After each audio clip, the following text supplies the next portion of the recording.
all at the same time. There can be no discussion on Article 5, I believe. It is crucial that Article 5 is not subject to interpretation. Ja, wij hebben niet gedaan wat we moesten doen. We zijn lang een beetje een freeloader geweest binnen de NAVO. Er zijn nog andere landen die de 2% niet hebben gerealiseerd. Daarom was het voor mij belangrijk naar hier te komen met de 2% gerealiseerd. En ook een strategische visie om dat ook daadwerkelijk vorm te geven. En wij hebben ook al een plan om boven de 2% uit te stijgen in de komende jaren. Wij hebben op dit moment nog geen planning voor de 3,5%, maar we hebben wel afgesproken na deze NAVO-top om daar terug over samen te zitten. We hebben 10 jaar tijd, we hebben een vrij budgetair traject en we hebben uiteraard de mogelijkheid om, als we onze capaciteiten kunnen realiseren voor minder, van het ook voor minder te doen. Meneer De Wever. Wel, dat is een vraag die vele regeringsleiders zich op dit moment stellen. Wij hebben tijdens de Koude Oorlog altijd dit soort cijfers gerealiseerd, maar we zijn het al tientallen jaren niet meer gewoon. Dus dat betekent dat wij zeer moeilijke beslissingen moeten nemen. We hebben wel een timeframe gekregen om dat ook effectief te doen. En ik hoop dat ons dat zal lukken. Wel, er is voorzien in die 1,5% dat daar natuurlijk alle mogelijke weerbaarheidsuitgaven ook in rekening kunnen worden genomen, ook voor infrastructuur. Dat is natuurlijk een heel breed palet en ik denk, en het is ook mogelijk dat ook andere entiteiten, niet alleen de lidstaten, maar ook de deelstaten eraan kunnen bijdragen, inderdaad. Meneer De Wever.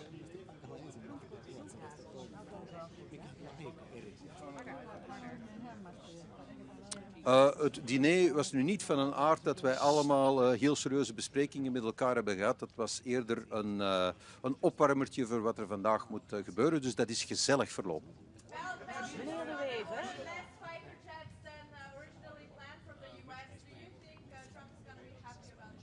You have a loud voice, which is very handy if you're talking all at the same time. The fighter jets haven't been decided yet. We know that in the capabilities that Belgium is obligated to achieve, there is aerial defense, and we will achieve that capability. We just haven't decided yet on how we're going to do it, but certainly on the if we're going to do it, there's a decision.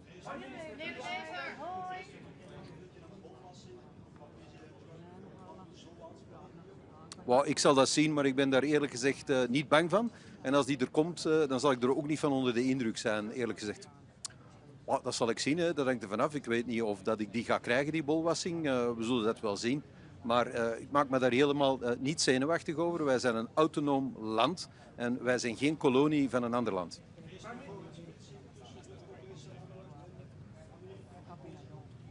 Ik denk dat eenheid uitstralen voor deze top heel belangrijk is. En dus ik denk dat we allemaal op onze woorden moeten letten.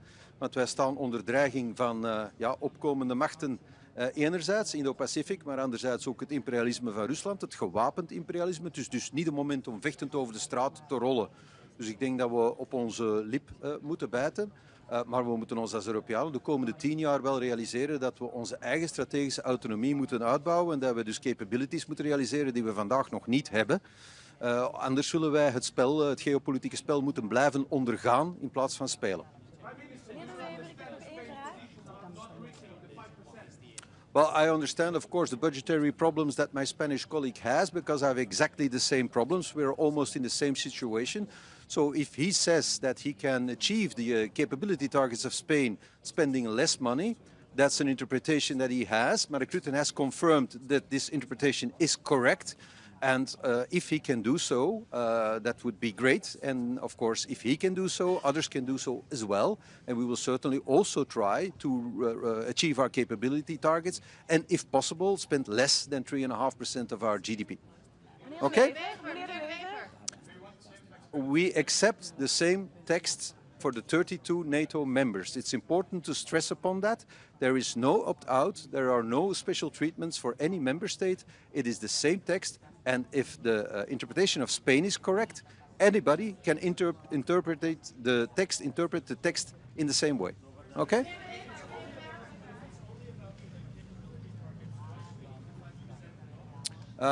Because, of course, the strategists of NATO have calculated the amount of money needed with the prices of today to achieve the capability targets, and that should be around 3.5% of GDP of all the NATO member states to actually get it done. And I guess these people are not foolish, they know what they talk about, so probably they're right. It would be great to see that you can do what is calculated to be 3.5 for 2.1, as Pedro Sanchez has said. If he can do so, he's a genius. And of course, geniality inspires people. Okay?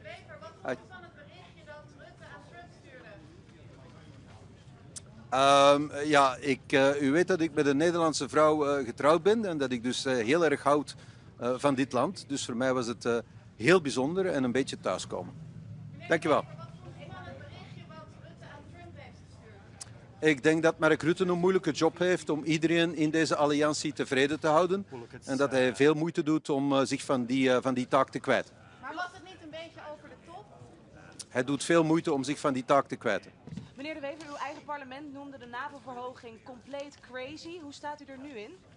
Ja, 5% van ons bbp uitgeven aan defensie, dat is nu niet direct iets waar je vrolijk van wordt. Maar als dat noodzakelijk is, dan zullen wij zien wat we kunnen doen. We hebben een langere tijdsperiode gekregen, flexibiliteit in het parcours en evaluatie in 29. Dat is wat we vroegen en dat is wat we gekregen hebben. Wie runt vandaag de show eigenlijk? Is dat Mark Rutte of is dat Trump? Hoe zegt u? Wie runt vandaag de show? Wie is hier eigenlijk de baas? Mark Rutte is de secretaris-generaal van de NAVO. Hij runt de show. De grootste lidstaat en de grootste spender in defensie, dat is uiteraard de Verenigde Staten. Daar zijn we ons van bewust. En als wij als Europeanen meer gelijke tred willen houden, dan zullen we meer moeten uitgeven. Niet om plezier te doen aan meneer Trump, maar om op gelijke hoogte te komen en ons eigen continent te kunnen verdedigen. Dank je wel, Ed.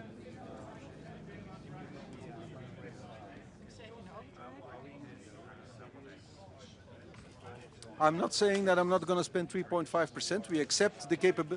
We accept the capability targets. We have already augmented our defense spending. We're planning to do more. We have a period of 10 years, and we will see what happens. We have an evaluation in 2029. We will see how the world looks like. But we want to be a NATO member that is loyal to its obligations. I'll take that. I think I already answered that question in Dutch. Okay, so we'll wrap it up. Thank you.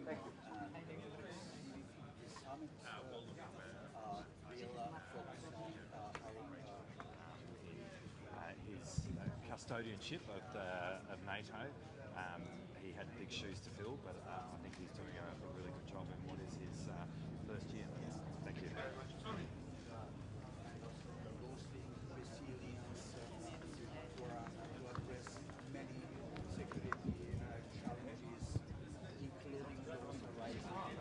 Dzień dobry, witam Państwa bardzo serdecznie.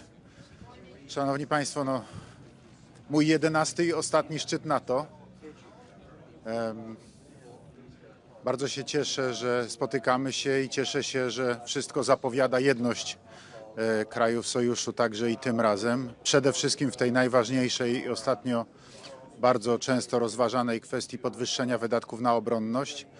Także mam nadzieję, że podejmiemy tutaj razem decyzję w tej sprawie, jak również i w innych kwestiach, które są dla nas bardzo ważne, jeżeli chodzi o budowanie przede wszystkim bezpieczeństwa wschodniej flanki NATO. Z naszego polskiego punktu widzenia to jest fundamentalnie ważna sprawa. Mówię tutaj o wypełnieniu planów obronnych, którego przyspieszenie jest konieczne.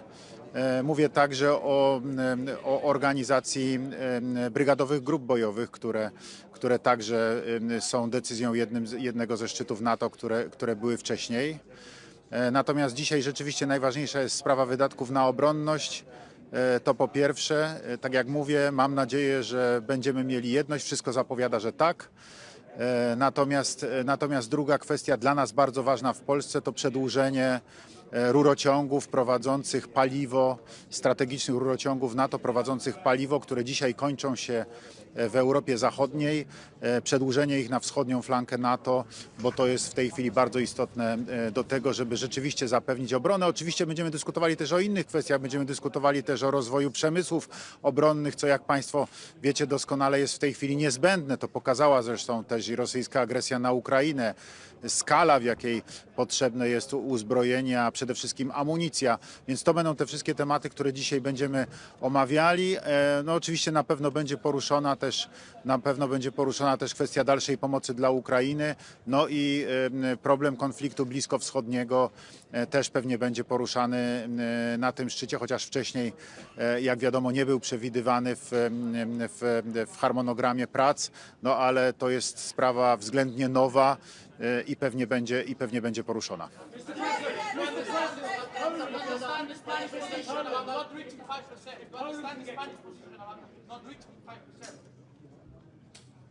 Mr. President, if Poland can get to 5%, why can't other countries get to 5%? What is your message to those countries, and do you think it endangers the alliance, sir? Could you repeat the question? Yes, sir. Poland, of course, is making great strides to get to 5% and beyond as a percentage of GDP in its military spending. If Poland can do it, why can't other countries? What is your message to those other countries? Do you fear that it endangers the alliance and the US involvement if they don't get to 5%? Precisely, I was the first leader who put this topic on the table. That was in March in the White House when I had a meeting with President Joe Biden. And I said to President, we have to increase military spendings in allied countries because it's absolutely necessary. We have to spend as much money for defense as we spent, as NATO countries spent during the Cold War. Because it's necessary. You see the threat of Russian potential aggression. You see the Russian imperialist policy, and this is absolutely necessary. So that was the first moment. Then in April 24, I talked with President Donald Trump in New York, in Trump Tower. The president was a candidate for the election. And I always repeated to him I'd also repeated to him that we should increase the military spendings. And I sent a letter to the Mark Rutte as a new Secretary General of NATO in March this year. Yes, that this topic should be one of the elements of the schedule of this NATO summit. So you see the discussion.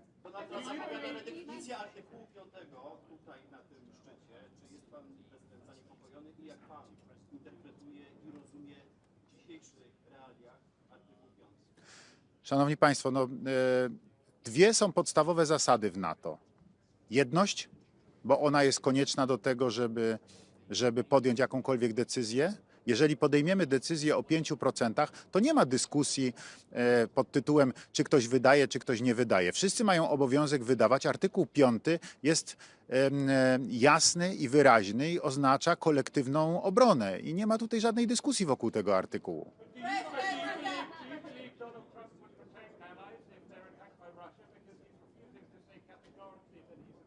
I'm absolutely sure. I'm absolutely sure. President, today you played an important.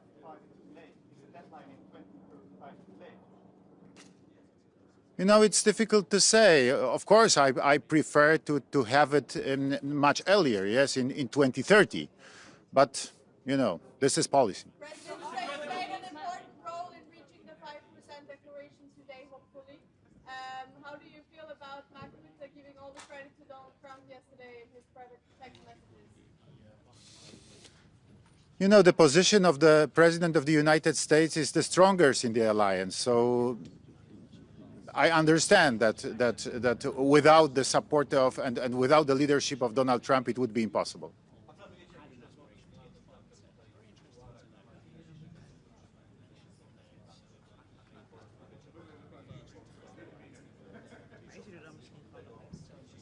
Szanowni Państwo, no są, że tak powiem, bardzo różne sytuacje. Były takie szczyty NATO, że mieliśmy z panem prezydentem Trumpem nawet kilkanaście, kilkadziesiąt minut do tego, żeby spokojnie usiąść i porozmawiać. W bardzo, bym powiedział, wręcz takich prywatnych warunkach. Trudno jest mi dzisiaj powiedzieć. Na pewno będziemy mieli jakieś interakcje, no bo będziemy razem na sali, będziemy na pewno rozmawiali w trakcie szczytu. Natomiast czy będzie taka możliwość, żeby usiąść spokojnie, to zależy od bieżącej sytuacji po prostu. Why would Budgetary wait 10 years for NATO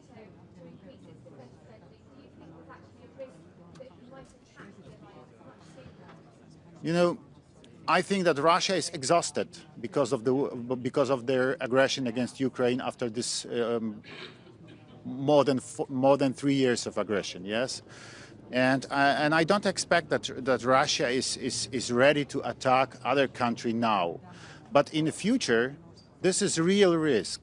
So we have to prepare ourselves. We have to increase our defense, our spendings on defense, because it's absolutely necessary for our security and for a future. Mr. President, do you believe that you, Thank you. Polish leadership, will be committed?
Good morning, Mr. Prime Minister.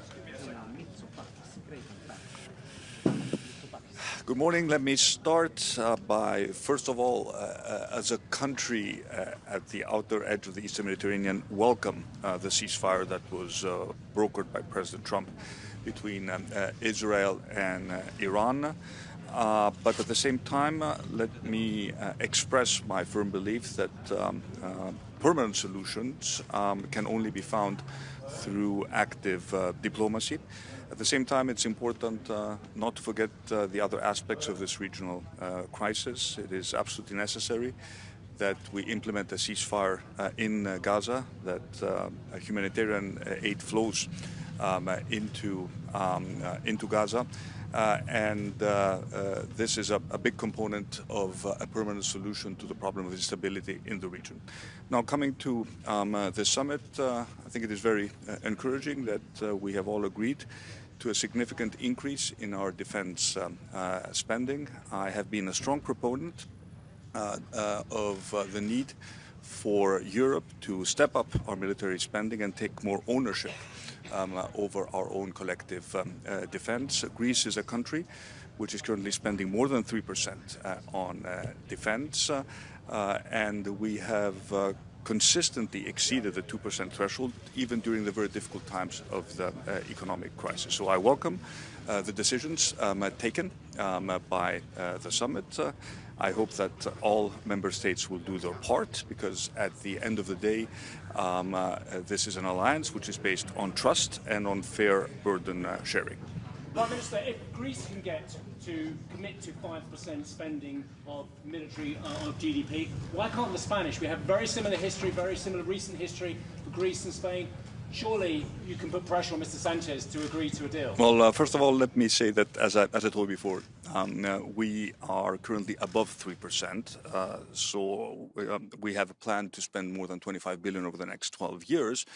So we will reach the 3.5 plus 1.5% threshold by 2035. But the point of an alliance is to make sure that there is a fair burden sharing, and that there is no sense that certain countries are sort of free riding on the defense commitment of other countries. So I think it is important to understand that these targets, I think, should be binding, and they should be binding for all 32 members of the alliance. Thank you.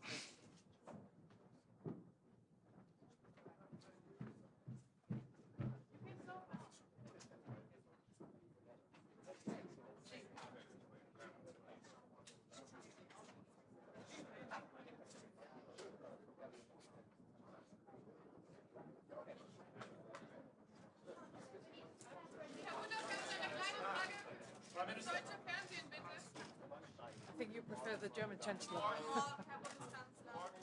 Wir sehen einem historischen NATO-Gipfel entgegen. Ich möchte zunächst einmal dem Generalsekretär Mark Rutte herzlich Dank sagen für die Vorbereitung, die sehr gute Vorbereitung dieses NATO-Gipfels. Wir hatten gestern Abend bereits Gelegenheit, mit den Staats- und Regierungschefs zu einem Abendessen zusammenzukommen und über verschiedene Themen miteinander zu sprechen.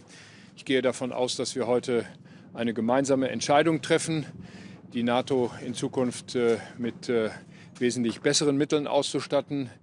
Wir werden einen Beschluss fassen, dass die NATO in Zukunft 3,5% und 1,5% zusätzlich für die Infrastruktur zur Verfügung stellt für unsere Streitkräfte. Dies alles wird in großer Übereinstimmung stattfinden, weil wir übereinstimmend feststellen, dass sich die Bedrohungslage geändert hat. Und die Bedrohung heißt insbesondere Russland. Russland bedroht nicht nur die Ukraine, Russland bedroht den gesamten Frieden, die gesamte politische Ordnung unseres Kontinents. Und deswegen will ich herzlich Dank sagen, dass wir in dieser großen Solidarität in der NATO heute zusammenkommen. Ich will ausdrücklich sagen, die Entscheidungen, die wir treffen, treffen wir nicht, um irgendjemandem einen Gefallen zu tun, sondern wir treffen diese Entscheidungen aus eigener Erkenntnis, aus eigener Überzeugung, dass die NATO insgesamt, und dies betrifft vor allem den europäischen Teil der NATO, in den nächsten Jahren mehr tun muss, um die eigene Verteidigungsfähigkeit zu sichern. Und deswegen gehe ich mit großer Zuversicht heute in diese Beratungen und freue mich darauf, die Kolleginnen und Kollegen in der NATO zu treffen. Herzlichen Dank.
Good morning, everybody. You know, NATO was founded some 75 years ago to defend international law, human rights, the rule of law, and I think this is more important than ever today at a time where we are living in, where we are seeing fundamental geopolitical changes. And in this context, it is quite impressive to see this unity among the 32 members of NATO. I think Europe needs to be a strong pillar of NATO, and that is why, independent of percentages, it is important that we strengthen our military capacities, but moreover, our general security. That goes cyber security, our competence to manage space, satellites, and indeed my country, Luxembourg, has some know-how in that area. So we need to put everything together so that tomorrow NATO will be a strong defense alliance, make sure that we can protect the way of life of our citizens, and to do that together with the United States is of course an asset, because there are many around us who do not like the way of life we have. So I'm happy to be here and to support this common effort for more security. How truly committed is Donald Trump to NATO, you think? The fact that the President of the United States is here today is a strong commitment, I think, to NATO. But he keeps threatening to pull out from his NATO obligations. I'm here to listen to the President of the United States and to all of the other colleagues. Being together is already something important that we witness here today.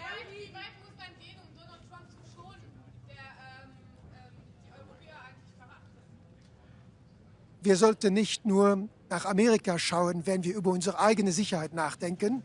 Rund um Europa gibt es vieles, was nicht in Ordnung ist zurzeit.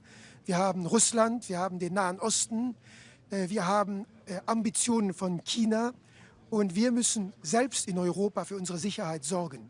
Natürlich ist, was in Amerika geschieht, wichtig für die Allianz, aber selbst ohne diese unterschiedlichen Positionen haben wir die Sorge, dass wir die Lebensweise, die Lebensart der Europäer, Rechtsstaat, Freiheit, Frieden, die müssen wir absichern, und darum geht es bei diesem NATO-Gipfel. Belgien und Spanien scheinen eine eigene Auslegung vom 5%-Ziel zu haben. Wie viel Flexibilität braucht man?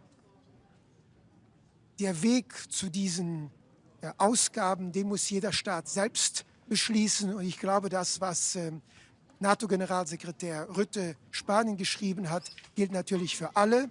Das heißt, jeder muss souverän, eigenständig seinen Weg zu diesen militärischen Kapazitäten und allgemein zur Sicherheit festlegen. Wir haben 10 Jahre, um das zu tun. Und ich glaube, da muss jeder seinen Weg finden, auch angesichts seiner geografischen Lage und seiner Geschichte. Vielen Dank.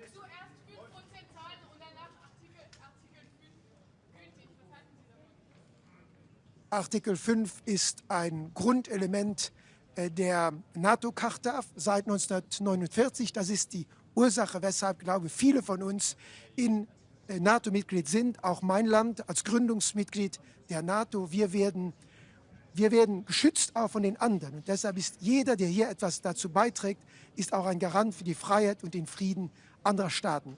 Und deshalb gilt Artikel 5, auch Artikel 3. Wir müssen alle etwas dazu beitragen, um Sicherheit, Frieden und Freiheit zu garantieren. Vielen Dank. Prime Minister, Luxembourg's been getting a free pass as well, hasn't it? It hasn't even got to 2% of spending yet, like the Spanish as well. Why hasn't Luxembourg got to 2% spending? And what are the hopes to get to 3.5%, sir? My government has decided to, like some others, to spend 2% by the end of this year. So we are in line with many others.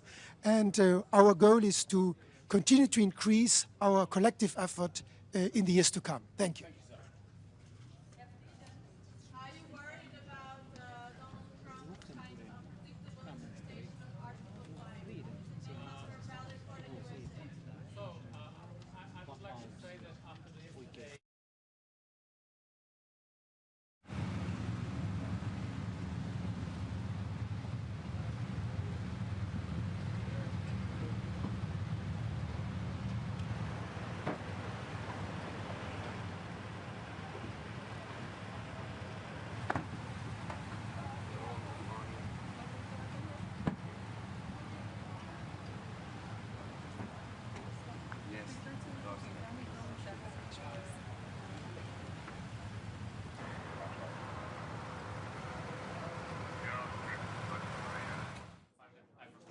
Are you confident that Donald Trump will defend any NATO ally regardless of what they're spending on defense? I am confident, but I'm afraid that the Russia might have soon, so we have to get ready and spend 5% of spending on defense. So, thank you very much. Goodbye. Bye. Have a nice day.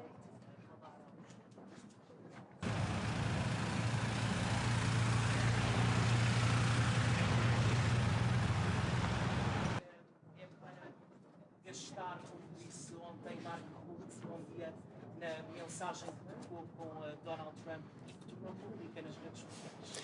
Bom, muito bom dia. Eu queria destacar no início desta cimeira 3 aspectos que me parecem determinantes num momento que é um momento particularmente relevante da nossa aliança. Em primeiro lugar, a nova ambição que sairá deste nosso encontro no que toca ao investimento na área da segurança e defesa, com vista a termos uma aliança atlântica com maior capacidade de dissuasão e de defesa do seu espaço territorial. Para esse efeito, todos teremos de fazer um esforço e este é um marco significativo da assunção de uma corresponsabilidade, de, nomeadamente na Europa, podermos acompanhar um nível de investimento compatível com os grandes desafios para enfrentarmos as ameaças e assegurarmos aos cidadãos europeus e também aos portugueses o cumprir da nossa democracia, dos direitos fundamentais dos cidadãos, da possibilidade de continuarmos a ser uma nação soberana, com os nossos aliados a constituírem connosco um espaço de dissuasão de qualquer ameaça à nossa integralidade e ao nosso espaço. Para esse efeito, teremos de investir mais na área da defesa e a segunda nota é reiterar mais uma vez que, da parte do governo português, nós acompanharemos esse esforço. Assumimos já o encargo de este ano atingir 2% do nosso produto em investimento na área da defesa, um investimento que continuará nos próximos anos, dentro de um contexto de equilíbrio, que não porá em causa nem a nossa situação financeira, nem as nossas responsabilidades com todos os serviços públicos que constituem as respostas sociais aos nossos cidadãos, e dizer que olhamos para esta nova etapa não propriamente como a assunção de maior despesa por si só, mas de maior investimento. Nós não queremos apenas gastar mais dinheiro, nós queremos investir mais na nossa indústria, investir mais na nossa capacidade, poder dinamizar a nossa economia, poder aproveitar os nossos recursos humanos que, do ponto de vista tecnológico, estão num estádio de vanguarda, podermos criar novas oportunidades de emprego e temos a repercussão económica deste investimento. E, em terceiro lugar, também destacar que, mais uma vez, creio que na Aliança Atlântica ficará muito claro o apoio à Ucrânia na procura de uma paz justa e duradoura, uma paz com a Ucrânia e uma paz com a Europa também. Donald Trump fez com que Portugal chegasse aos 2% já este ano e se compromete nos 5%. Não, nós temos uma perspectiva de poder ter um investimento nos próximos 10 anos que estimamos possa gerar um consenso agora na Cimeira, não quero já antecipar as conclusões, de se poder atingir 3,5% do produto, mas aquilo que é importante para nós salvaguardar é que nós faremos isto com equilíbrio, de forma progressiva, conciliando todas as nossas responsabilidades, nomeadamente a estabilidade financeira e, por via dela, também a responsabilidade que temos de assegurar às portuguesas e aos portugueses todas as respostas sociais e, portanto, não prejudicar nenhum dos nossos eixos de política pública com o reforço deste investimento.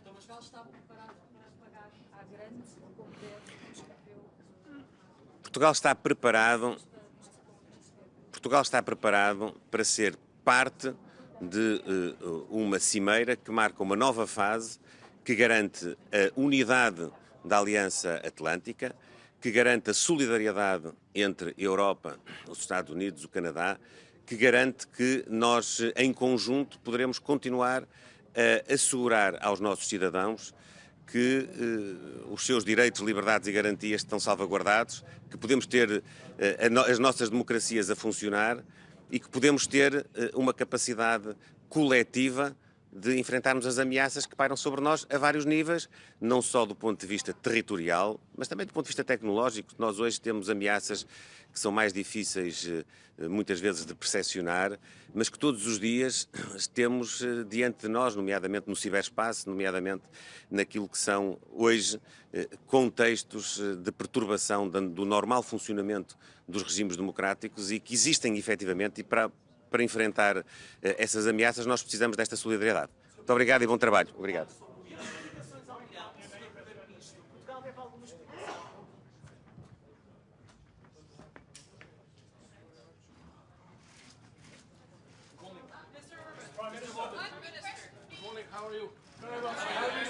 Good to see you. Mr. Prime Minister.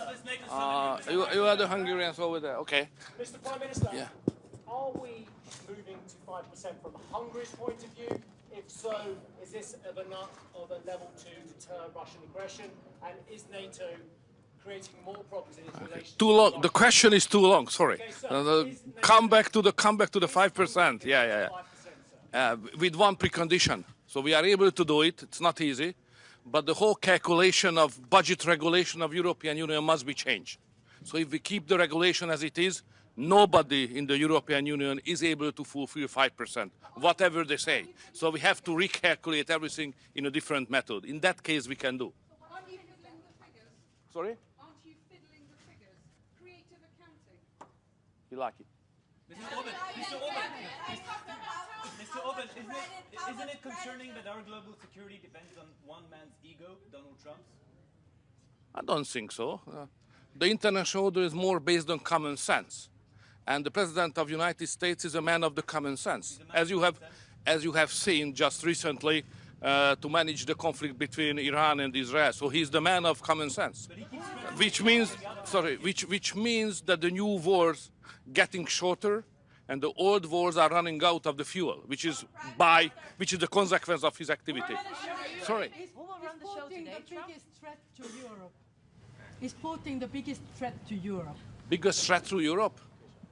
Losing the competitiveness. That's the real threat, not the real threat is not security-wise, it's economic and losing our competitiveness on the global trade. That's our problem. Do you think that Russia will be mentioned? Donald Trump's leadership towards NATO. Sorry? What do you think of Donald Trump's leadership Welcome back. Do you think he deserves as much credit as Mark Rutte gave him in his private text messages yesterday? Styles are different in many countries. Mr. Prime Prime Minister, Minister, do you expect Russia to be mentioned? Sorry. Do you expect that Russia will be mentioned as a threat or an adversary in a final statement after this summit? It's always mentioned like that. Do you support it? You know, I think Russia is not strong enough to represent a real threat to us. We are far stronger.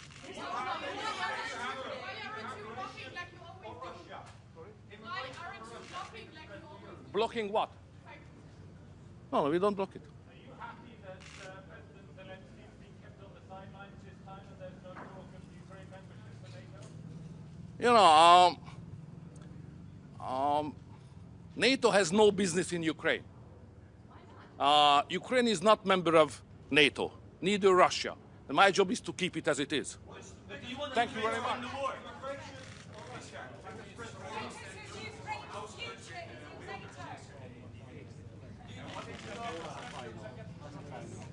Good morning. It's always good to talk after Victor. First of all, I would like to say that this is a very important meeting, and this is not about the technical details or about the decisions of secondary importance. I think we should choose the motto, make NATO great again. And in the center of this ambition is 5% level of spending. 5% do not deter. The percentages do not fight on the battlefield, but they must be translated into the cash, and the cash should be translated into real capabilities. We have to admit we are lagging behind of Russia. And Russia is producing much more equipment and ammunition as we taken together. So for Baltic countries, for the Lithuania I represent, it's pretty clear that we even don't need the transitional periods. We are ready to do our job right now, 4% this year, and next year we intend to spend 5.25% of our GDP, keeping that level of spending until 2030. I would like to extend my gratitude to President Donald Trump, because without his engagement, I can imagine that we would discuss probably the level of 2.5% with no clear outcome and positive outcome. Probably those discussions will lead to nothing. So sometimes the external pressure of our biggest ally is very useful in order to get the point, to understand the, heat of the moment and to do our job. Why we need 5% in my country? We need in order to modernize our army, to create the national division, and to be ready to grant the best conditions for our allies, for our best friends and allies, Germany, United States. The 1,000 soldiers are stationed in Lithuania, United States soldiers. We have very ambitious plan to have full-scale German brigade until 2027. So for that, we need financial resources, and we are ready to do that. Sorry, it's not... Mr. Orban just said that actually the biggest threat to Europe is lack of competition, lack of competitiveness. When he was asked if Mr. Putin is the biggest threat, I presume you believe Mr. Putin... I could agree with Victor in this regard, that competition is important. But, you know, we should understand very well, without the security, without our readiness to defend every inch of allied territories, all other remaining issues are just not relevant. Because if we lose our territorial integrity and independence, why we need this competitiveness? For what? Do you believe Donald Trump would come to your aid if you were attacked? Do you believe Donald Trump would come to your aid if you were attacked? I believe here in Article 5, and I think that Article 5 is very simple. One for all for one. And lots of different interpretations. I am looking forward to hear and to listen what will be the description of Article 5. But in my understanding, Article 5 is pretty clear. But Trump keeps changing his mind. I don't think so, and I really appreciate the President Trump. If he would not interested in the future of the NATO, why he would push these 5% on the table.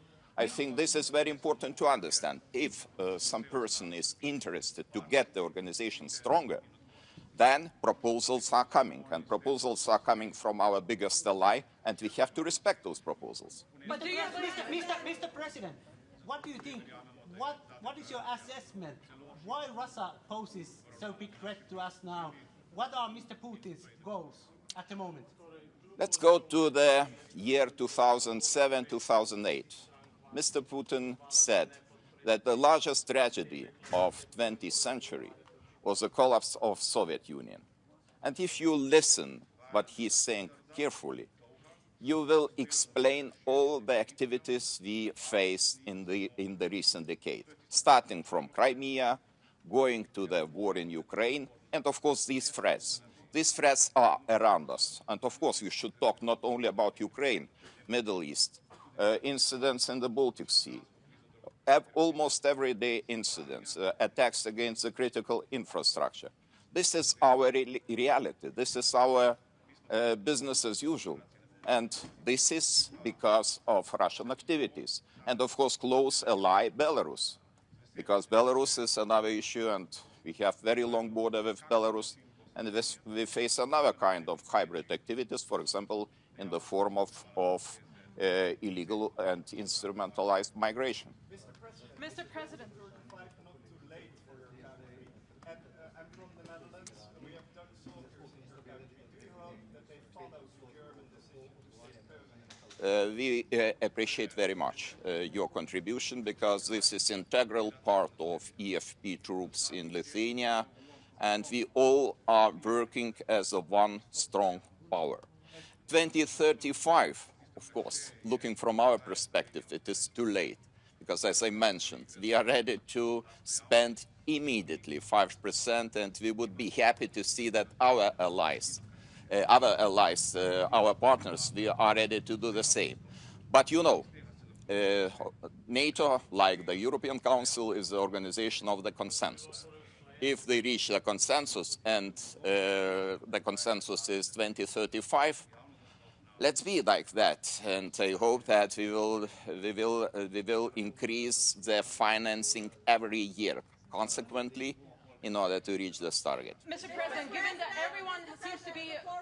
As a forerunner on defense spending, how concerned are you about the flexible interpretation of the 5% target from Spain and Belgium? Do you think this can actually jeopardize the declaration? I read the sentence. Allies are obliged to spend 5%, 3.5% on the core defense spending, 1.5% on additional infrastructure spending, and to do that until 2035. And I cannot see any interpretations in the text. We all are obliged, and this is our common duty, to do the best. We should just make organization capable to withstand the pressure, not necessarily only the pressure of Russian Federation, but also the pressure of some other hostile nations. So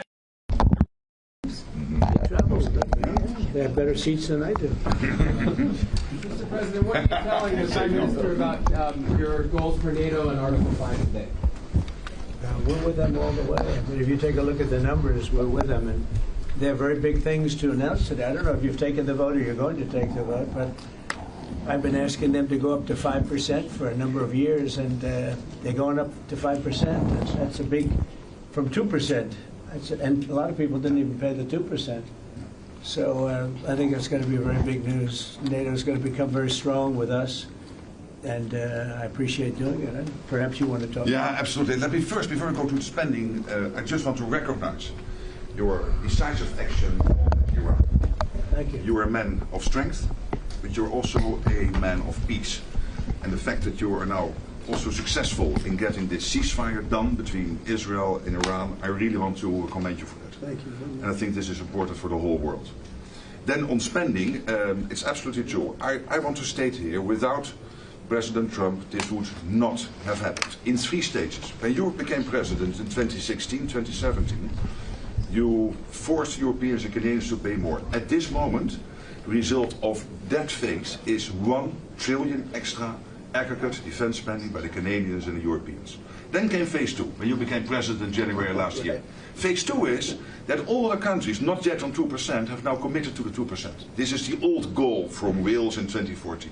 7 were not on 2%, some were saying somewhere in the 2030s. Now this year, all of them, including Canada, including Italy, including Belgium, they have all now committed to the 2%. And now comes the big splash. Today, we will decide to go to 5%. We have to keep ourselves safe for our adversaries, but also because it is fair to equalize with the United States. With this 5%, the Europeans and the Canadians will equalize their defense spending with the United States. So this is not about American taxpayers paying more. This is about Europeans, Canadians paying more. And again, this would not have happened. I'm really saying this here. And some people might criticize me, but then when I speak with them, they all say, yes, you're right. This would not have happened if you would not have been elected in 2016 and re-elected last year and back into office in January. So I want to thank you. Well, thank you very much. It's a great victory for everybody, I think. And we will be equalized very shortly, and that's the way it has to be. It's going to be a lot of money, too, a lot of defense. Trillions extra. Yeah, and we have a great relationship, and we've had a great relationship from the beginning. Highly respected man, and yeah, we appreciate you being here too, everybody. We really do. We have a tremendous group of people on my left and a tremendous group of people on my right. They might be even better than my people. I know. Let's have a fight. Let's figure it out. Anyway, but we appreciate it, and we've had a tremendous relationship, Mark and I, and we've really worked on this subject for a long time. When Biden was here, it just died like everything else died. And now it's, you're going to take, I guess, a vote today, right? Absolutely. Today we will decide unanimously to do this. That's my absolute conviction. So we can't talk about it until the vote's taken, because sometimes, you know, strange things happen with us. But I think you're going to. I'm not too worried. I think you're going to do very well. Everyone's very happy about it. Go ahead. Yes. Mr. President, how is the Iran-Israel ceasefire going, in your opinion? I think very good. I think very good. Israel came back yesterday. I was so proud of them because they came back. You know, they went out because they felt there was a violation, and technically they were right, but it just wouldn't have worked out very well. And they brought the planes back. They had gone on to another journey because there was a little bit of a violation, and I said, you got to get them back. And they came back, and it was a great thing, and it's going very well. Mr. President, what are your sort of response to the foreign minister saying he still wants to enrich nuclear? Hello, Katie. She's so great, this one. Any question she asks, I'll answer. Well, maybe I better not say that. What was your question? What is your response to the Iranian foreign minister continuing to say Iran will enrich uranium and pursue nuclear weapons? Well, I don't know if they've said that, but I'll tell you, the last thing they want to do is enrich anything right now. They want to recover. And we won't let that happen, number one. Militarily, we won't. I think we'll end up having somewhat of a relationship with Iran. I see it. Look, I've had a relationship over the last 4 days. They agreed to the ceasefire. And it was a very equal agreement. They both said, that's enough. They both said it. But no, they won't do that. The last thing they want to do, Katie, is enrich. They're not looking to, they're not, can you imagine after all of that, they're going to say, oh, let's go and do a bomb. You know, there could be a day in the future, and then somebody else taking our place will be saying, don't do it. And maybe they won't do it as well, I don't know. But they're not going to have a bomb, and they're not going to enrich. And we believe all of the stuff is down there. We don't think they had nearly the time, because to get that out is a very difficult thing. It's not like moving a package or taking this carpet up and moving it. It's very difficult. It's very dangerous to do. We believe it's all down there. We had a tremendous victory, a tremendous hit, and because of that, I don't think they would have been down there, because they knew we were coming. When they know we're coming, they're not going to be down in that, 30 stories underground. So no, I think it was just a tremendous victory for everybody, including Iran. Look, they've got a country, and they've got oil, and they're very smart people, and they can come back. Israel got hit very hard, especially the last couple of days. Israel was hit really hard. Those ballistic missiles, boy, they took out a lot of buildings. And they've been great. Bibi Netanyahu should be very proud of himself. And they've really been great. But they're not going to be building bombs for a long time. Mr. President, what's your reaction to the intelligence reports saying that the Iranian nuclear sites were only partially devastated, not entirely. Yeah, well, they said it was actually, the report said it could have been very, they don't know. I mean, they did a report. I could have Pete talk to it because his department did the report. They really don't know. I think Israel's going to be telling us very soon because Bibi is going to have people involved in that whole situation. We hear it was obliteration. It was a virtual obliteration. When you take a look at the ground above, don't forget, the flame is all underground. But everything above, if you look at the before and the after picture, everything above is burned black. The trees, everything. There's one building, but that's a building that sunk substantially into the granite, so that, you know, the fire goes right over it. It was, I believe it was total obliteration. I believe they didn't have a chance to get anything out because we acted fast. If it would have taken 2 weeks maybe, but it's very hard to remove that kind of material. Very hard and very dangerous for them to remove it. Plus, they knew we were coming, and if they know we're coming, they're not going to be down there.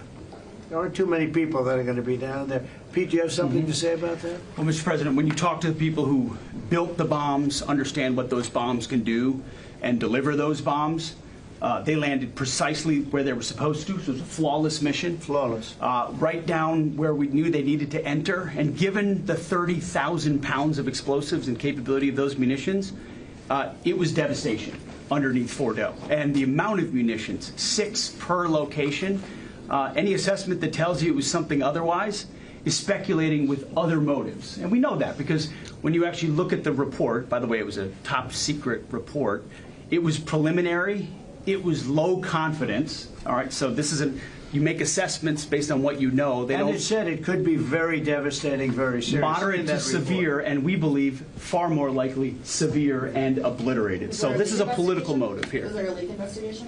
Of course. We're doing a leak investigation with the FBI right now because this information is for internal purposes, battle damage assessments, and CNN and others are trying to spin it to make the president look bad when this was an overwhelming success.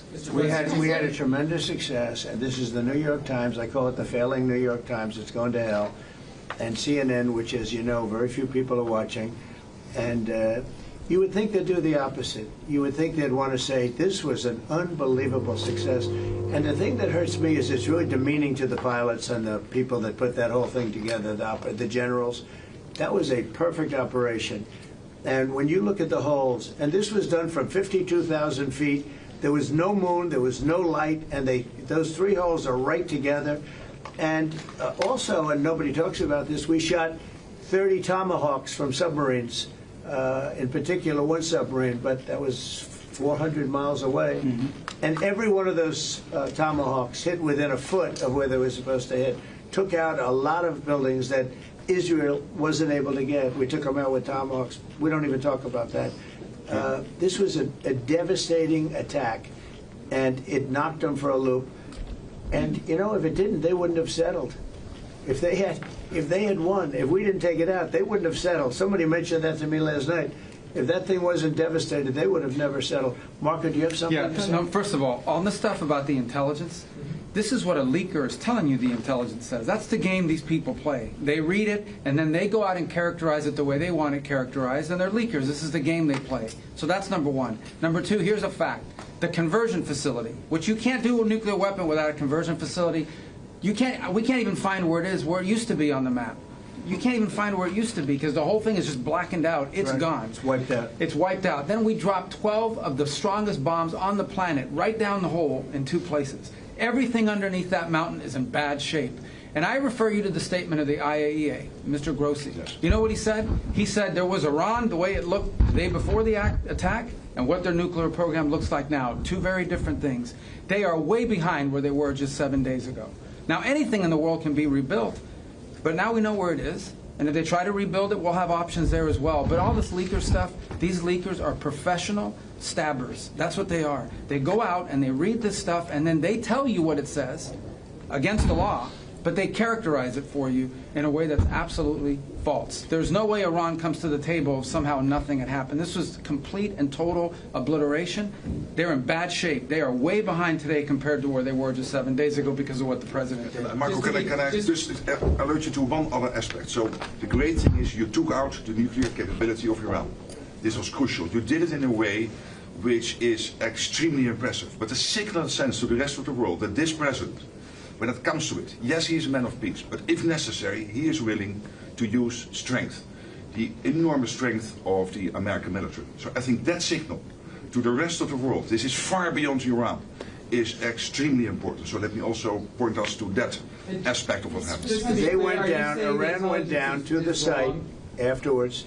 They said it's so devastated, and they settled when they saw what we did to it. And frankly, if we didn't do that, they would have had a lot of ammunition to keep going. They wouldn't have settled. Somebody brought that up, and 2 Iranians went down to see it, and they called back and they said, this place is gone.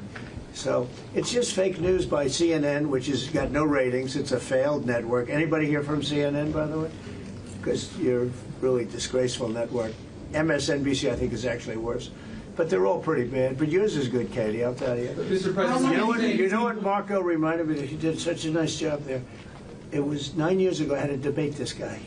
He was not easy. I think he even got better. But when you were into your little thing, I said, this is when I had to debate this guy. You think it's easy to debate him? It's not easy.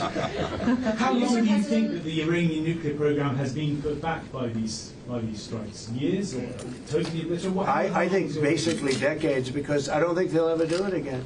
I just don't think they're going to do it. I think they're going to take their oil, they're going to have some missiles, and they'll have some defense. I think they've had it. I mean, they just went through hell. I think they've had it. The last thing they want to do is enrich. They've been trying to do it. By the way, it's hard to enrich. And, you know, when you look at a site like that, very, very hard to build. Very, very hard, very expensive. They spent trillions of dollars trying to do this thing, and they didn't come up with it. And we're actually getting along with them very well right now. But had we not succeeded with that hit ended the war. That hit ended the war. I don't want to use an example of Hiroshima. I don't want to use an example of Nagasaki. But that was essentially the same thing. That ended that war. This ended that with the war. If we didn't take that out, they'd be fighting right now. Mr. President? Yeah. If the Iranians do rebuild, would the United States... If they rebuild? Would the United States strike again? And I have also a question about Russia. But I'm not going to have to worry about that. It's gone for years. Very tough to rebuild because the whole thing has collapsed. In other words, inside, it's all collapsed. Nobody can get in to see it because it's collapsed. You can't go in to see a room that has, 10 million tons of rock in it. And the tunnels are totally collapsed. But if they rebuild? Well, they've already looked at the tunnels. This was an unbelievable hit by genius pilots and genius people in the military, and they're not being given credit for it because we have scum that's in this group, and not all of you are. You have some great reporters, but you have scum. CNN is scum. MSDNC is scum. The New York Times is scum. They're bad people. They're sick. And what they've done is they're trying to make this unbelievable victory into something less. Now, even they admit that it was hit very hard, okay? But it wasn't hit hard. It was hit brutally, and it knocked it out. The original word that I use, I guess it got us in trouble because it's a strong word. It was obliteration. And you'll see that. And it's going to come out. Israel is doing a report on it now, I understand. And I was told that they said it was total obliteration. You know, they have guys that go in there after the hit, and they say it was total obliteration. And, I don't want it for me. I want it for the pilots. I want it for the military. They did such a good job. If you were in the Situation Room with me, with the generals and all of the people that did such a good job, and then they get demeaned by these idiots at CNN who can't get ratings, the place is dying, nobody wants to even waste their time going on their shows. So they form with the New York Times, who's dying also. Without Trump, you wouldn't have a New York Times. And then just changing gears to your meeting with Zelensky later today, can you give us any preview of what the two of you might be discussing? No, well, we'll discuss the obvious. We'll discuss his difficulty. He's got a little difficulty. Zelensky, he's a nice guy. I mean, I'm going to meet him today. I don't know. I assume we're going to be discussing Ukraine. Yes. And it seems like the most likely. Is there any restart talks there or anything that you might do?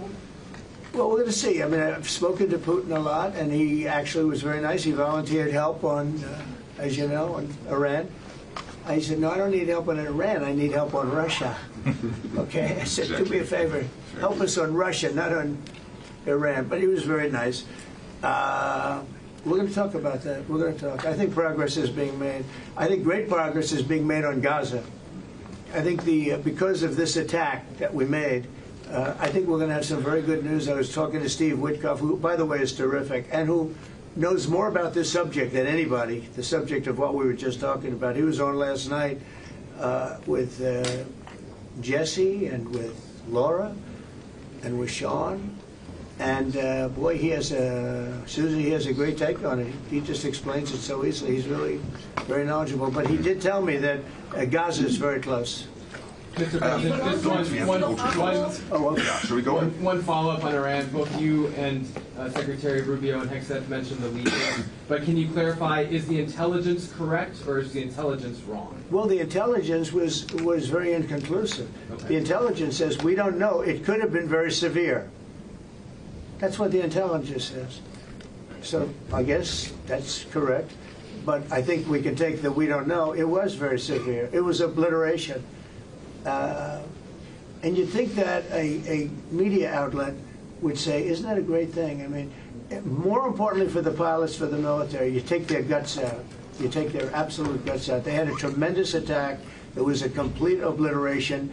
The other team, the other group, Iran, said, let's stop this. And you know what? Israel said it too. Very smart. They fought like hell, and then they said, let's stop. And they're going to build themselves. And I really see it as sticking. I mean, we may do papers on it, Marco. Maybe we're going to do papers. I don't even know if you need them. They're not going to be fighting each other. They've had it. They've had a big fight, like two kids in a schoolyard. You know, they fight like hell. You can't stop them. Let them fight for about 2-3 minutes. Then it's easy to stop them. And then Daddy has to sometimes use strong language to you have to use strong them. language. Every once in a while, you have to use a certain word. I think we have to join the House. Yes, we're going to join some other group. Yes, thank you. Katie, one last question. Do you believe she's so good. That's the only Thank you, Mr. President. She used to be very difficult, but now she's... Go ahead. Do you believe that this strike on the Iranian nuclear program will lead to the release of the hostages in Gaza? I think that it helped a little bit. It showed a lot of power. Yeah, I think it helped, but we're going to get separately, even before this, we were very close to making a deal on Gaza. I think this helped, yes. Okay, thank you, Kevin. Thank you, Thank you, everybody. Thank you. Guys. Thank you, Press. Thank you, Press. Thanks, guys.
His Excellency, Mr. Rosen Yelyaskov, Prime Minister of the Republic of Bulgaria.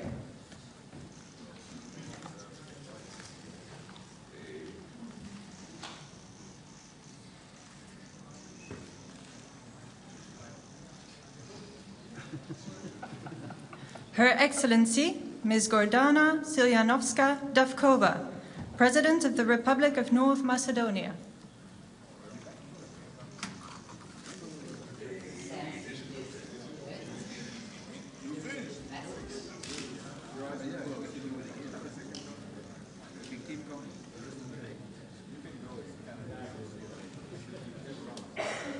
Her Excellency, Ms. Kristrún Frostadóttir, Prime Minister of the Republic of Iceland.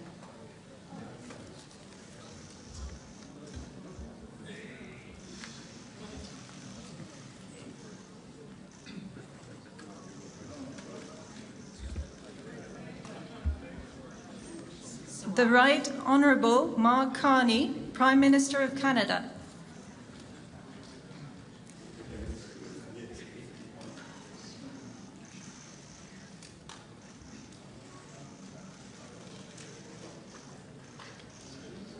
His Excellency Mr. Kristen Michal, Prime Minister of the Republic of Estonia.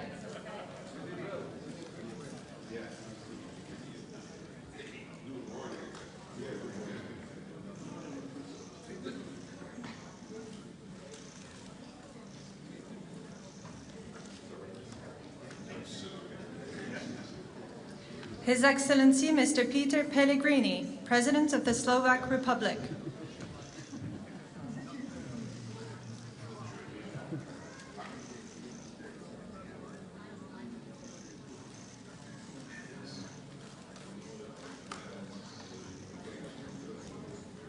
His Excellency Mr. Pedro Sanchez, President of the Government of the Kingdom of Spain.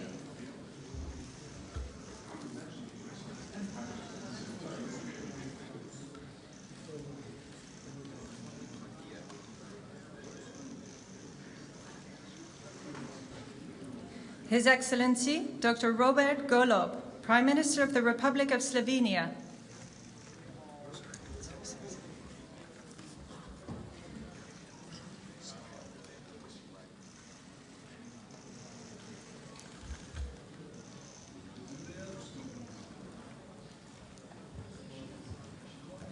His Excellency Mr. Jonas Gahr Støre, Prime Minister of the Kingdom of Norway.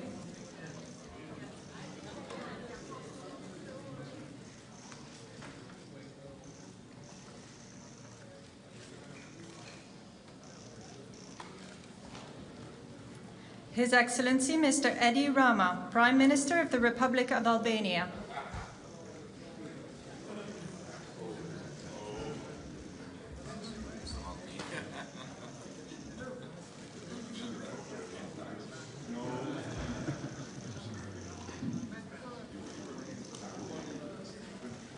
His Excellency Mr. Gitanas Nausėda, President of the Republic of Lithuania.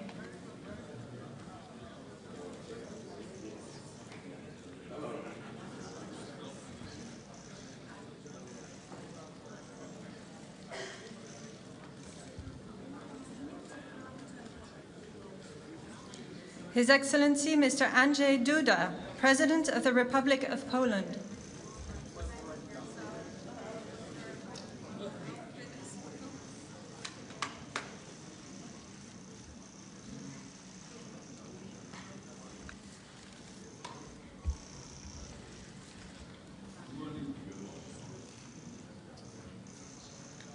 His Excellency Mr. Recep Tayyip Erdogan, President of the Republic of Turkey.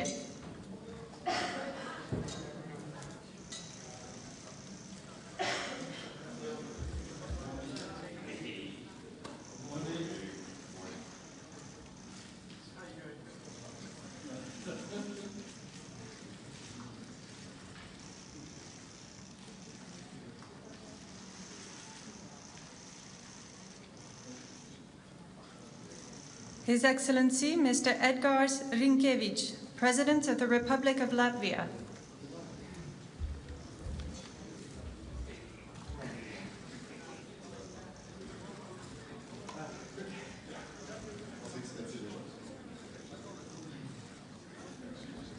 Son Excellence, Monsieur Luc Frieden, Premier ministre du Grand-Duché de Luxembourg.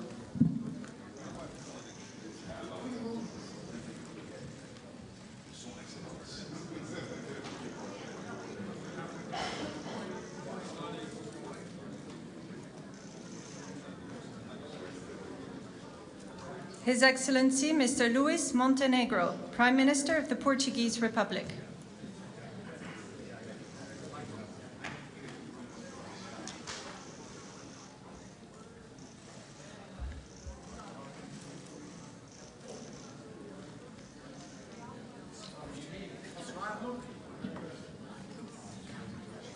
His Excellency, Mr. Ulf Kristersson, Prime Minister of the Kingdom of Sweden.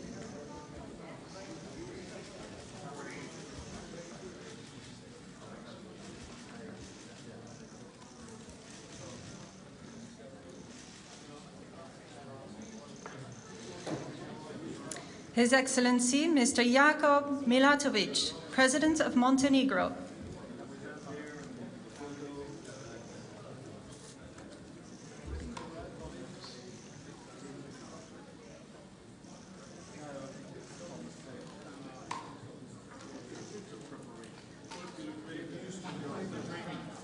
His Excellency, Mr. Peter Pavel, President of the Czech Republic.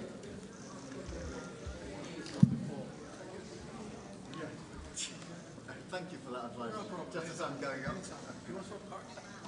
We'll trip your 2 days before I don't have any, so that makes things easier.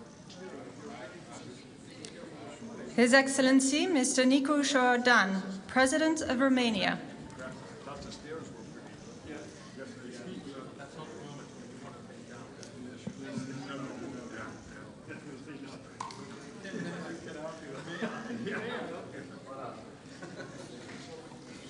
The Right Honourable Keir Starmer, Prime Minister of the United Kingdom of Great Britain and Northern Ireland.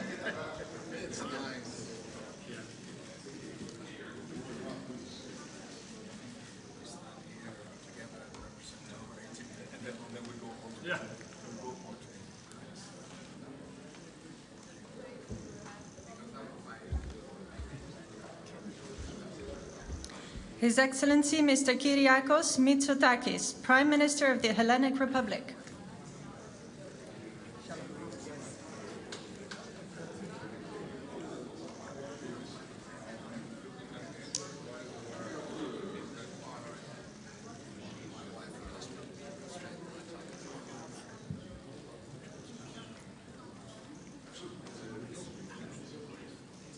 His Excellency, Mr. Alexander Stubb, President of the Republic of Finland.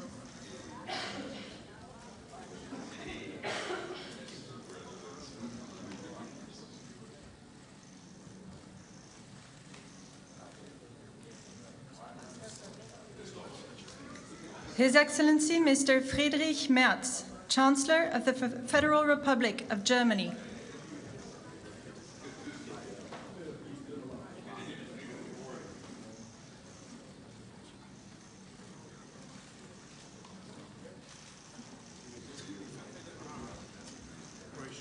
Her Excellency, Ms. Mette Frederiksen, Prime Minister of the Kingdom of Denmark.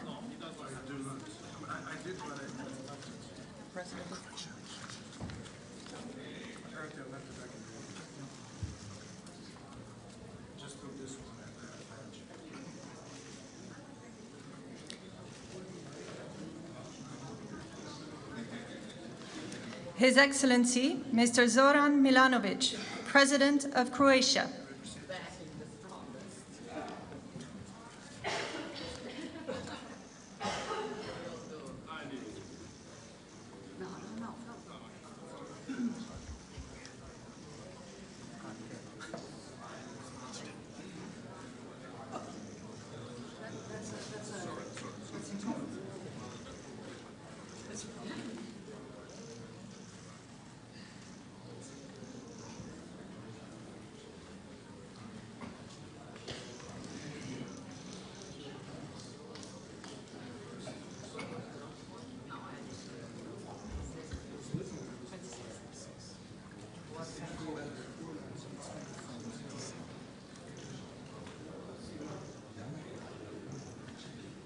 His Excellency Mr. Viktor Orban, Prime Minister of Hungary.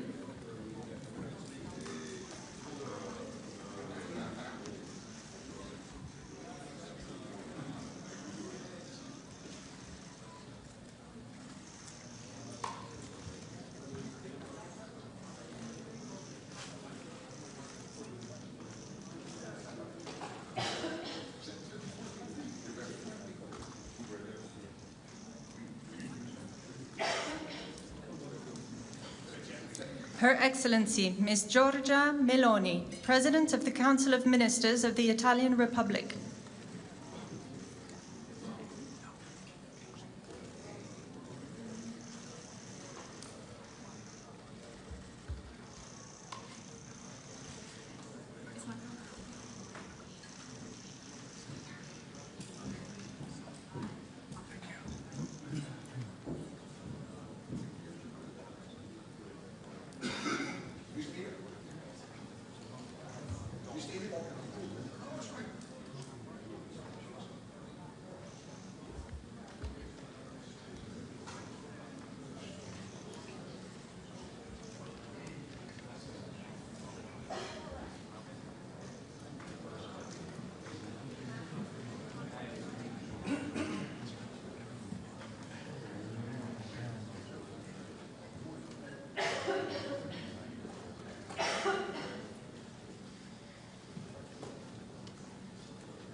Son Excellence, Monsieur Emmanuel Macron, Président de la République française.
Nee, doe maar door. Hier heb je mijn fototoestel. Ik ga maar naar achter dat ik een beetje in het licht sta.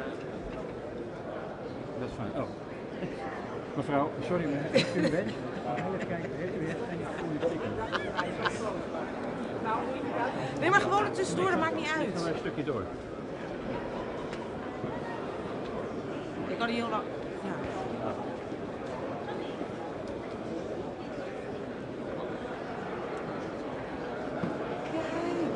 Doe eentje alleen met Valerie nog.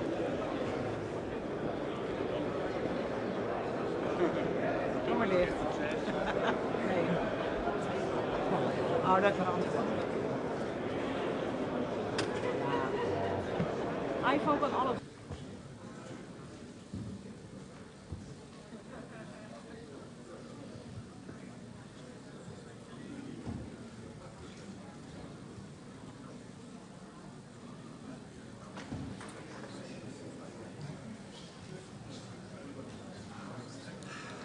The Honorable Donald Trump, President of the United States of America.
Ja, wij wachten gewoon rustig. Even kijken. Wij komen er nu aan. Het schijnt Martijn 25 minuten. Oh, voor de komstrook. Ja, ik ga het. Even kijken. Ja. Doen we nog even de pers komen? Hoe lang blijven we hier staan? Korte week. Ja, nou, we staan lang genoeg. Nee, maar we zien natuurlijk in principe op het moment dat het zit, dan zie je het. Oh, dat ja, dan moet het wel.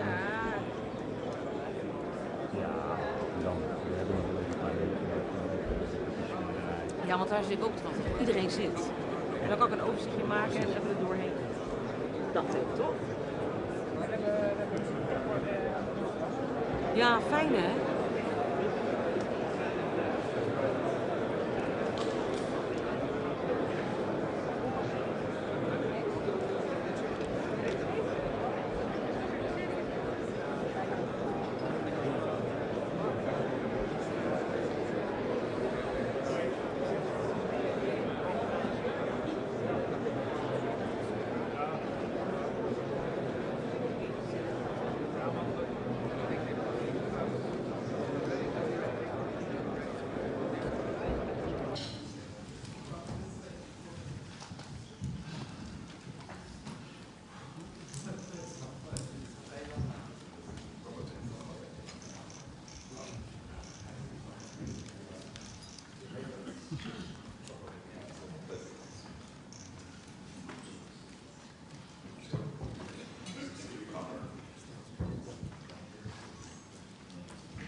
The Netherlands, a small country shaped by water and by the people who refused to give in to it. For centuries, the Dutch have battled water as generations stood united against this force, because safety isn't a given. It's something you build together. In 1949, we stood at the cradle of NATO, bound by the belief that peace is protected. Bound by the belief that peace is protected through unity and strength. Since then, NATO has shielded us, sparing 3 Dutch generations the horrors of war. As the Dutch unite against the sea, NATO allies unite to share the burden of defense and security. With deeper commitments and collaboration, we stand even stronger. Backed by partners around the world, 32 nations stand as one. We stand firm against our foes, on land, at sea, in the skies, in space, and cyberspace. Peace is our purpose, deterrence our shield, readiness our promise. NATO is not just about nations, it's about people, leaders, soldiers, citizens, each playing their part to protect the life we've built for ourselves and future generations. NATO, security through strength.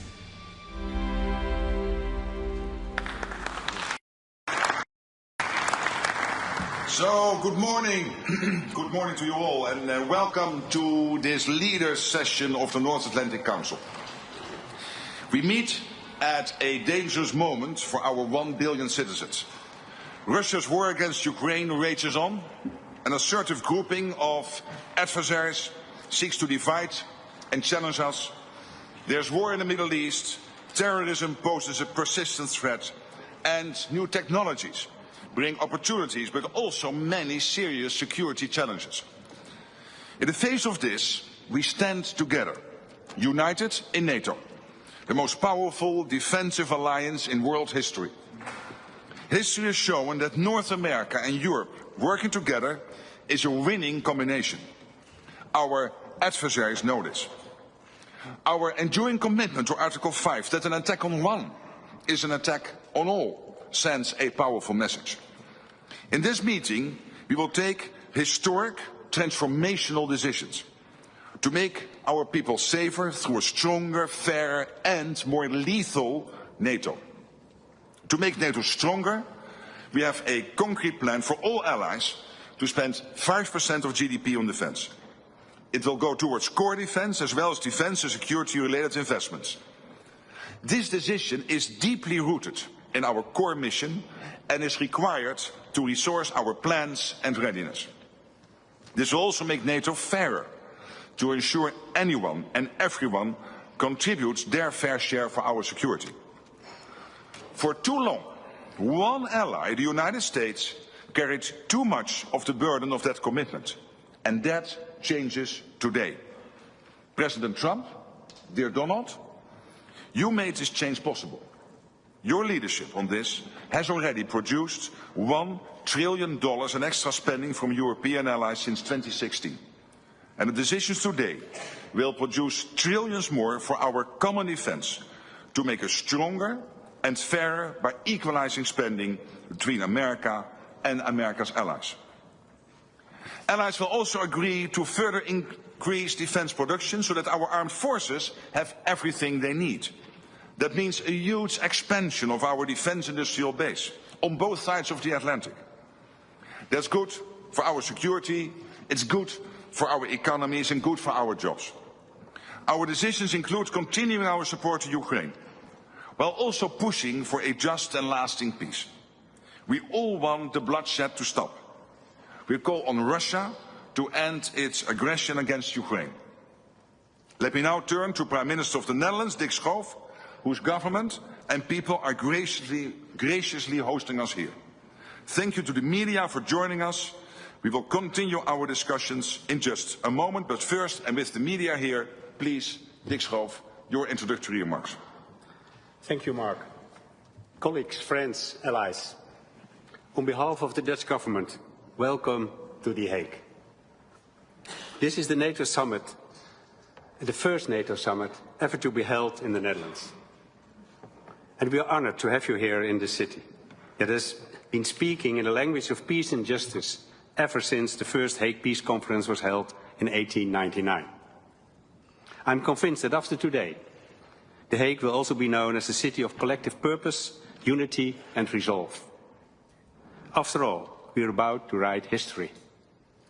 We are about to make decisions leading to an unprecedented increase in our collective defense spending and a new financial balance in our alliance. Both are urgent, both are necessary, and both will help make our transatlantic bond even stronger. So we can do justice to our founding principles of democracy, liberty and the rule of law, as laid down in the Washington Treaty. The last NATO event held in The Hague was a foreign minister meeting in 1989, just as the Iron Curtain was beginning to break apart on the eve of the Cold War's end. And for a period, we hoped and believed that relations with Russia would continue to thaw. But the end of history turned out to be an illusion.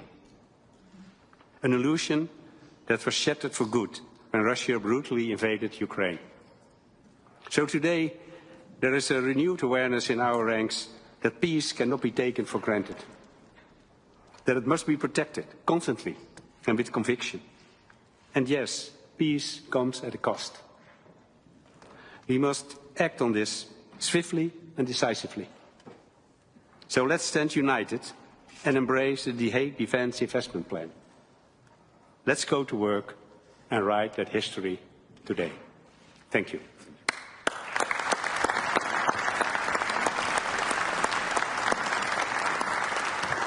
So thank you for the media for joining us, but in the spirit of democracy, I have to ask you to leave the room now. Thank you.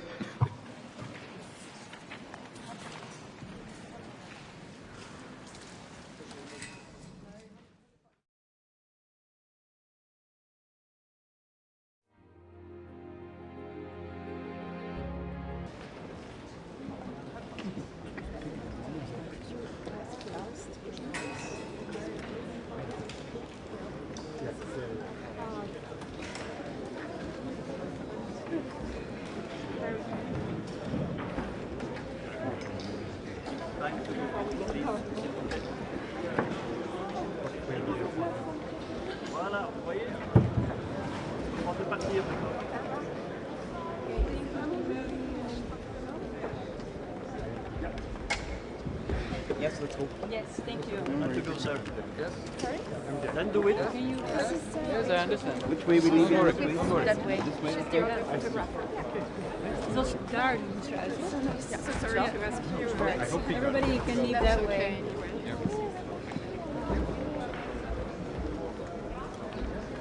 Please pack your stuff now.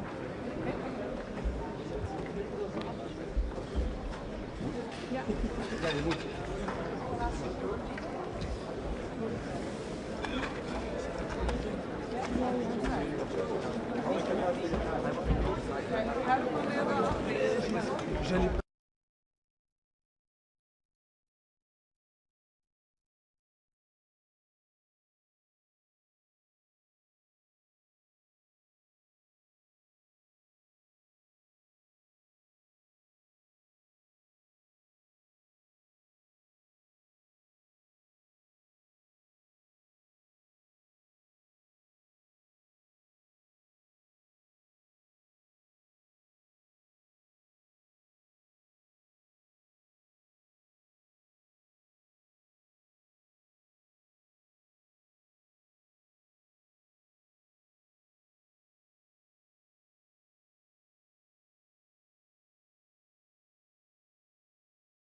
us, and maybe it's going to speak less. I think he's run and maybe just use it. Est-ce que c'est historique? Yeah. Sorry, thank you, bye-bye. Je sais pas, juste, je vois quelqu'un dehors. Il devrait parler à quelle heure? Entre 40 et 45. Mais comme vous voyez, on est obligé de venir avant, sinon... It's okay? It's okay? I just do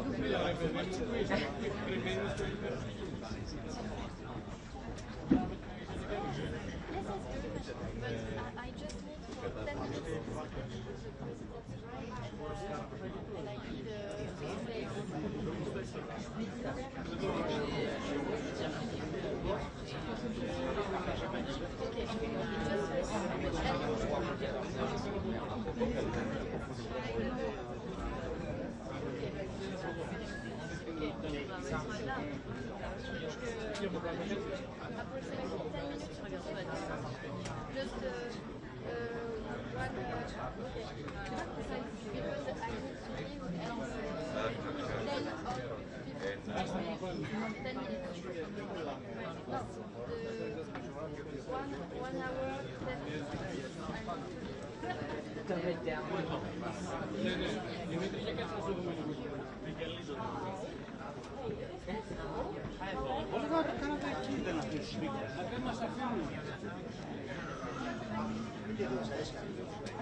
Μ' αρέσει, αλλά είναι καλό.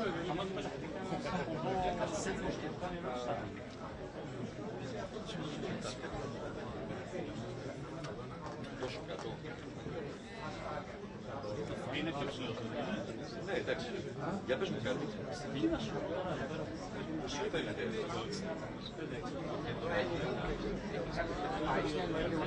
Next to me. Ένα-δύο. Πολύ ωραία. Ένα-δύο.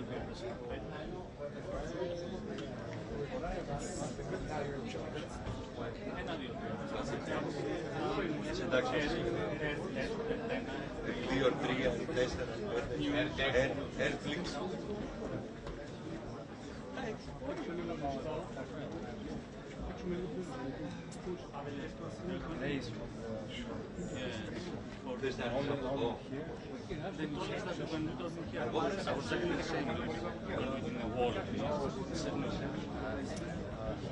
I don't like it here.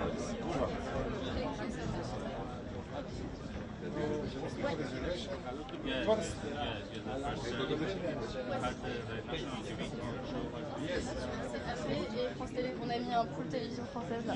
Et ça, c'est parce qu'ils ont leur. If you want to take a position. AP et France Télé.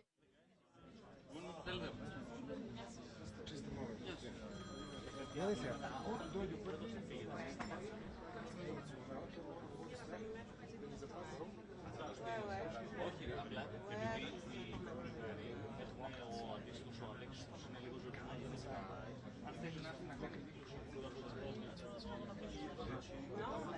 μετά την ηλικία μας, μετά την ηλικία μας,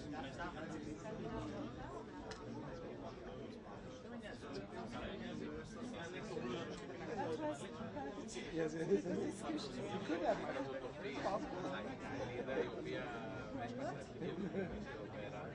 Είπε ότι έχει μία και τέταρτα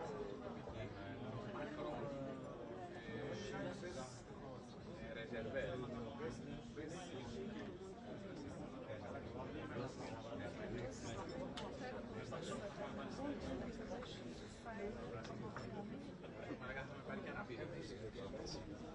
Και ορωτική αρρωγή για τις ερωτήσεις. Θα αφήσεις εδώ κάμερες. Γιατί πού άλλο να πάμε. Περνάει από γενιά σε γενιά.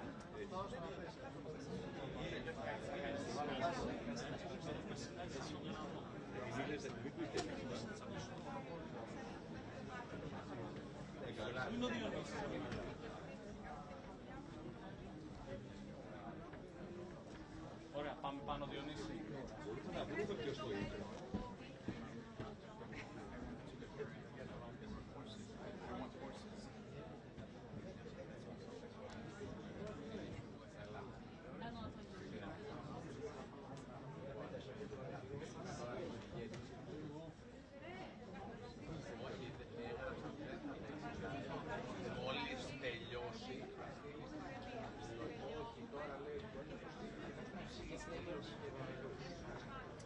Είμαστε solidi. Βλέπετε δυνάμεις να παίξουν πώς ελεγχώνουν ανθρώπων και να κρατούν υπό δυσκολία.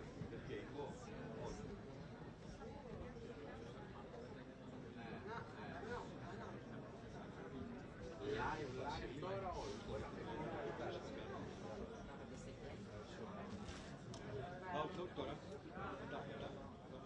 Σπύρο, βάλε μικρόφωνο στο Μητσοτάκη, πέφτει το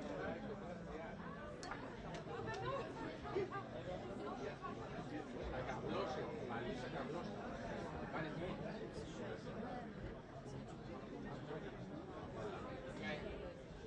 Είμαστε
Faut juste que je la...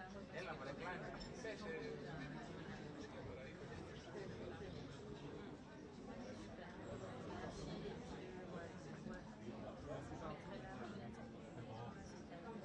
είναι κάποιον σας η Σοφία. Έχει καθυστέρηση.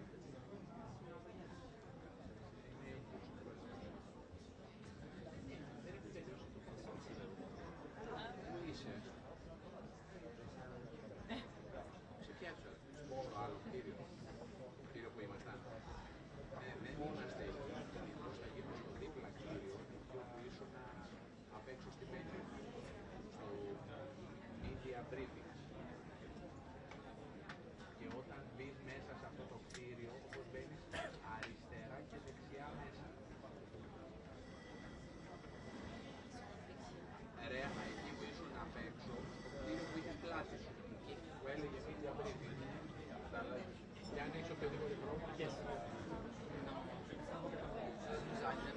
εδώ μαλάκες εδώ έχει ένα κρέας.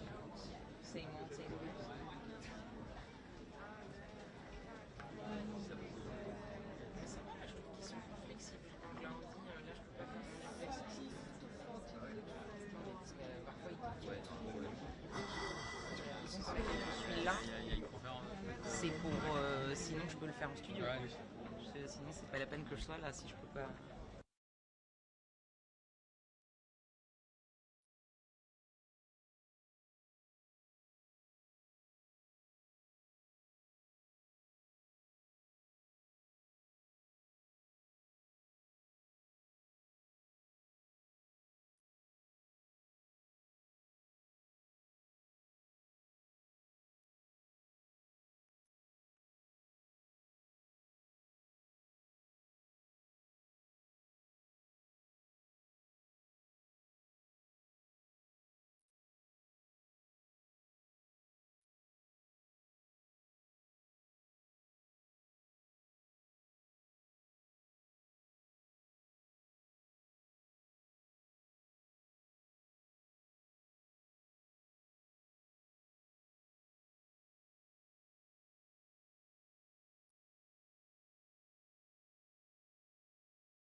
Hi, did you see it? The question is, thank you very much. No, but it means it's not a briefing, 2 meetings.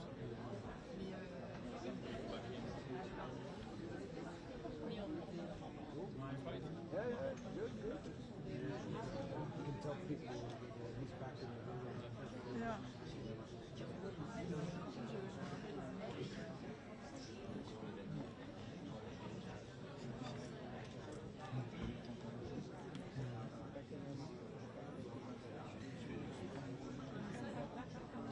Comment c'est vrai? Moi je savais pas ça.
Son duplex avec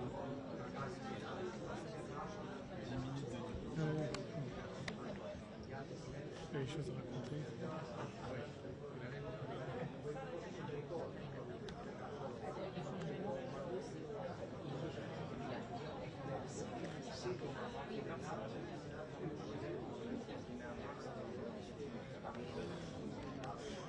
Another one.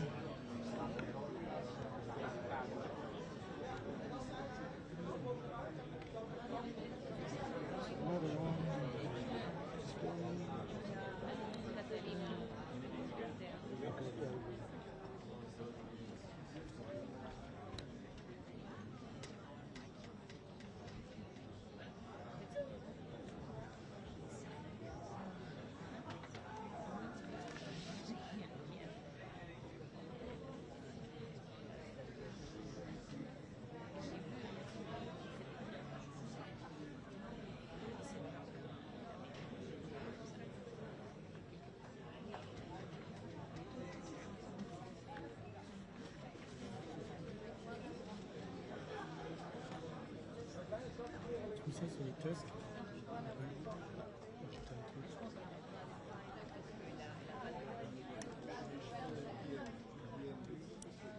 C'est le micro 1, 2, 3, 1, 2, 3. Ça module bien, hein? Impeccable. Tu peux couper, patron. J'entends cordial. Après-midi, il y a des briques.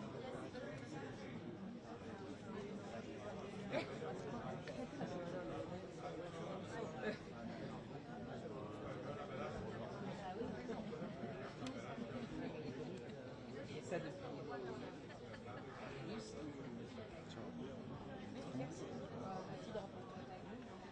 Hein? Ah ouais, mais attends, je te dis, c'est pas fini. Peut-être une demi-heure de fin. C'est comme ça que ça marche. On se dit que le gars il va pas venir avant trop. Non, c'est sûr. Ouais,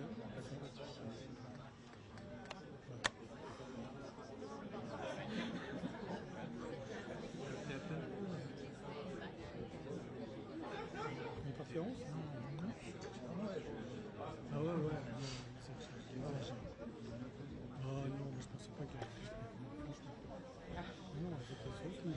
On dit ça, mais putain, je croyais pas. Non, elle exagère ou pas? Non, c'est... Il y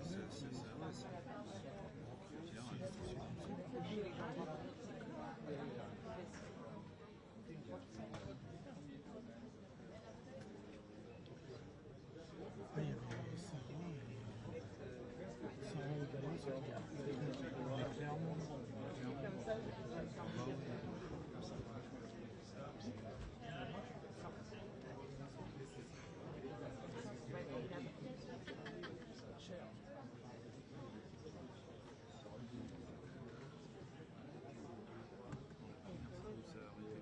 J'avais du mal à mettre le Dans on la attend plénière, là? Oui. Il y a aussi oui, le TDH.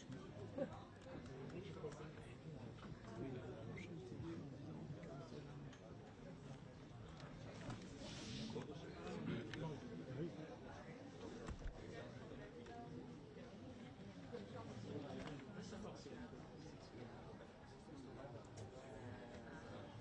Ça va?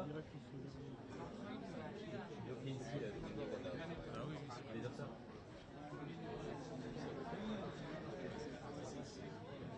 Parce qu'on n'est jamais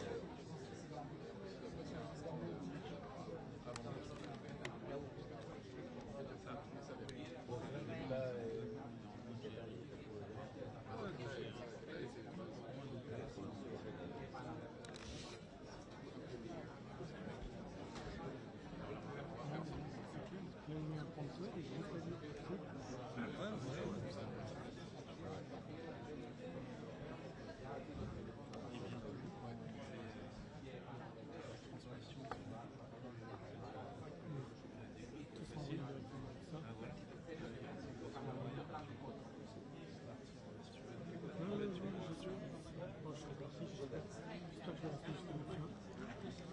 avant qu'il me chasse.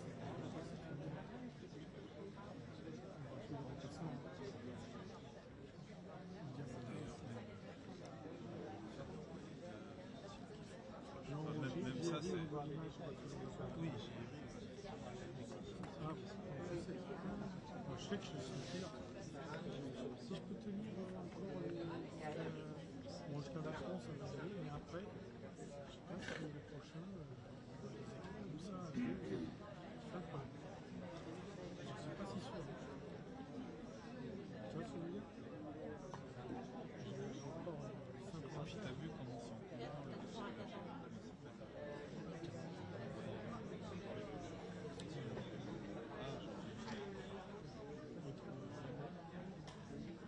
ah, quoi, la Starlink? Voilà. Ouais, l'opération en même temps. Là, la Starlink, c'est pas que ce soit compliqué, mais il y a des manips à faire. Moi je l'ai fait, hein. J'ai fait la formation avant de partir sur le... En Allemagne. utilisé. T'envoies, t'appelles et ça fait. Je l'ai pas utilisé. Le gamin de Avec une crème, avec Ah oui. Ah ouais. Ouais. Yeah. C'est une crème, ça. Macron is always late. Rutte is supposed to speak at the same time, so I don't know if Macron will wait or will just speak at the same time as Rutte. Or the opposite, Macron may speak first. We see.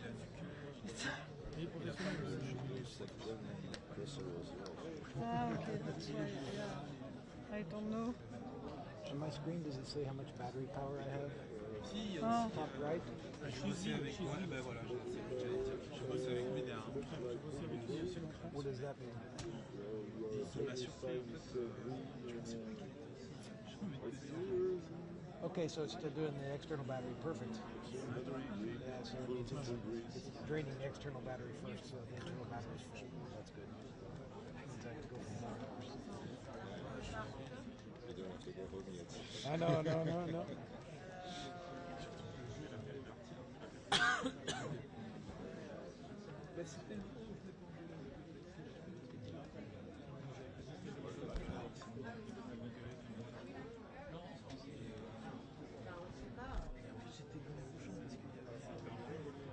Ah oui.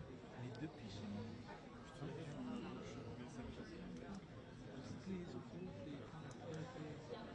je l'appelle.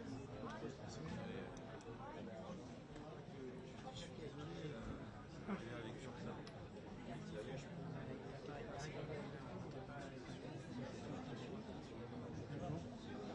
Au lieu d'avoir, tu vois, plutôt une réaction négative, ça fait chier.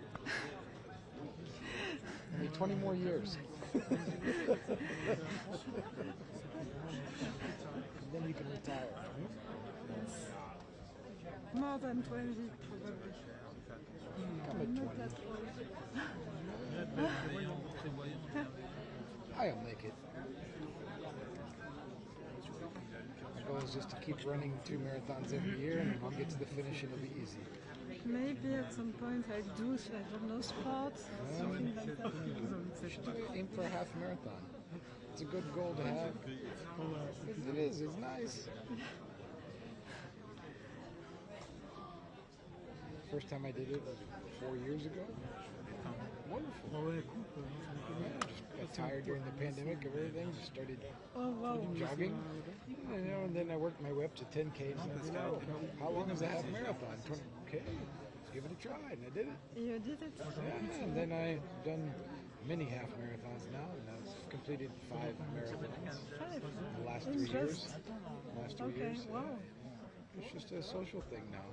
So I recommend doing it.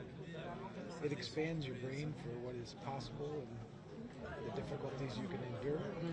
So it's good for that. Recommend it.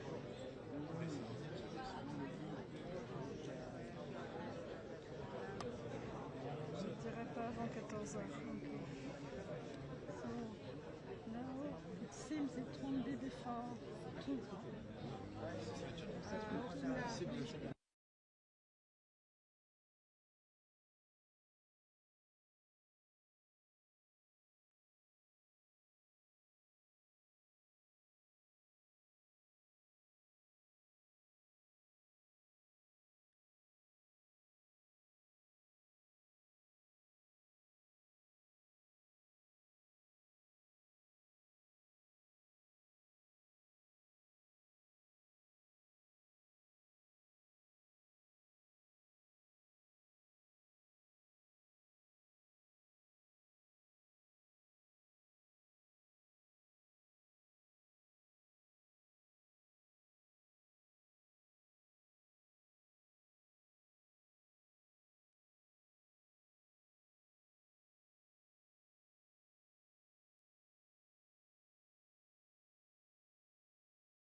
Ok. 14h, 14h05. Il arrive entre 14h et 14h05. Ah, super. En 10 minutes. Ah, ça fait 15 minutes. Ça fait 15 minutes. Ouais, 10-15 minutes. Je préfère 10. So it's not even. Alors, on espère, mais il est tout le temps en retard. Donc, à mon avis, je vais plus dire 5 minutes.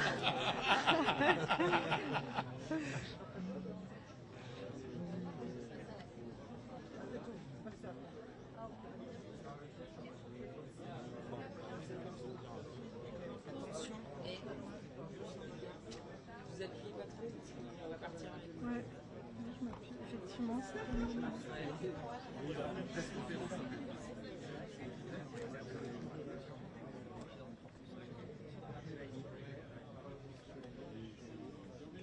So I'm waiting now for my train. After all press conference at the same time, and they close the door. So busy. It's Croatia. They close the door. Ah, okay.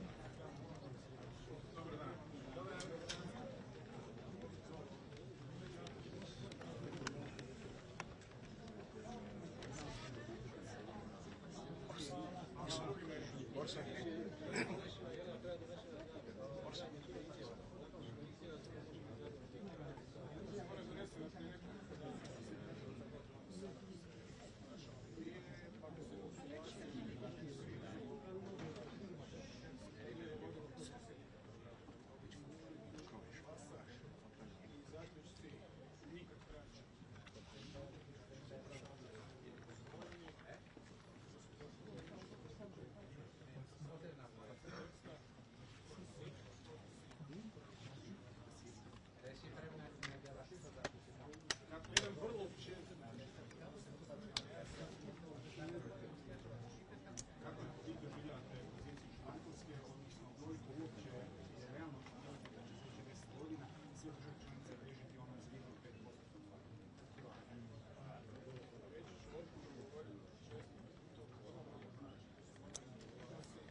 So, Germany, sorry, it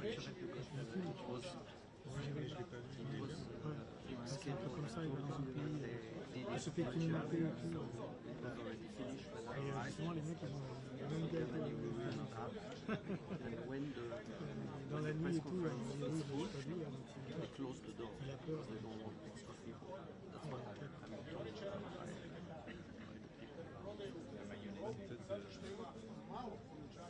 Les dires de méchants.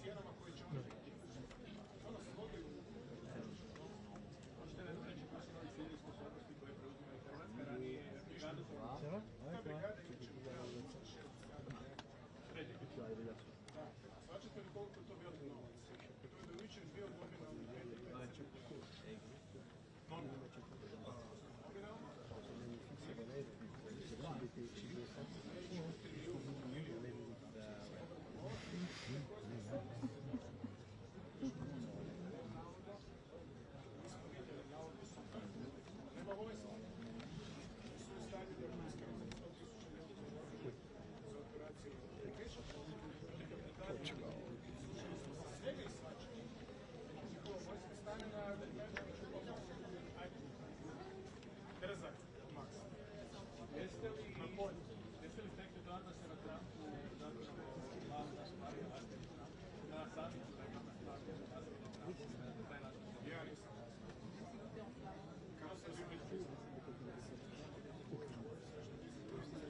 Ouais, c'est ça quand t'attends avec les... C'est ça qui me fait rire. Il achète pas de noyer, le batterie. Ah ouais, c'est ça.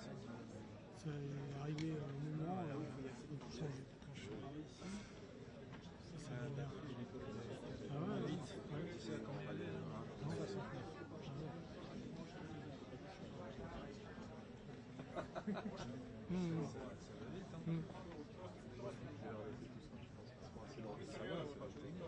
Oui, oui.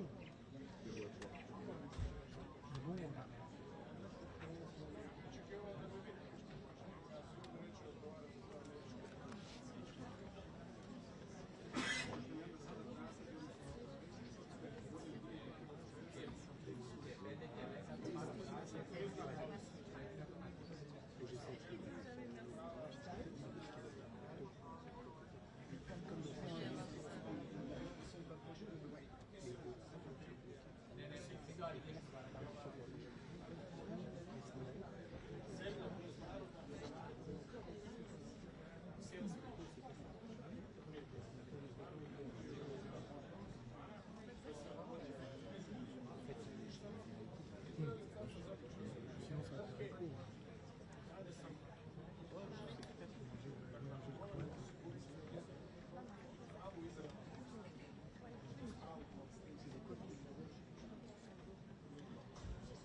C'est difficile, mais quand il a eu, j'ai retourné comme ça. Parce que le câble, c'est pas assez long. Ah oui, d'accord. Ah oui, t'as raison. Pardon, ok, j'ai compris. Understood. Oui, parce que quand j'ai utilisé le câble plus long, il a été attrapé par tout le monde. Understood. Leave me a spot as well. We'll all be good. Yeah. There's space for everybody. At the end, everything is fine. I just start off like this, and then we're good. Sauf si on a les jaunes. They're wanting him to finish up the West Point. Like, what happens when Macron talks? You don't want him to speed up. Non, non, faut pas le moteur. Non, mais j'ai même pas sur un câble. Ah oui, d'accord. Mais je relevais tout à l'heure. Parce qu'on refait le réglage là-haut, on aura le temps. Juste au moins le. Là, tu n'as pas allumé ta mixette, c'est ça? Non. Là, il est pas représenté un truc.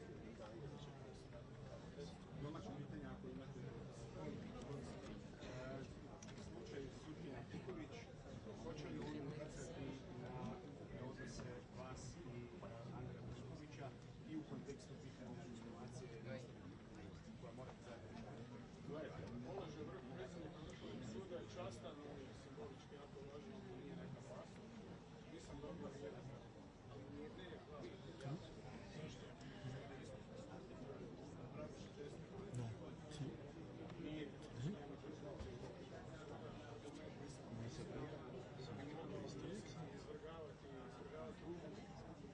C'était pas le. Oui, c'est ça. C'était le. Il y a l'image en. Ouais, j'ai entendu parler de ce oiseau. C'est pas le. Comment il s'appelle? Ça se termine en rouge. Je perds la mémoire. Ouais, des jeunes crocodiles aussi. Ouais. Il attaque pas. Je vois pas maintenant.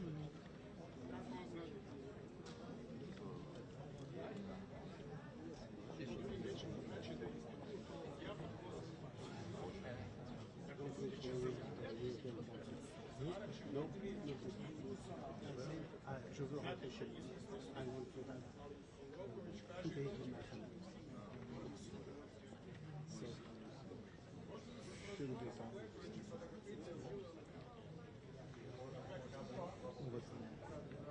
Oui, bien sûr. Je vais aller faire une pizza demain soir. J'irai à une branchée parisienne tout seul. Il fait chaud, 34 degrés, 34, 38 à Lyon, 40, ils annoncent des orages. Quand tu vois bien.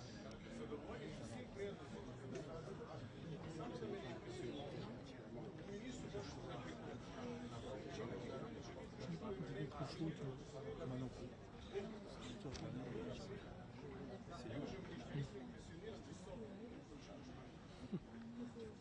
Oui,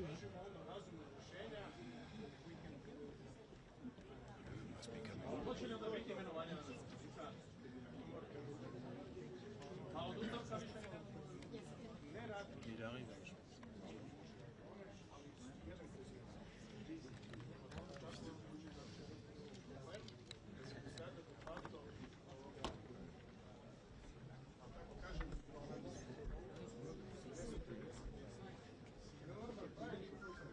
Kompletnu rošadu u diplomaciji mi nemamo koliko ljudi. Kad imate problem, morate imati barem 2 pune posle. Ali znate da mijenjate cijelu poslu. Diplomacija se mijenja, ti mijenjate cijelu. Međutim, 5 godina znači naprosto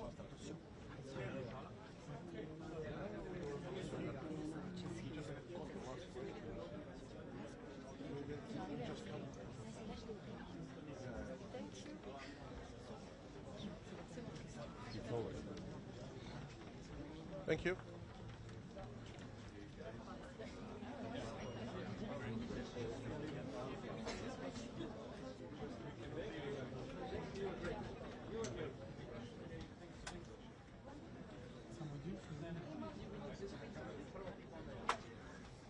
Je sais pas par où il arrive. Il arrive par où? À gauche. À gauche? Ouais. Lisa, tu peux te mettre là-bas?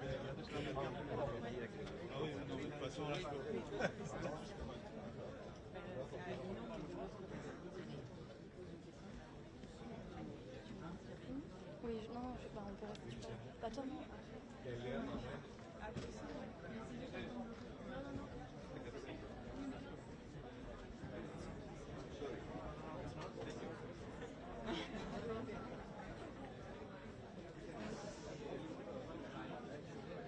Ouais.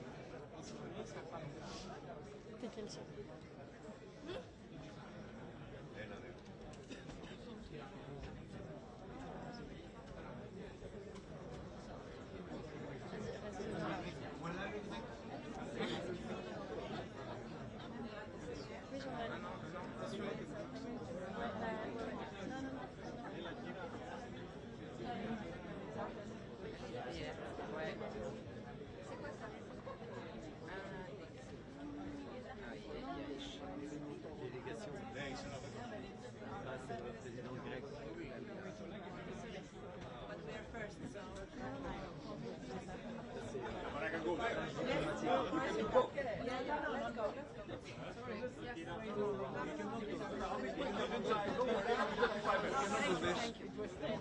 We came first.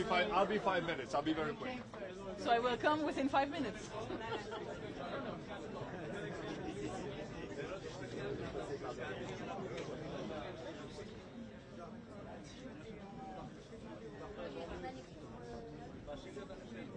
La cam, on va bouger un petit peu. C'est pas possible avec la ville que ça.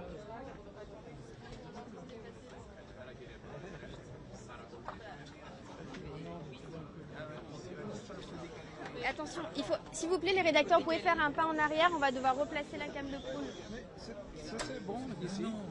On n'a pas un problème. C'est bon pour nous. Oui, oui, reste ici. Reste ici. Non, mais ça, dans tous les cas, ça va bouger. Est-ce que tu veux rester dans la cam? Reste ici. On a plein d'espace. C'est pas grave. Reste ici. C'est plus simple. Ils veulent pas. Reste ici. C'est plus simple ici. Bah oui, mais on a un micro. C'est pas grave. C'est gentil, mais c'est pas nécessaire. C'est pas gentil, c'est juste qu'on peut pas parler juste à côté. Donc il faut qu'on se déplace là. Mais non, mais pour nous, c'est... Bah non, parce qu'il va arriver, il faut pas qu'il parle en même temps. Mais... Là, il faut... Bah oui, de toute façon. Bah il suffit de remettre l'argile.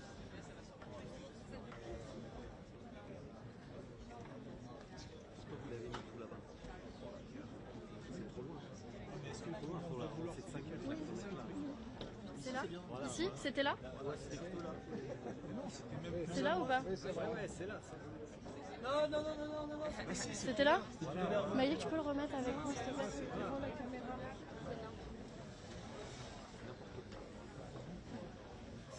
C'est bon.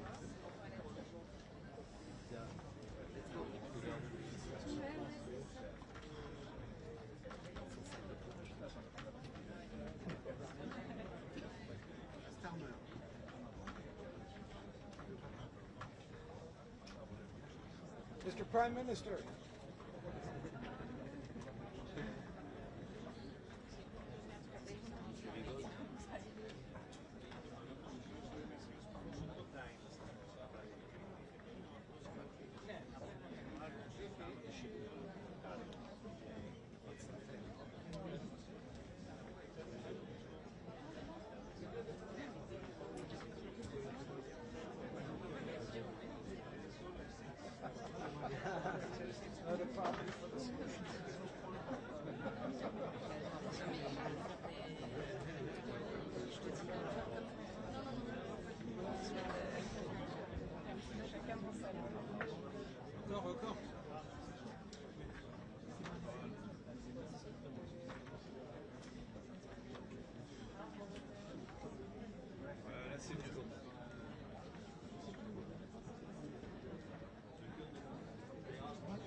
C'est là. Ouais, vous vous rapprochez pour le regard. Vous êtes un peu... Vous êtes décalé.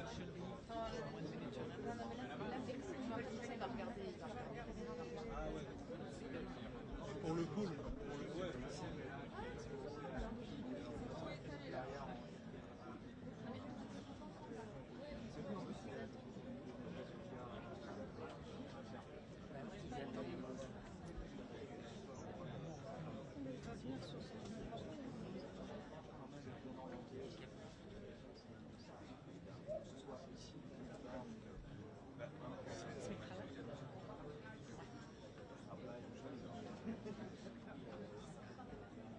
Oui, oui.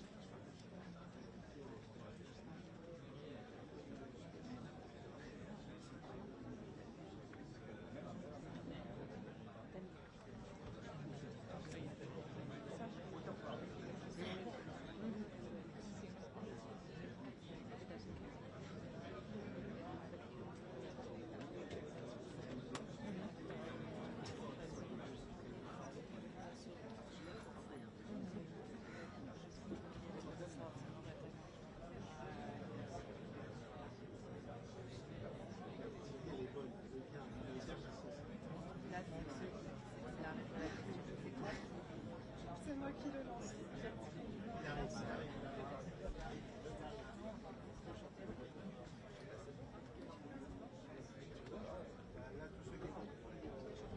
Quand vous changez tout.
One shouldn't give time from the list to do it. Merci. Me too.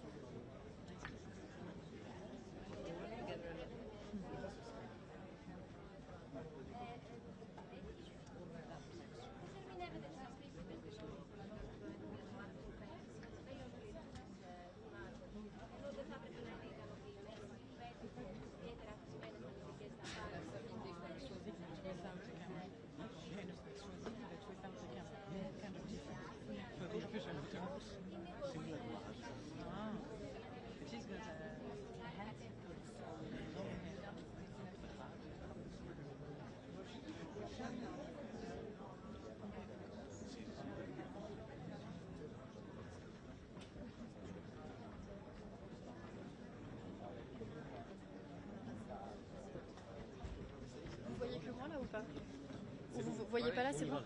Allez, c'est parti.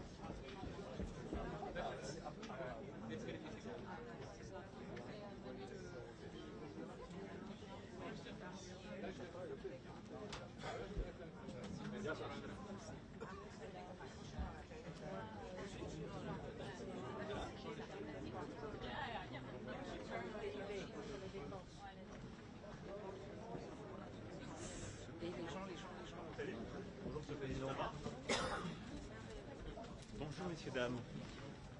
Vous allez bien? Peut-être quelques mots pour vous dire les conclusions que je tire de ce sommet, ce que j'ai pu exprimer d'ailleurs tout à l'heure. D'abord, en poursuivant le réinvestissement sur les questions de défense, l'ensemble des pays membres et tout particulièrement les Européens continuent d'œuvrer à structurer ce pilier européen au sein de l'OTAN. C'est ce que nous poussons depuis plusieurs années, avoir une Europe qui dépense davantage, qui prend davantage ses responsabilités pour sa sécurité, qui prend davantage de part du fardeau. C'est à la fois le souhait américain depuis plusieurs années, c'est une nécessité européenne, nous devons le faire pour nous-mêmes et pour être plus indépendants. Deuxième remarque, c'est que cet investissement doit aller de pair avec un durcissement des armées européennes, c'est-à-dire une culture commune, ce que nous avons lancé il y a quelques années avec l'initiative européenne d'intervention, créer des cultures communes, des déploiements communs, des exercices communs, c'est-à-dire des armées qui vraiment se battent, vont sur le terrain, comme on a su le faire au Sahel il y a quelques années, se déploient rapidement, comme on a su le faire il y a 3 ans, quelques jours après justement le déclenchement de la guerre d'agression russe, en structurant, en étant nation cadre en Roumanie. Et puis il faut développer avec cet argent une base industrielle et technologique de défense européenne, c'est-à-dire une Europe qui défend plus, c'est une Europe aussi qui doit développer de l'innovation et de l'industrie de défense, et pas simplement acheter chez les autres. Et à ce titre, ce qui a été fait ces dernières semaines au sein de l'Union européenne avec les programmes dits SAFE ou EDIP, qui réservent 65% de ses financements aux Européens, va dans la bonne direction, est un vrai changement de doctrine dont je me félicite. Le troisième élément, c'est que tout ça, on le fait, quand même le rappeler et remettre les choses au milieu de la discussion, parce qu'il y a la menace russe. Je le disais il y a quelques mois à nos compatriotes, nous le vivons depuis plusieurs années, mais au fond, la 3e guerre russe en Europe a acté cette menace. En effet, après la Géorgie, après la Crimée, la guerre d'agression de février 2022 a très clairement permis d'identifier cette menace dans la durée. Et c'est ce pourquoi, au fond, nous nous réarmons tous, parce qu'il y a cette menace à nos frontières. Et donc, c'est pourquoi nous souhaitons que, en effet, la guerre d'agression russe en Ukraine demeure une préoccupation, la préoccupation principale des Européens. Elle est celle qui justifie ce réarmement dans la durée, parce qu'il y a cette menace qui perdurera. Mais il y a aussi la volonté que nous avons ici réaffirmée d'agir ensemble et de manière partenariale pour arrêter cette guerre. D'abord, on a besoin des États-Unis pour obtenir un cessez-le-feu, par une capacité de dissuasion, en utilisant aussi la crédibilité des derniers jours liée au théâtre iranien. Et puis ensuite, parce que nous prenons notre part, en Européens, c'est le sens même de la coalition de volontaires que nous avons structurée en février dernier et que nous allons réunir à nouveau en juillet, c'est-à-dire que vous avez ces Européens, avec d'ailleurs aussi les Canadiens et plusieurs autres, qui sont là et qui sont prêts dans la durée à soutenir l'Ukraine, à lui permettre de régénérer son armée, de déployer des forces de réassurance. La quatrième remarque que je voudrais faire sur ce sommet, c'est justement que tout ça suppose aussi que les Européens pensent leur sécurité de demain. Parce qu'on ne va pas aller vers une escalade sans fin vers plus d'armement. Nous devons nous armer parce qu'il y a aujourd'hui un décalage par rapport au niveau d'armement de la Russie et qu'il y a cette menace. Mais dans le même temps, nous devons penser pour nous-mêmes les garanties de sécurité, le cadre de sécurité dans lequel on veut vivre demain. C'est-à-dire celui qui stoppera la prolifération, celui qui encadrera les capacités d'armement, comme on l'a connu par le passé quand il y avait la guerre froide. Et beaucoup de ces traités de la guerre froide sont tombés ces dernières années dans le silence absolu, le dernier étant le traité FNI en 2019. Et c'est pourquoi, de la mer Noire à l'Arctique, nous avons besoin de repenser chacun de ces espaces, de dire au fond jusqu'où nous sommes prêts à aller pour nous défendre et quels seraient les termes de la discussion avec la Russie pour permettre de limiter les capacités et d'avoir un chemin de retour de la confiance. Mais il faut y penser dès maintenant pour pouvoir le négocier dans le cadre d'une paix plus large. Mon dernier point, ce sur quoi j'ai insisté, c'est que tout ça suppose de l'unité, du respect et de l'anticipation. Ce qui veut dire que cet effort collectif et les bons résultats qu'on a avec ce communiqué et ce réengagement européen, il a en quelque sorte, et il impose de manière évidente, la paix commerciale. On ne peut pas entre alliés dire il faut dépenser plus, nous dire on va dépenser plus, et au sein de l'OTAN se faire la guerre commerciale. C'est une aberration. Et donc c'est pourquoi il est très important qu'on puisse revenir à ce qui devrait être la règle au sein de l'ensemble des alliés, c'est-à-dire une véritable paix du commerce, et donc d'abaisser toutes les barrières tarifaires qui existent ou qui ont été renforcées. Ça suppose aussi d'anticiper les évolutions de déploiement des forces, tout particulièrement sur le sol européen. Et ça suppose enfin de ne pas oublier les termes de la guerre et les risques qui persistent pour nous. J'ai pu le dire, on a une guerre très territoriale, très terrestre, à haute intensité qui se joue aujourd'hui en Ukraine. Mais la menace, nous le savons, elle se déploiera de plus en plus sur le cyber, dans l'espace, en mer. Et donc c'est là aussi où il nous faut renforcer nos capacités et nous coordonner. Voilà les quelques éléments clés pour moi, à la fois de ce sommet de l'OTAN et ce que j'ai voulu aussi défendre avec mes collègues. Je vais maintenant répondre à Monsieur le Président Donald Trump. Alors, je n'arriverai pas à répondre à 3 questions en même temps. Un engagement concret de la part de Donald Trump sur cette question du respect de l'article 5 après les premières déclarations qu'il a faites hier. Alors moi, je vais vous dire, c'est très simple. Mon travail, c'est pas de faire l'exégèse de ses propos.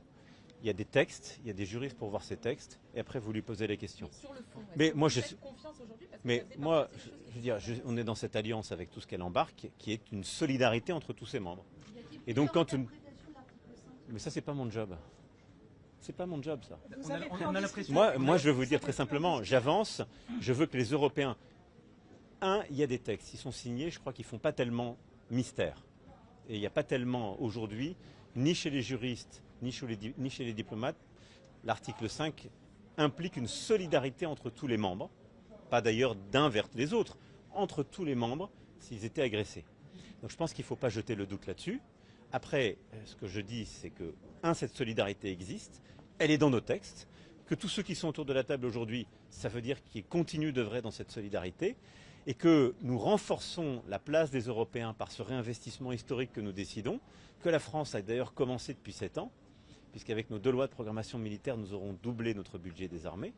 Mais surtout, on renforce aussi notre indépendance, c'est-à-dire notre capacité à moins dépendre. Mais Monsieur le Président, on a l'impression que la sécurité collective dépend des sautes d'humeur et de l'ego d'un homme. C'est pas très rassurant. Non, mais justement, il ne faut pas que ce soit le cas. Alors, ça n'est pas le cas, je tiens à vous le dire, pour la France qui a une armée complète, solidement dotée, qui a la dissuasion, ça n'est pas le cas. On ne dépend pas des autres pour notre sécurité. Et donc moi, je pense que notre Europe, elle doit encore se renforcer pour moins dépendre des autres, même si c'est une très bonne chose d'avoir une alliance plus large qui nous permet d'avoir plus de force et de profondeur. Monsieur le Président, sur la guerre commerciale. Alors, excusez-moi, votre collègue puis vous. Sur la guerre commerciale, vous l'avez évoqué avec lui directement, le président Trump À plusieurs reprises. Donc je pense qu'il faut maintenant qu'on arrive à conclure.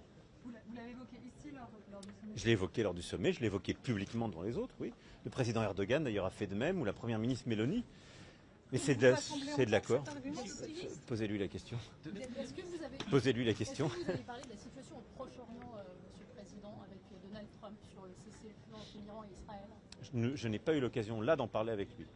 Quelle est votre analyse des dégâts infligés Elle est encore en cours. Il y a des rapports qui disent qu'elles ne sont pas très lourdes. Le président Trump dit que c'est un anti-projet décennie. Où vous situez-vous? Premièrement, nous sommes en train de finaliser ces analyses en propre, pour ce dont nous disposons. Il y aura ensuite une confrontation avec l'analyse des autres pays intéressés, évidemment américains, les autres Européens, les Israéliens. Et puis j'aurai l'occasion tout à l'heure de voir le directeur général de l'Agence internationale pour l'énergie atomique, M. Grossi, et j'échangerai aussi avec lui sur ce sujet. Monsieur le Président, quelle est votre stratégie pour traiter Donald Trump? Lui être très flatteur, lui opposer de la résistance? On a vu beaucoup de chefs d'État faire preuve d'obséquiosité ici au sommet de l'OTAN, voire carrément lui tirer. J'essaie toujours d'avoir la même... traiter Trump.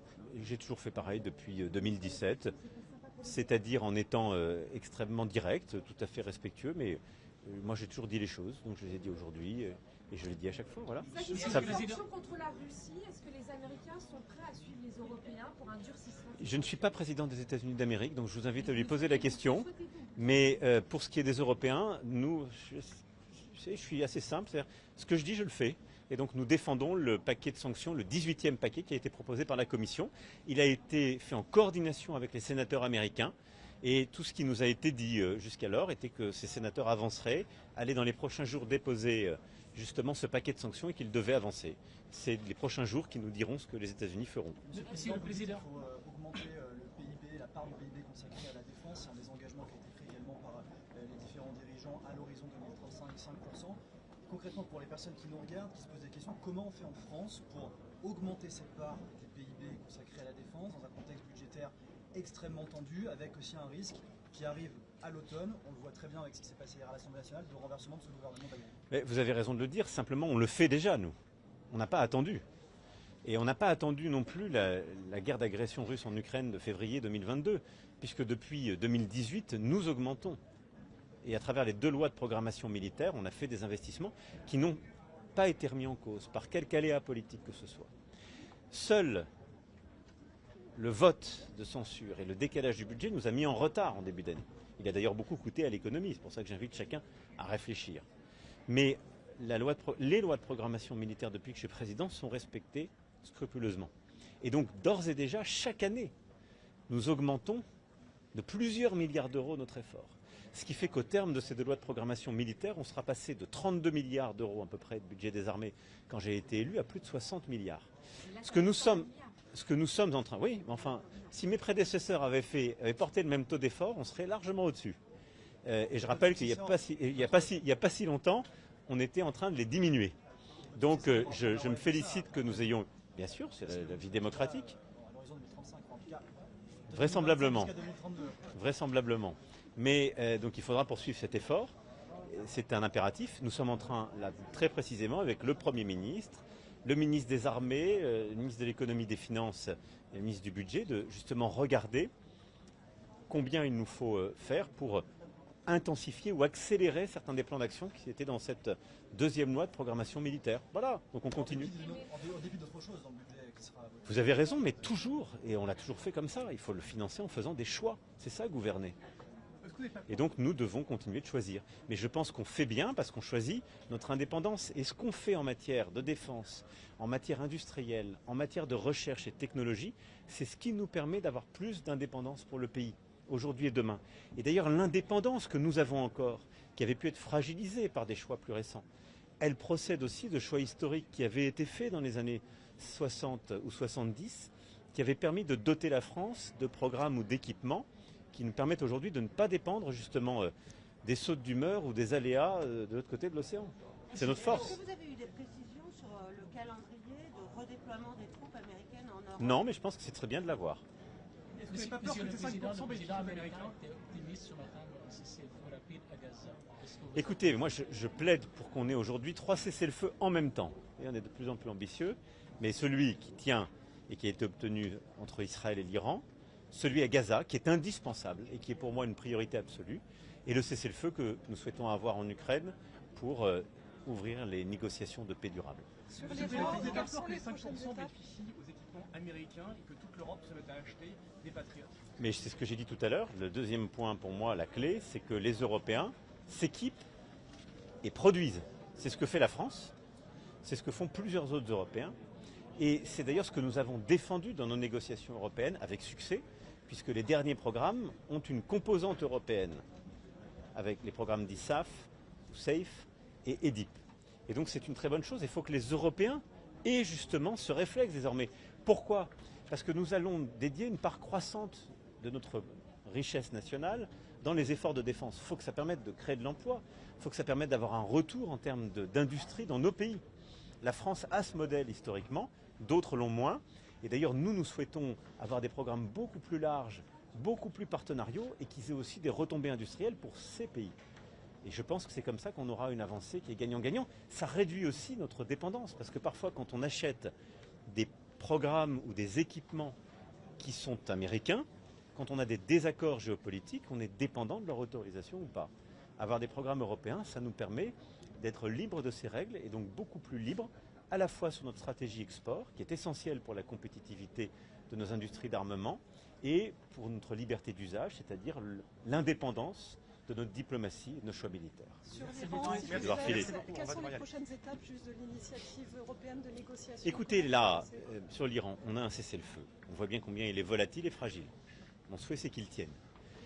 Ce cessez-le-feu va s'accompagner d'une évaluation justement des dommages qui ont été faits, ce que je disais tout à l'heure, qui seront clarifiés dans les prochaines heures et prochains jours. Et de toute façon, nous devons reprendre un travail diplomatique et technique sur la question du nucléaire. Et donc l'AIEA aura un rôle à y jouer. Évidemment, les États-Unis d'Amérique ont pris le contact, et les Iraniens et les Européens y ont leur place. Parce que nous aurons de toute façon, d'ici à quelques semaines, un choix sur ce sujet à faire, c'est de savoir si le JCPOA est encore un cadre ou pas, puisqu'il existe encore, et nous avons des délais qui continuent à courir, mais des choix qui seront à faire à l'été. Merci beaucoup. C'est pour quand, Monsieur le Président, pour réunir les partis français? Bon courage avec Trump.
All right, good afternoon, everyone. We'll jump right in with a statement from the Secretary General, followed by your questions. Yes, good afternoon.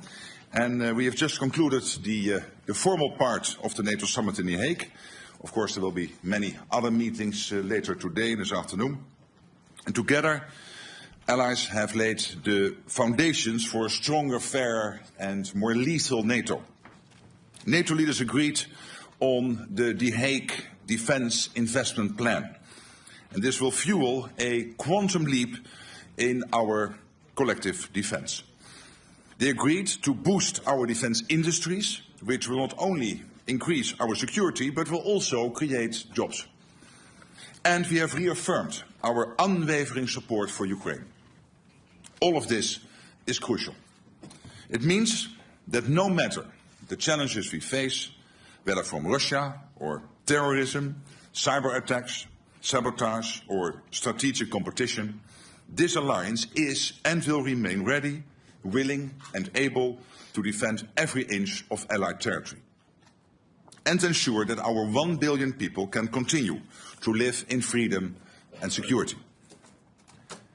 These decisions will have a profound impact on our ability to do what NATO was founded to do, deter and defend. And the key decision in that regard is to adopt the Hague Defence Investment Plan. With this plan, allies have agreed to invest 5% of GDP in defence. This is a significant commitment in response to significant threats to our security. It includes at least 3.5% of GDP invested in core defence requirements, a benchmark that until today was set at 2%. A target that I'm pleased to say all allies will now meet this year or have already met. The 3.5% is to fund our militaries and the equipment they need, from our air defences to ammunition, drones, tanks, troops and more. In addition to the 3.5% for core defence, the plan includes 1.5% of GDP that will go towards investment that support our defence and security. All to ensure we can effectively deter aggression and defend ourselves and each other should anyone make the mistake of attacking. Allies recognise the severity of the threats we face, and in response they have come together to agree an ambitious but essential new defence spending commitment. Our decisions today show, from the Mediterranean to the Arctic, from the west coast of North America to our eastern flank, all allies are united in understanding that we need to step up to stay safe, and they are acting on it. President Trump has been clear. America is committed to NATO. He affirmed that again today in no uncertain terms. At the same time, he made clear that America expects European allies and Canada to contribute more. And that is exactly what we see them doing. European allies and Canada will do more of the heavy lifting, equalizing their spending and taking greater responsibility for our shared security. Of course, work does not stop here. This is day one. We now shift from agreeing on what we need to rolling up our sleeves and making this new plan a reality. And part of this requires that we rapidly expand our defence industrial capacity on both sides of the Atlantic. We need quality and quantity. We need to innovate and we need to act fast. So we will continue our work to bring down barriers. We will leverage our partnerships with the European Union, with Ukraine and in the Indo-Pacific to foster defence industrial cooperation. And there are major economic benefits, with the potential for literally millions of extra jobs across the alliance. The decisions made today will make NATO much stronger. They also make NATO a fairer alliance, with Europe and Canada stepping up and carrying their fair share of the responsibility for our shared security. The resolve of allies is clear. We are in this together, committed to Article 5, and we are determined to stand firm. No one should doubt our capacity or determination should our security be challenged. This is the stronger, fairer and more lethal alliance that NATO leaders have begun to build. Of course, this is also an alliance that stands firmly by our neighbour and partner, Ukraine. My dear friend Volodymyr Zelensky is here in The Hague with us at the NATO summit along with his team. Our resounding message to him and the Ukrainian people is that Ukraine has our continued support, including with over 35 billion euros pledged so far this year, with more to follow. All of this, our aim is to keep Ukraine in the fight today so that it can enjoy a lasting peace in the future. We stand by Ukraine in its pursuit of peace and will continue to support Ukraine on its irreversible path to NATO membership. It has been a momentous meeting today. Leaders have agreed on a trajectory that will ensure we are able to safeguard our freedom and security well into the future. And with that, I'm happy to take your questions. All right, I will call on people, and please, if you could state the outlet you're from, if I don't know that already. We'll start with Sky News. Right here in the front and the center. We need a mic here. Thank you. Thank you. Deborah Haynes from Sky News. Hi. Hello. The language that you have used when talking to Donald Trump has been notable because of its flattery. Today you called him Daddy, and you sent a text message to him that was gushing with praise. Is this the way that you feel that you have to act when doing business with the US president, through flattery and praise? Isn't it a bit demeaning, and doesn't it make you look weak? No, I don't think so. I think it's a bit of a question of taste, but I think he's a good friend, and when he is doing stuff which is forcing us to, for example, when it comes to making more investments, I mean, would you ever think that this would be the result of this summit if he would not have been re-elected president? Do you really think that 7 or 8 countries who said, yeah, somewhere in the 2030s we might meet the 2%, we've now all decided in the last 4 or 5 months to get to 2%? So doesn't he deserve some praise? And when it comes to Iran, the fact that he took this decisive action, very targeted, to make sure that Iran would not be able to get its hands on a nuclear capability, I think he deserves all the praise. All right. Next question. Let's come to the front here. I think it's BBC. Yes. Yes. Well, wait for the mic, please. Jamal Moussaoui from BBC Persian TV. You said that attack against Iran was illegal and in accordance with the international law. But today, Kaya Kala said she is not sure that it was legal and in accordance with international law. Is there any kind of disagreement between you in NATO? No, there's not, but there will be many views always about international law. I think what the US did last weekend is justified. This is preventing Iran, and this is a request NATO has had for a long time, a position NATO has taken for a long time, that Iran should not get its hand on a nuclear deterrence. So I think it was totally justified what the US did. And I think it's also important that the American president is very much now working to get the ceasefire not only today and yesterday, but to have that ongoing over the coming weeks. All right. I see FT in the halfway back.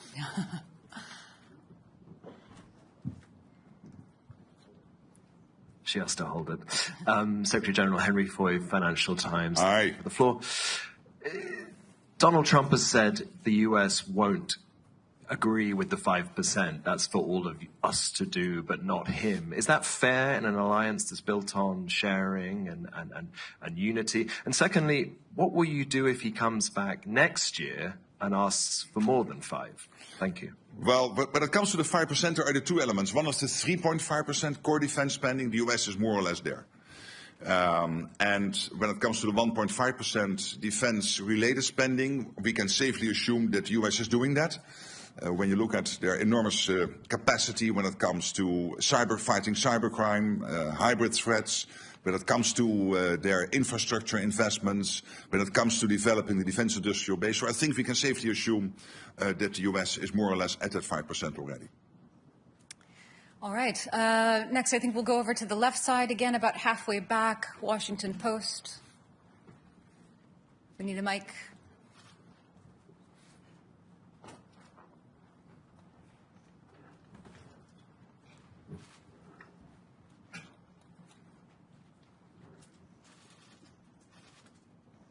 Thank you, Secretary General Ellen Francis, Washington Post.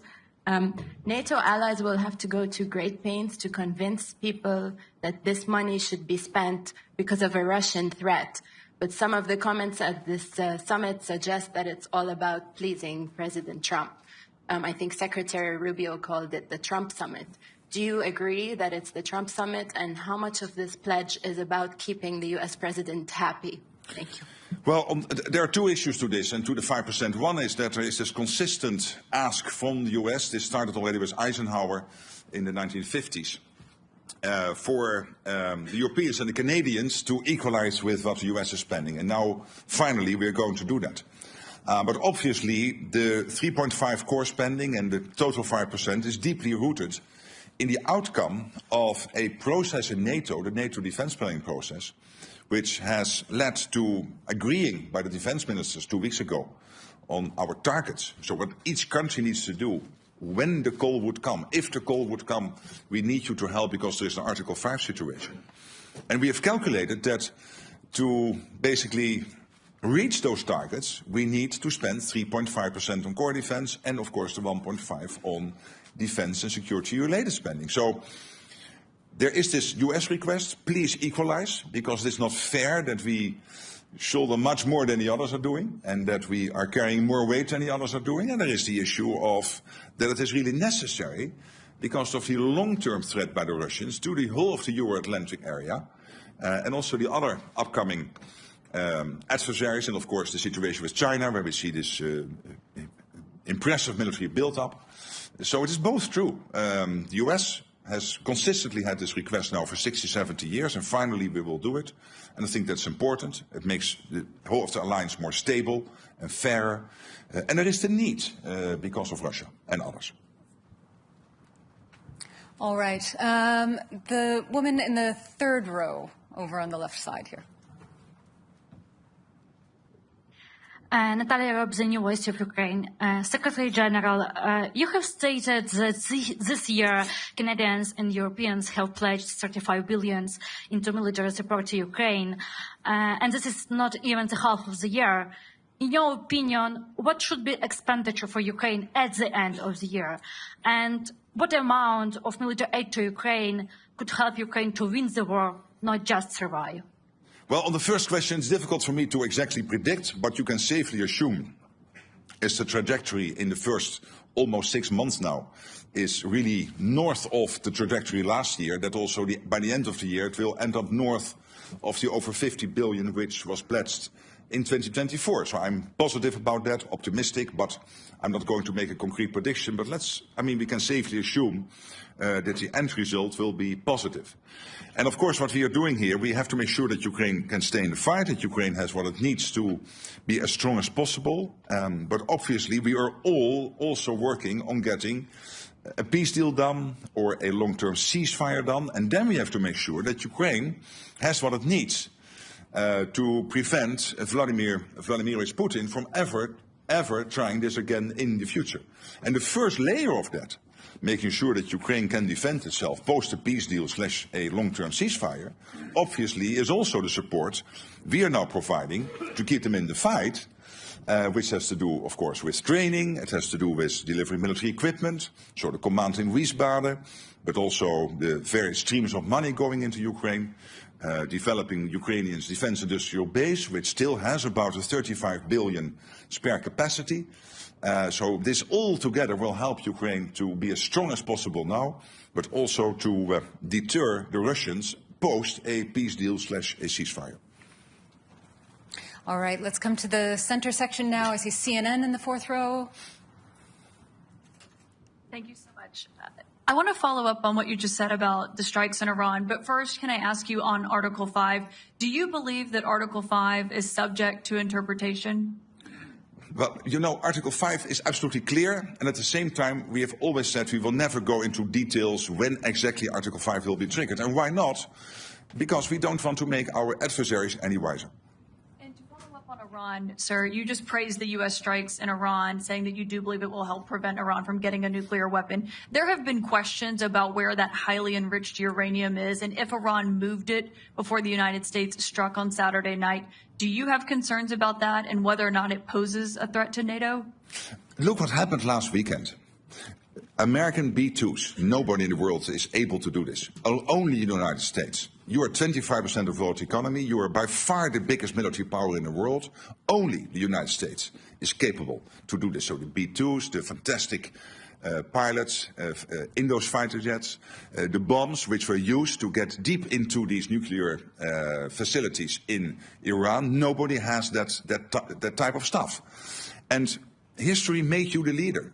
History made you the ones who have to take action when it is necessary. And I think what President Trump did here is take a very targeted, chirurgical operation to take out as much as possible Iran's capability to get to a nuclear weapon. And I commend him for that.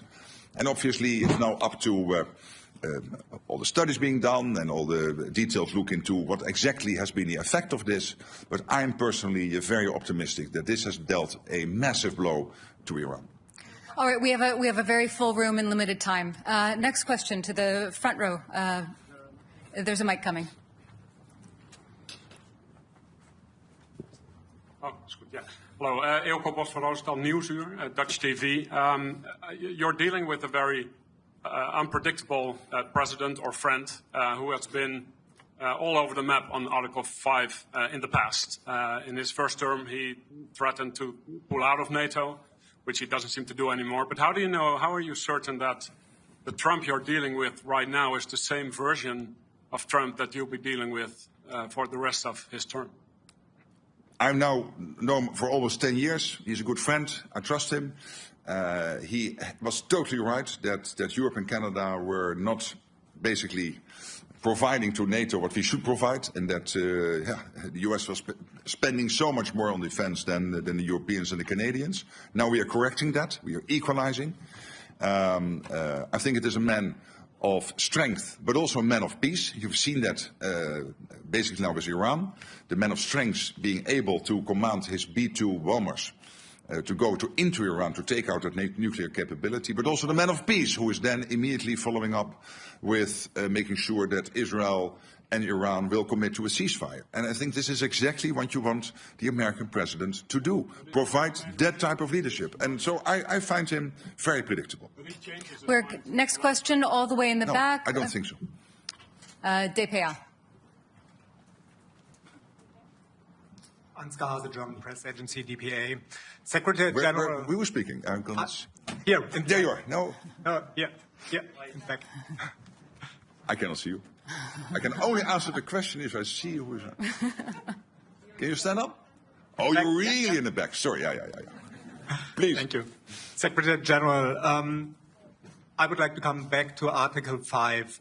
Did President Trump promise in the meeting that he would stand by the allies until the end of his term? And if so, did he promise it without any conditions? Can I ask you, and not you, you're a journalist, so you're totally, of course, free to ask all those questions, but through you to some politicians in Europe and Canada to stop worrying. The United States is totally committed to NATO. The United States is totally committed to Article 5. How many times do we want them to say this? And as I said before, we have now had half a year when we constantly ask the US, are you with us, with NATO, with Article 5? So let's look for another country in NATO, one of the other 31, Iceland, the Netherlands, France or Canada, for the next half year to answer that question. All right. Limited time, lots and lots of questions. The woman in the green jacket here in the third row. Kathy Newman, Channel 4 News. Hi. Hello. You described in the communique Russia as a long-term threat. Isn't Putin an immediate threat? Did you water that language down to get agreement? No. Of course, if you're a long-term threat, you're also a short-term threat. So he is a threat now, and he is a threat in the long term. All right, same row, the woman in the white shirt with the glasses.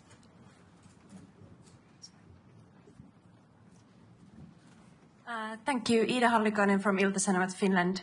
Mr. Secretary General, Russia has expanded its military infrastructure near Finland's eastern border. What is Russia aiming to achieve with this, and what is NATO's message on the matter? And second, if I may, is Spain now serious about the defense spending goal? Yes, on the last question, I believe so. As you know, there is disagreement to disagree that they think they can reach the capability targets by 2.1%. NATO is saying it has to be 3.5%, like for all the other allies. All allies will report on how they are getting to the capability targets, so we will see, and in 2029 we will anyway have a review of all of this. On your first question, well, let's not be naive about Russia. Of course, they are fighting this totally unprovoked war against Ukraine. But at the same time, and this is what we have been hearing, open source from many senior military leaders in Europe, including the Chief of Defense in Germany, they are building up their armed forces and reconstituting their armed forces at such a pace that they could be ready in 3, 5 or 7 years to attack NATO. And that is why today was so important, and today is so transformational. Yes, to the question before, because we have to equalize this to the US and end the debate which has now been running for 60, 70 years. but particularly also because we know that there is this Russia threat, short-term, long-term, whatever, but the Russia threat is there, and we have to make sure that we can defend ourselves, and that is why we are doing this. Okay, we just have time for a few more questions. NHK, so fifth row here. Sacha from NHK, the public TV station of Japan. Thank you. My question is about the IP4 countries, but which were here in The Hague. But so I know you've been mentioning that you won't lecture the whole world, but since you were able to make this historical decision today, do you think this would trigger other countries like the IP4 countries to think twice about their threats around them and their defense spendings?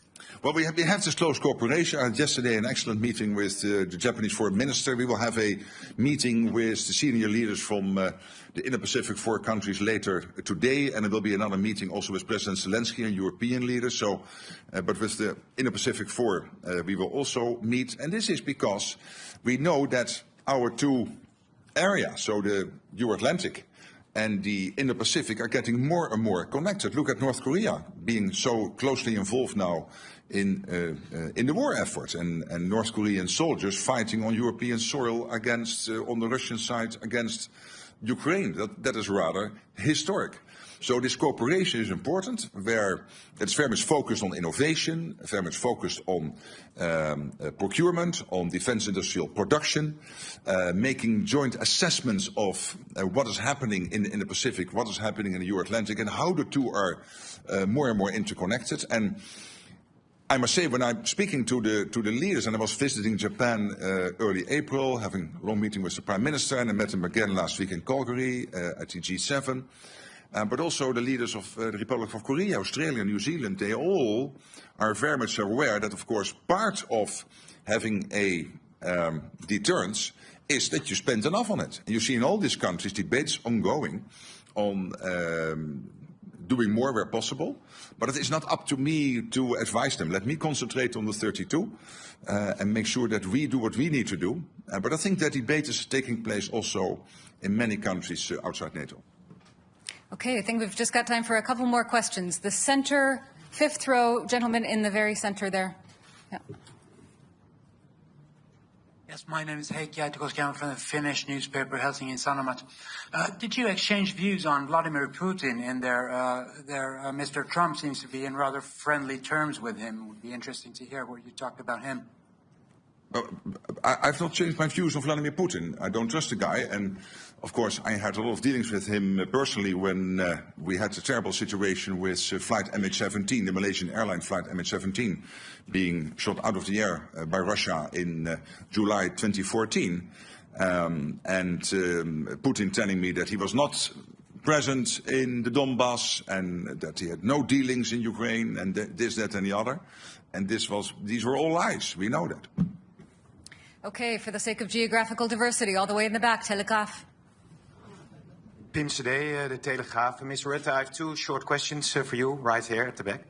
How do you think Vladimir Putin will look at this NATO summit in The Hague and the appointments being made between the 8 NATO allies?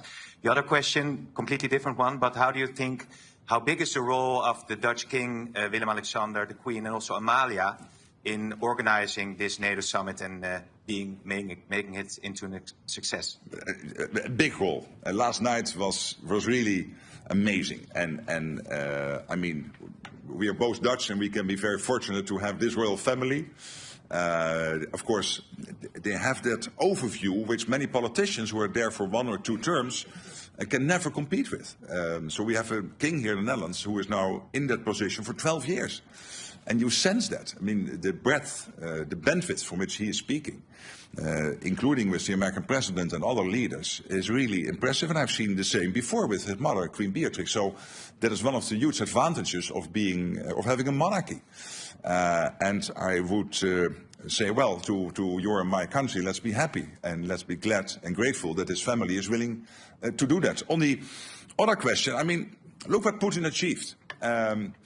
He wanted to divide the West, and now Finland and Sweden have joined NATO. He wanted to divide the West, and now we have committed to a 5% spending target. So he cannot be very happy, and he should not be very happy. All the way in the front, on the left. Never give the microphone away. Give it up so that you can see me. Dejan Šejnović, nezavisny newspaper from Bosnia and Herzegovina. Thank you very much for this opportunity. So for the West Balkans, for the first time, long time, it hasn't been mentioned in the communique. What does it mean for our region? You yourself were several times talking about the importance of the region for the alliance.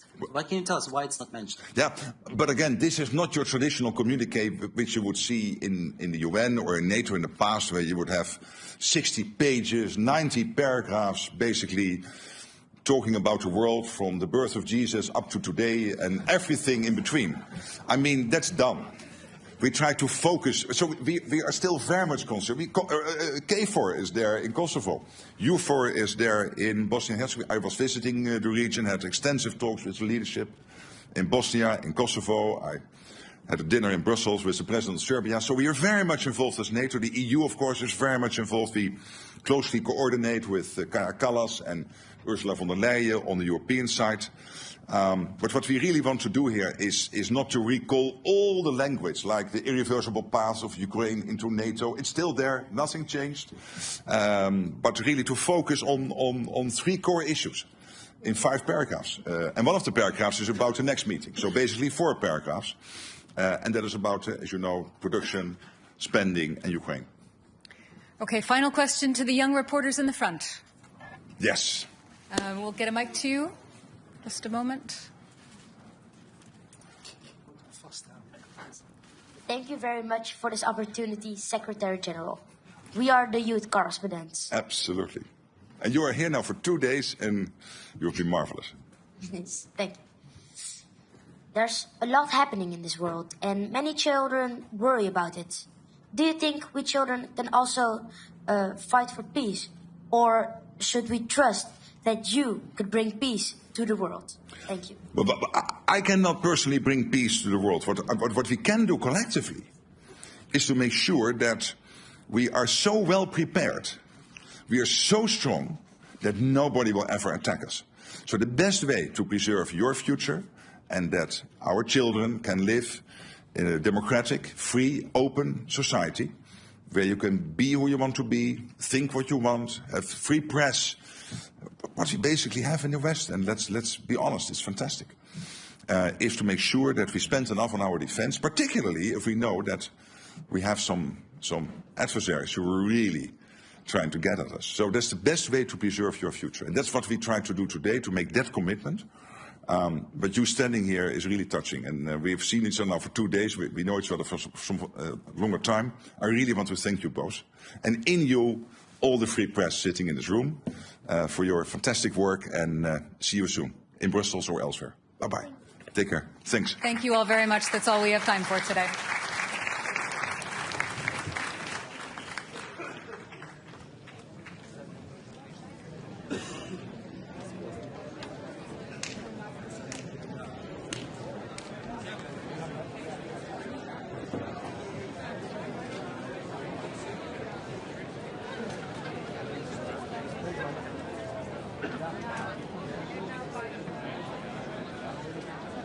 Adjustment at that point. The follow-up question is more of a reflection on the trip and what you hope to accomplish overall here.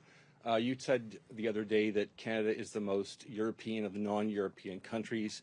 You came here to sign a security and defense partnership. Serious question. Is there any way, or have you given any thought to possibly trying to chart a path to joining the European Union?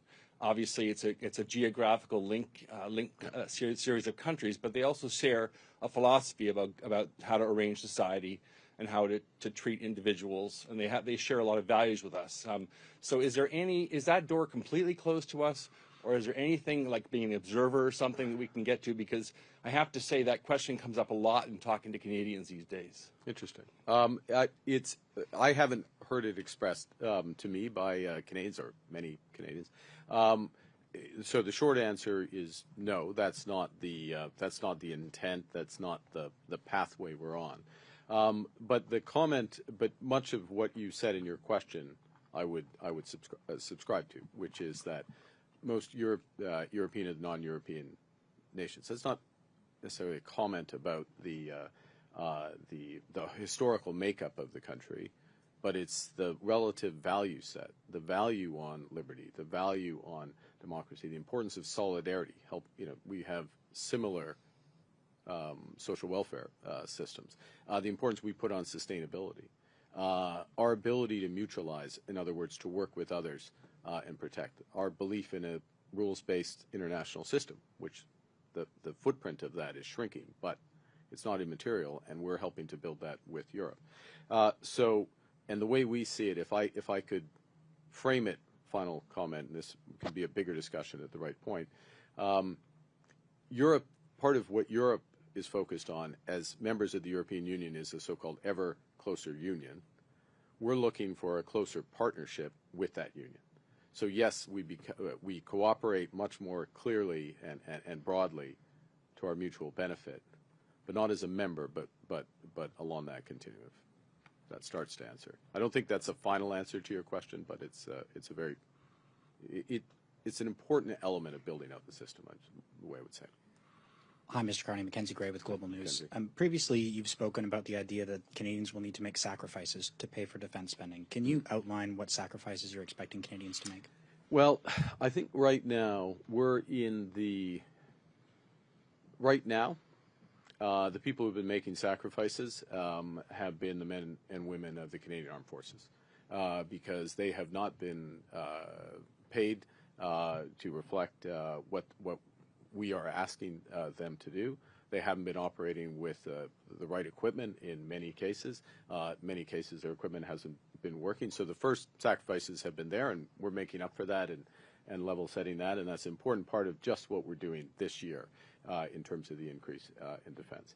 The second thing I'd say is that the way we're looking at this, and you'll hear more about this in the coming months, that the investments we're making in defense and security, broader security, given the new threats that Canada faces, I think those, we're not at a trade-off. We're not at sacrifices in order to do those. These will be net additive. In other words, more of this will happen in Canada. More of it will help build our economy at the same time as it improves our defense, and we'll get the benefits. The question is, as we move towards later in this decade, and depending on how the threat environment evolves globally, if we are moving to the higher and higher levels of defense spending because that's necessary, then we will have to make considerations about what less the federal government can do in certain cases and how we're going to pay for it. Those trade-offs, I'm going to give you false precision around this, but those trade-offs happen towards the end of the decade into the next decade, and we will be much, much better informed. And if I can go back to Steve Chase's question, the social license element of that, there's going to be a very clear and open conversation about that based on facts and based on what Canadians want. So in terms of the spending on the 3.5%, it seems as though you're saying that Canadians should not expect that there's going to be a substantial increase in defense spending. Of course, not saying what you've done now, but those things will be coming much later down the line. I think it'll be, look, one of the things we're very conscious of the government, and I know you were there, I think it was described perhaps by you as the most boring, and I know there's competition for that, but the most boring campaign release during the campaign when we spent a day on defense procurement and how we were going to restructure defense procurement. And part of the reason we're doing that for several reasons. First and foremost, value for money for Canadians. Second, you do, it was. I'll take your word. And second, and you're in NATO. This is like really important. I don't remember that. And secondly, to have maximum spillovers, like benefits in Canada of that spending to get jobs and others. But thirdly, this issue about how quickly we move up, because one of the things, it's in anything, it's not just in defense. If you all of a sudden start spending a lot more money in one area, you can end up spending a lot more money on rising prices and choke points. That's part of the reason why we're cooperating more closely with the Europeans. Part of the reason why, we continue cooperation with the U.S. in the right areas, but also part of the reason why this increase will happen at a measured pace, or we'll try to do it at a measured pace, and that it has that consequence. There you go. Bonjour, M. Carney, Valérie Gamache de Radio-Canada. c'est quand même substantiel comme marche à monter en termes de dépenses militaires. Est-ce que vous allez demander aux Canadiens de se serrer la ceinture à un moment donné pour y arriver? Est-ce que vous devrez demander aux Canadiens de se serrer la ceinture, ou pour reprendre le terme de Marc, avez-vous l'impression que vous devrez demander aux Canadiens de faire des sacrifices pour y arriver? OK. Dans ce contexte, pour le moment et pour les prochaines quelques années, jusqu'au... et c'est pas exact, mais on peut pas être assez précis que ça, mais je veux dire que jusqu'au fin de cette décennie, c'est pas des grands sacrifices, parce que les grands montants vont augmenter notre économie en même temps que nous allons les dépenser. On va investir, par exemple, dans les minéraux critiques. On va investir dans des brise-glaces, des navires brise-glaces qui sont créés ici au Canada, bâtis ici au Canada, pardon. Alors, pendant les prochaines années, oui, ce sera comme ça. Et le rythme d'accroissement va être assez lent au début, parce qu'il faut être prudent. Le gouvernement doit être prudent au début. Il faut ramasser de l'information. Il faut augmenter la capacité industrielle au Canada et dans d'autres pays de l'OTAN. Et on a eu l'impression dans ce sommet que le secrétaire général de l'OTAN a tout fait pour plaire à M. Trump. Il lui a dit qu'il jamais de président avait réussi ce qu'il réussissait aujourd'hui. Est-ce que c'était trop? Est-ce qu'il en a trop fait, le secrétaire général de l'OTAN, pour plaire à M. Trump? Ouais, je peux parler pour le gouvernement du Canada. Nous faisons des mesures pour les Canadiens et Canadiennes. Et c'est afin de mieux protéger les Canadiens et Canadiennes, premièrement, afin de défendre nos intérêts et contribuer à la défense de nos alliés. C'est pour tout cela. Dans un monde où les menaces, malheureusement, continuent à augmenter.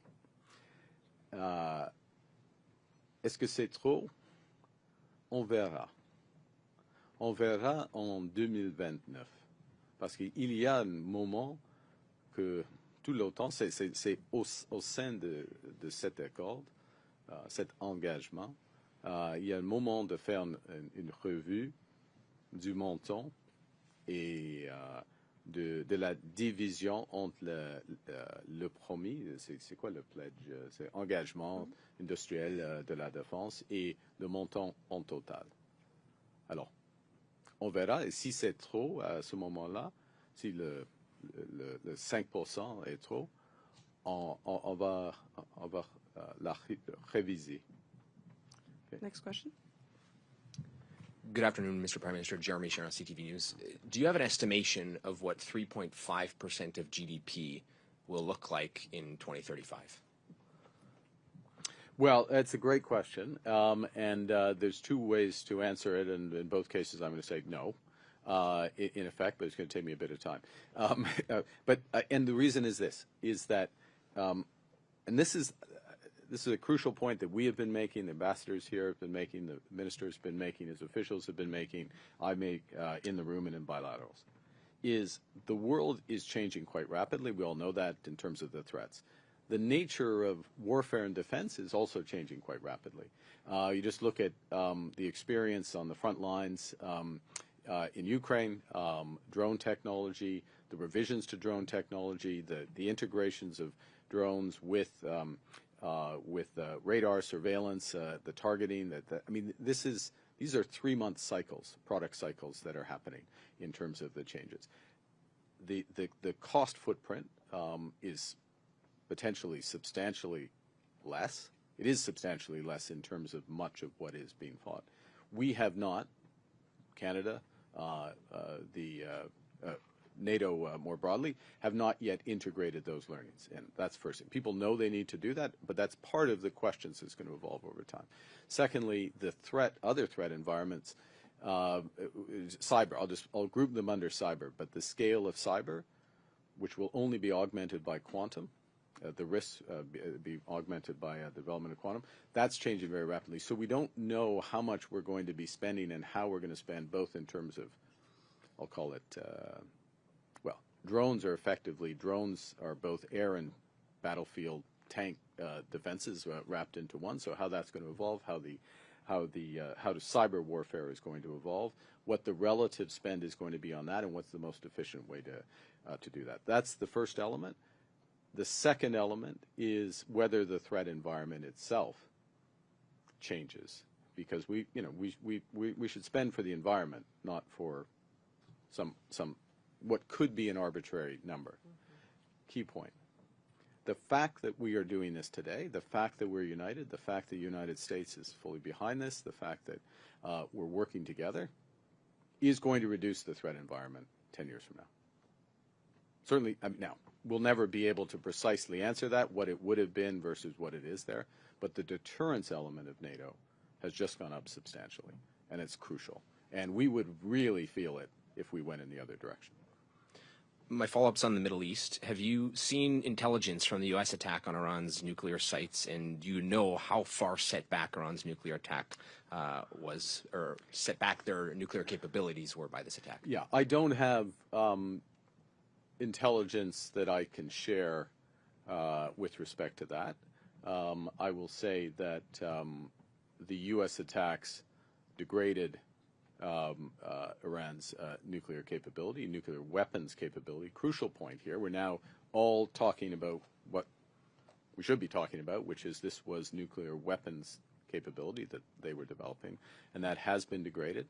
And that shift, with some other factors and the clarity, I think, of the U.S. actions and the intent, and I would add to that the neutrality, might not quite diplomatic language necessarily used by the president yesterday, but it was neutral language that the president used yesterday. The combination of those factors have contributed to a ceasefire, which is in very early days, and we just add our voices to the importance of that holding, and that those ceasefires, not just holding and being developed, and that there is a more enduring de-escalation with Iran, but also that there is a ceasefire in Gaza. This does create an opportunity. We made that point. It's not just a necessity, but we made the point about what was called resolution in the G7 statement signed by the United States, the G7 statement at Kananaskis, separate statement on Iran, that resolution should lead to reduction of hostilities in the broader region, including a ceasefire in Gaza. We reiterate that point today. We've got about 3 minutes left and 3 journalists left. So okay, I'll be. It's my fault. I'll be quicker. Okay. Yeah. Next question. The Prime Minister Thomas Hill from Bloomberg News. You've been in Europe several days speaking with leaders about security, and you campaigned to Canadians about rebalancing defence dollars away from the US. So I wanted to ask if you've had talks with specific European partners about fighter jets, submarines, specific big-ticket items that Canada is looking to procure. The short answer is yes. Can you be on any more both, specific on fighter jets and submarines. When and can we other, expect to see decisions on that? With the review of the F-35, we expect to complete by the end of the summer. If we need, we'll take all the time necessary, no more, and we'll go from there. And submarines? That's a longer process. It runs to 2027, 2020. At least it may be 2028 before the final decision. But it's a big procurement process, and there's multiple steps. But there's lots of interest in helping us in that. Thank you. My other question, I'll try and be fast. That's that's question 4. About the commitment to hundreds of billions of dollars cumulatively you've made today. The Parliamentary Budget Officer told us that implies high deficits unless you either raise taxes or cut major projects, social spending. So do you agree with him? And if so, how high a net debt to GDP ratio are you willing to run?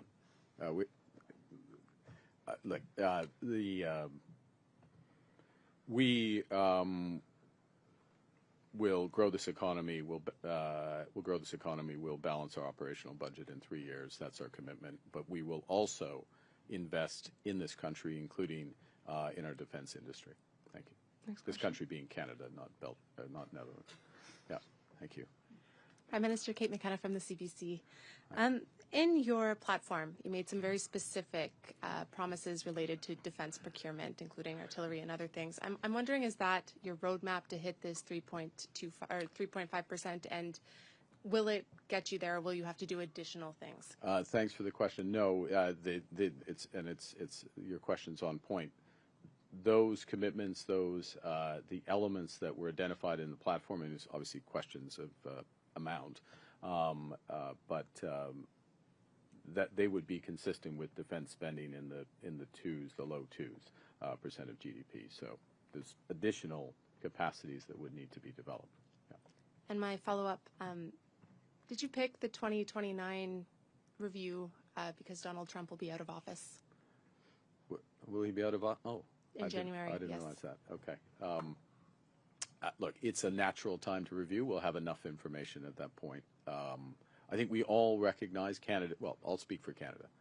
We have more to do given the threats that we face, so we can see an increase in both defense spending and defense industrial spending for the next few years. We'll lay that out in more detail as we work it through. But that's a reasonable amount of time. We'll have enough information. We can do a course correction individually and collectively at that point. Yeah. We'll have time for one last question. There we go. Hi, Prime Minister. Murray Brewster, CBC, batting cleanup.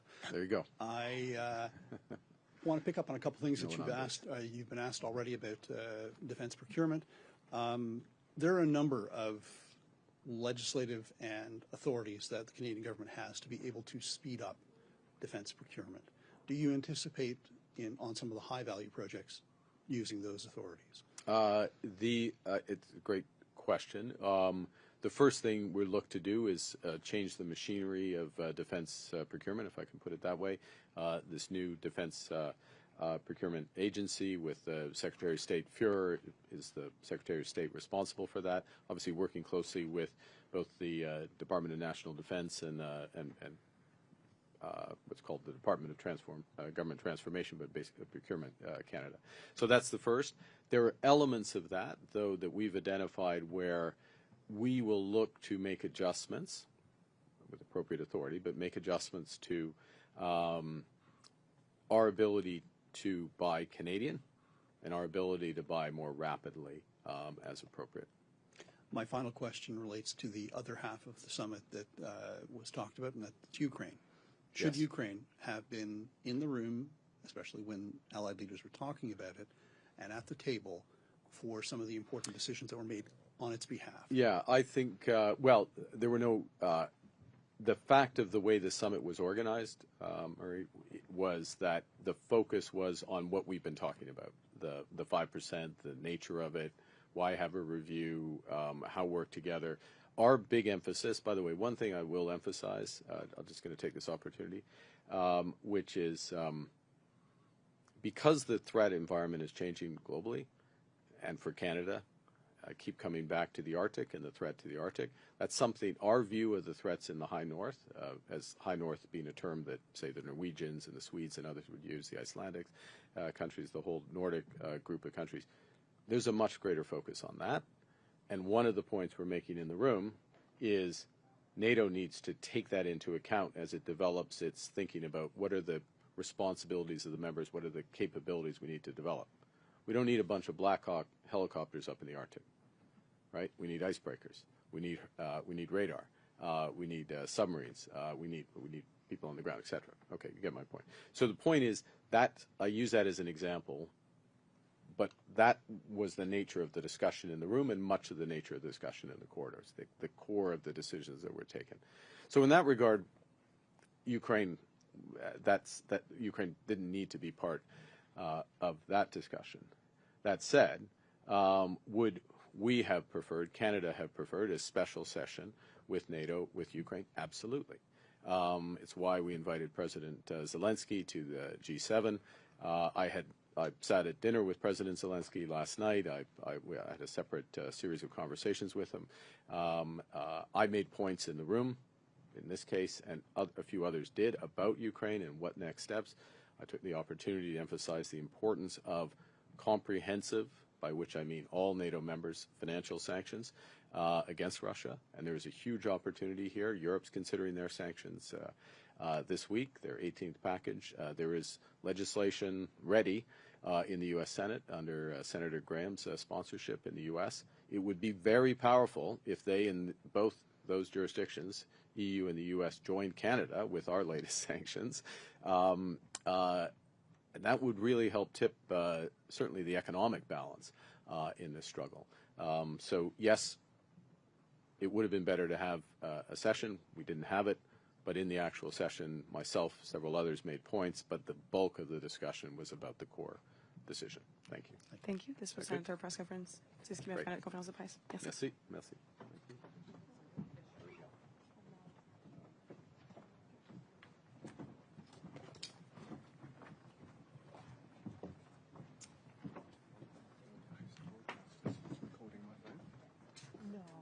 You know,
No, this is just post broadcast.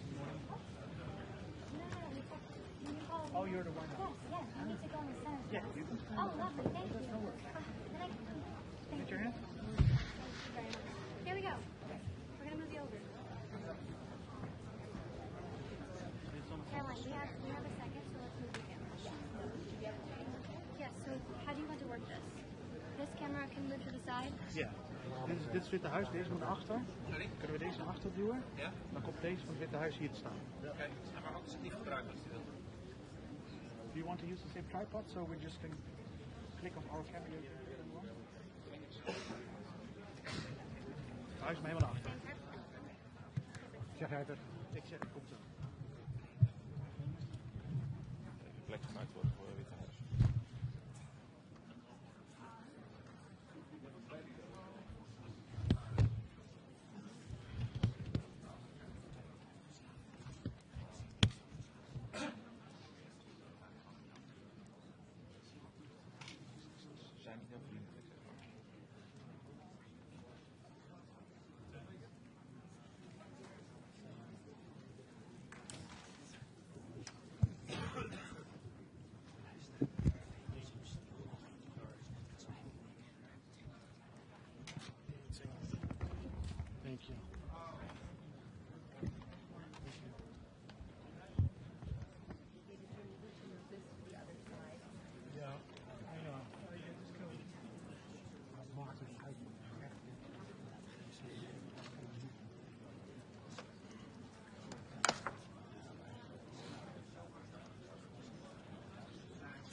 dan gewoon een eigen...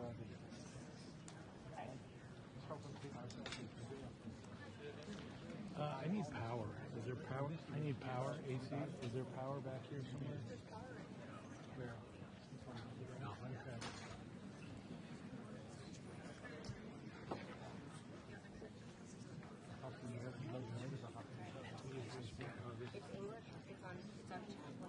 Okay. Okay. Thank you. What else do you need from us? Let me come up there.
Die zijn ook wel waarschijnlijk voor de Amerikaanse media.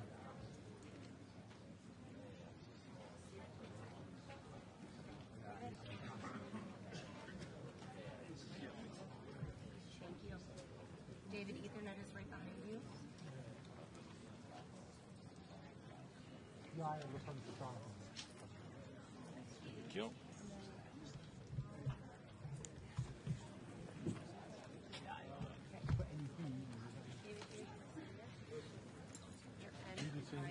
Al 6, dan houdt er ook nog één hoog achter.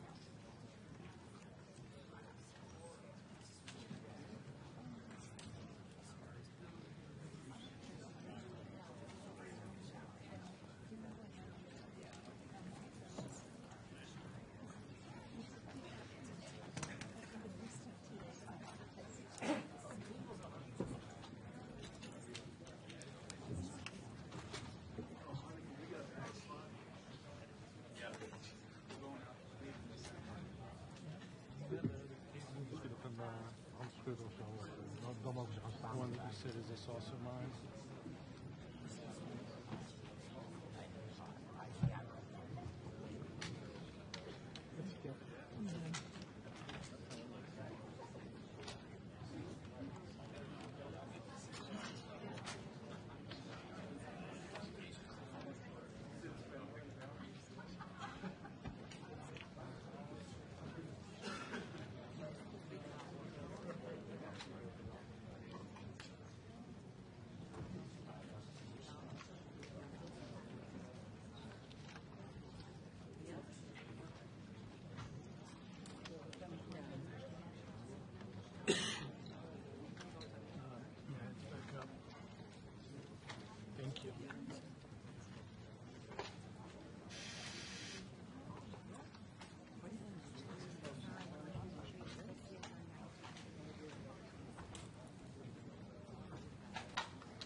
Copy.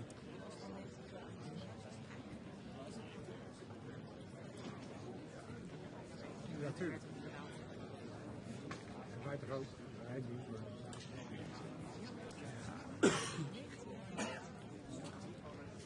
Zeker. Ja.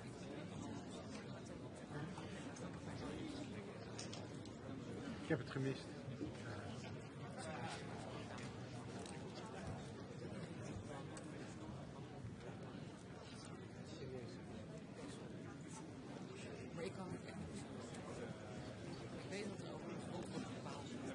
Tuurlijk, dat doet iedereen. Ik zou dat goed willen.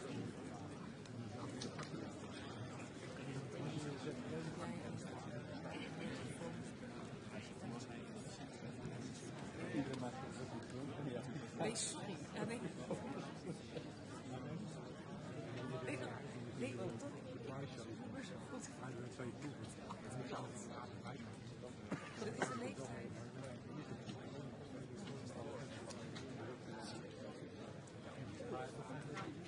Ik had het wel even. Ik had audio en lange les.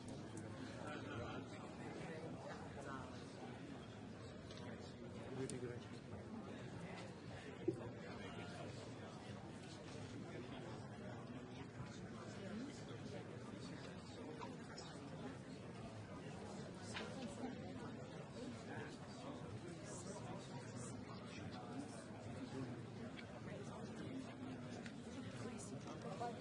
Ja, ja.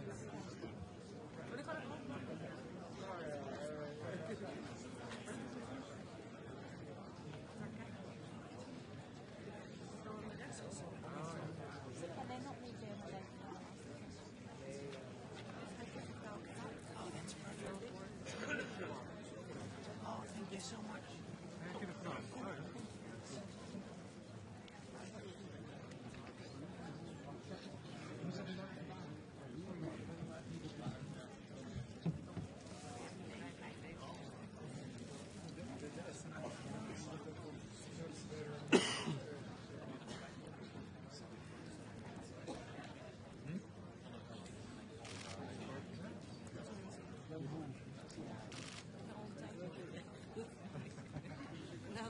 De laatste update is nog steeds dat het nieuwe. Oh ja.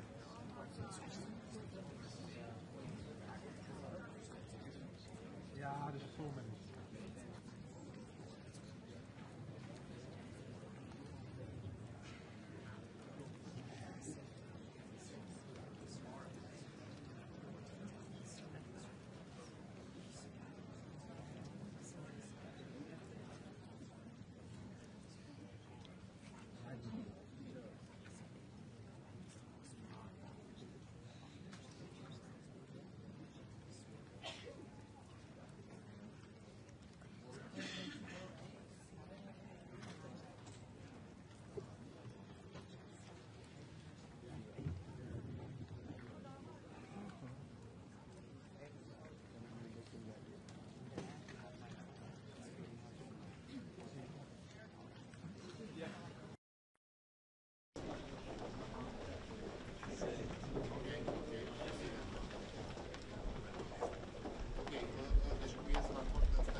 Well, thank you very much. This has been an honor.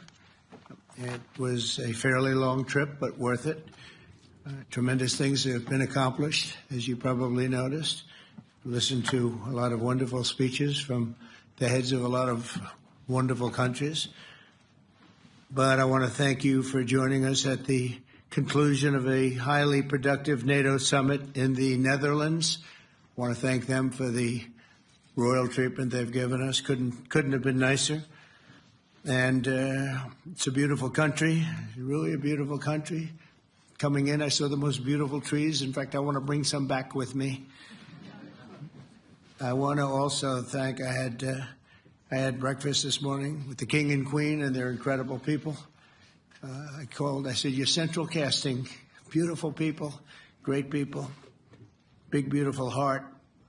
And I enjoyed that. And also NATO Secretary General Mark Rutte, who's been terrific. He's been a friend of mine, used to be right here running this wonderful country. Now he's the NATO Secretary General. He's doing a fantastic job. And the Prime Minister, we appreciate everything you've done. And as you know, last weekend, the United States successfully carried out a massive precision strike on Iran's nuclear enrichment facilities, and it was very, very successful. It was called obliteration. No other military on earth could have done it, and now this incredible exercise of American strength has paved the way for peace with a historic ceasefire agreement late Monday, and we call it the 12-day war. Spoke to a few people. I guess that just sounded like the right name. It was a 12-day war. And we think it's over. I don't think they're going to be going back at each other. I don't think so. Not only have we dealt decisively with the critical threat of Iran's nuclear program, which was what I wanted. I said, Iran cannot have a nuclear weapon. I've said that for 15 years, long before I decided to do the political thing.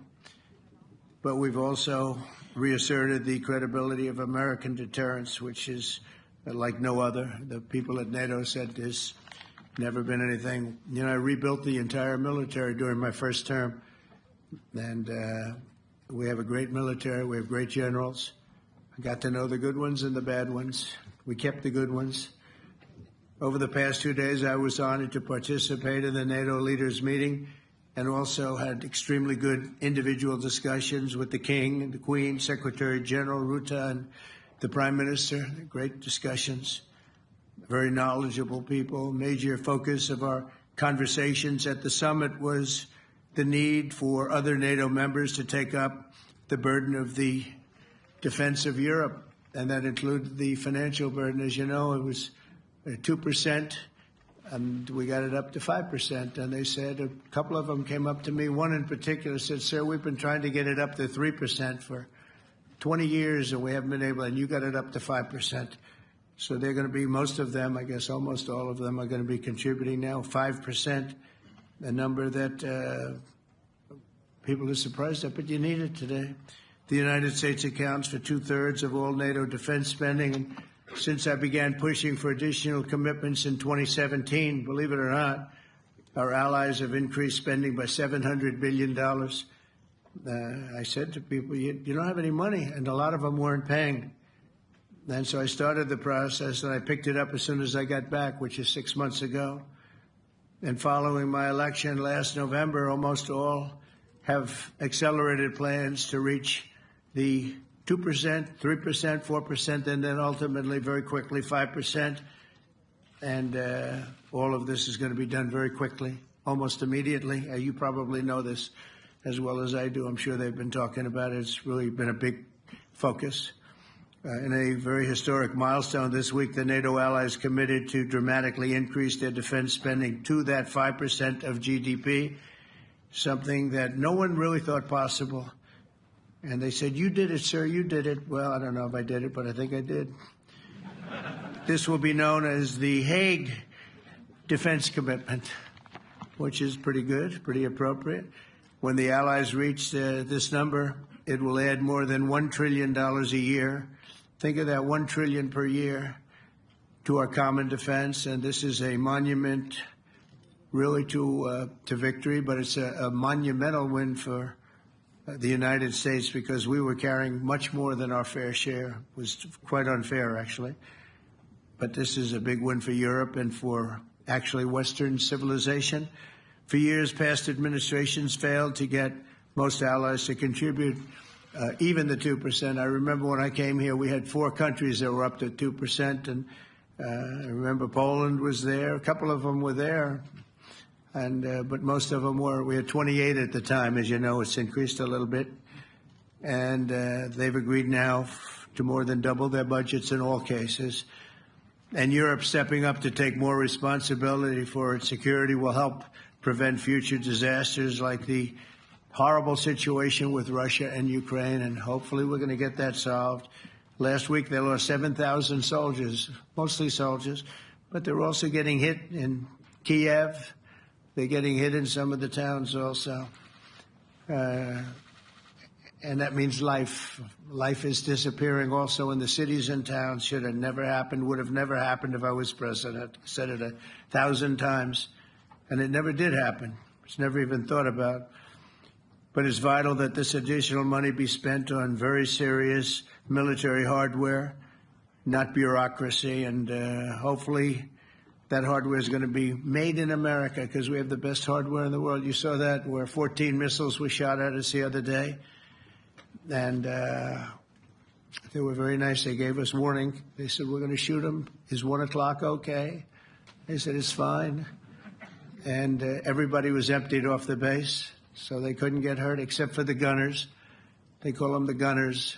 And out of 14 high-end missiles that were shot at the base in Qatar, all 14, as you know, were shot down by our equipment. Amazing stuff. Amazing that they can do. It's like shooting a bullet with a bullet.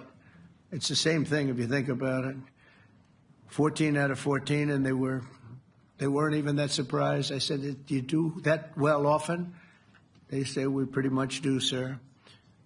The Ukraine crisis has also highlighted the urgency of rebuilding our defense industrial base, both in the United States and among the allied nations. We cannot afford to be dependent on foreign adversaries for critical minerals. And as you know, we made a deal with Ukraine to take a vast amount of the land they have for minerals. We need it. And once again, I want to thank all of the people in the Netherlands, incredible people. It's a great place. And all of the NATO allies for the tremendous summit that we just had. A letter just came in, and a statement came in from the Atomic Energy Commission of Israel. And I just wanted, this is an official letter, and they're very serious people, as you know.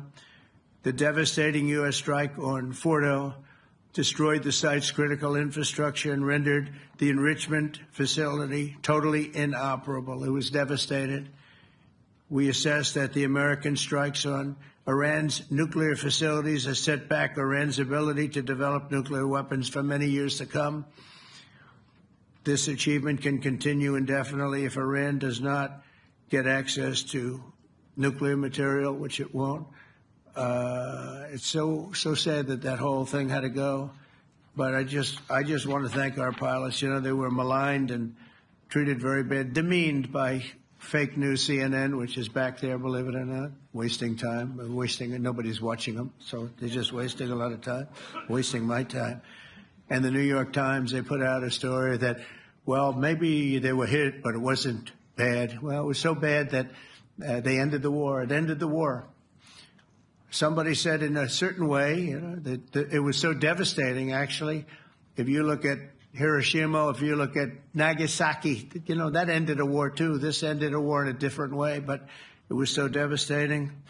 Also, they have, out of Dubai, just came that Iran's foreign ministry spokesman, this is Iran's foreign ministry, says its nuclear installations were very badly damaged by the American strike. So what bothered me about these reports were fake reports put out by the New York Times, failing, I call it the failing New York Times because it's doing terribly. Without me, it would be doing no business at all. But, and by fake news, CNN and MSDNC, all of these terrible people, you know, they have no credibility. You know, when I started, they were at 94% credibility, the media. Now it's at 16%.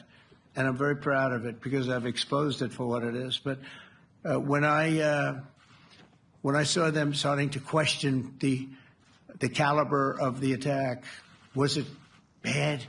Well, it was really bad. It was devastating. They obliterated. In fact, you can't get into the tunnels. They just put that over. That just came out. They can't. There's nothing. There's no way you can even get down. The whole thing is collapsed in a disaster. And I think all of the nuclear stuff is down there because it's very hard to remove. And we did it very quickly. When they heard we were coming, it was, you know, you can't move it. It's very hard, very dangerous, actually, to move to. And they also knew we were coming, so I don't think too many people want to be down there knowing we're coming with the bunker busters, as we call them. We're the only ones that have them. We have the best equipment, best nuclear equipment, and we have the best equipment in the world. And by the way, we can't forget our submarine, which was out there, submarines actually, but submarine was out there. We shot 30 rockets into an area, every single one of them. I think it was almost 400 miles away, I think, Pete, right? 400 and long. It was in the ocean, long ways away. And we shot a total of 30. Every single one of them hit within 9 inches from where it was supposed to be. It took it a lot because we didn't do just Fordo. We did 2 others in addition, which hadn't been completely destroyed. So we hit them with a submarine from hundreds of miles away. Amazing, just amazing equipment. Greatest submarines in the world. Nobody's even close. They're 20 years behind us when it comes to submarine technology. So that's one, and the other was from the Atomic Energy Commission. And they have about 3 or 4 of them now coming in from atomic energy commissions from various places. But the one that we have that just came out, we released it a little while ago, was from the Israeli Atomic Energy Commission. But numerous of them are getting to see the site, and the site has been demolished. And again, we had these brave patriots, these incredible flyers, these people that can fly a plane better than anybody can fly a plane, going into very hostile territory, flying into the territory that has got more missiles and things pointed at it, but it was very stealth. They didn't get to see it. It was dark. That's the amazing thing about the shots. They hit the shots perfectly, and yet it was dead dark. There was no moon. There was no light. It was virtually moonless.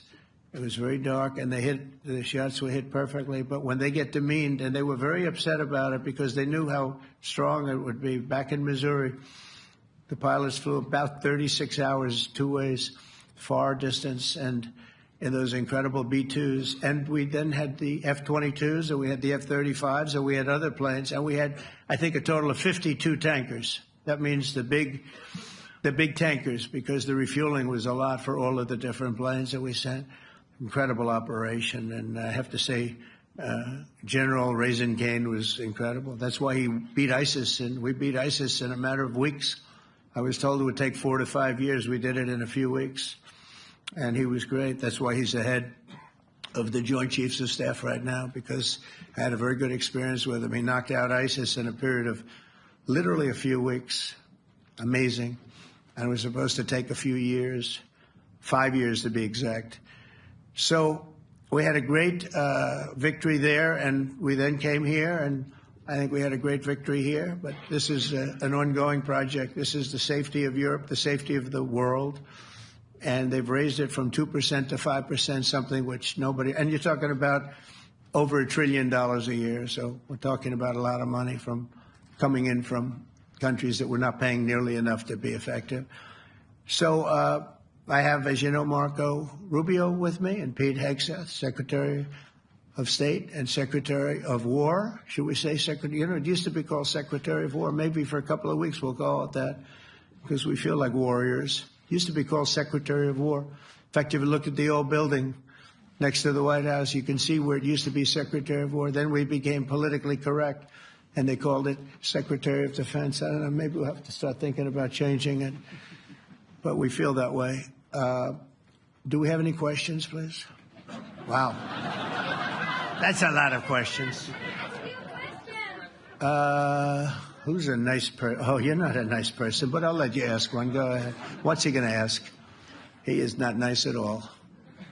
I know him well. Thank you, Mr. President. Yeah. Thank you for taking the time before flying home. You just said you believe the conflict between Israel and Iran is over. What makes you so confident it is? And what do you do if it isn't? Because I dealt with both, and they're both tired, exhausted. They fought very, very hard and very viciously, very violently, and they were both satisfied to go home and get out. And can it start again? I guess someday it can. It could maybe start soon. I think a big telltale sign was when, as you know, Iran somewhat, by not much, violated the ceasefire, and Israel had the planes going out that morning, and there were a lot of them, 52 of them. And I said, you got to get them back. And they brought them back. They didn't do anything. They brought them back. It was very good. I thought it was amazing, actually. They have fought a hell of a war. They fought very hard. I think the war ended, actually, when we hit the various nuclear sites with the planes. And I just hope you people can give these pilots, these are the best pilots in the world. They're the best shots in the world. They call them shots. That's what they are. And wait a minute. And I just hope you can give them the respect they deserve, because they came home to fake news. And like, oh, gee, there was hardly any damage. The things are decimated. So, but I think, no, I think they're very much finished. I think Israel's going to get back to doing what they do. And I think that Iran's going to get back. You know, Iran has a huge advantage. They have great oil, and they can do things. I don't see them getting back involved in the nuclear business anymore. I think they've had it. They've been at it for 20 years, and I don't see that happening either. Now, if it does, we're always there. It won't be me. It'll be somebody else, but we're there. We'll have to do something about it. Yes, please, go ahead. Go ahead. Oh, fake news, CNN? Oh, yeah, here we go. Wait till you hear this question. You should really say how great our soldiers and our warriors are. I think everyone appreciates our soldiers and our warriors. I do have two questions for you, Mr. President. You just cited Israeli intelligence on these attacks. Earlier, you said U.S. intelligence was inconclusive. Are you relying on Israeli intelligence for your assessment of the impact of the strikes? No, this is also Iran made the statement. And it's also, if you read the document that was given, that Pete can talk about if you'd like, the document said it could be very severe damage. But they didn't take that. They said it could be limited or it could be very severe. They really didn't know, other than to say it could be limited or it could be very, very severe.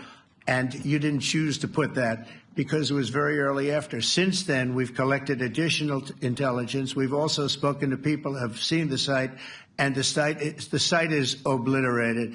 And we think everything nuclear is down there. They didn't take it out. Okay, question? Please, go ahead. Go ahead.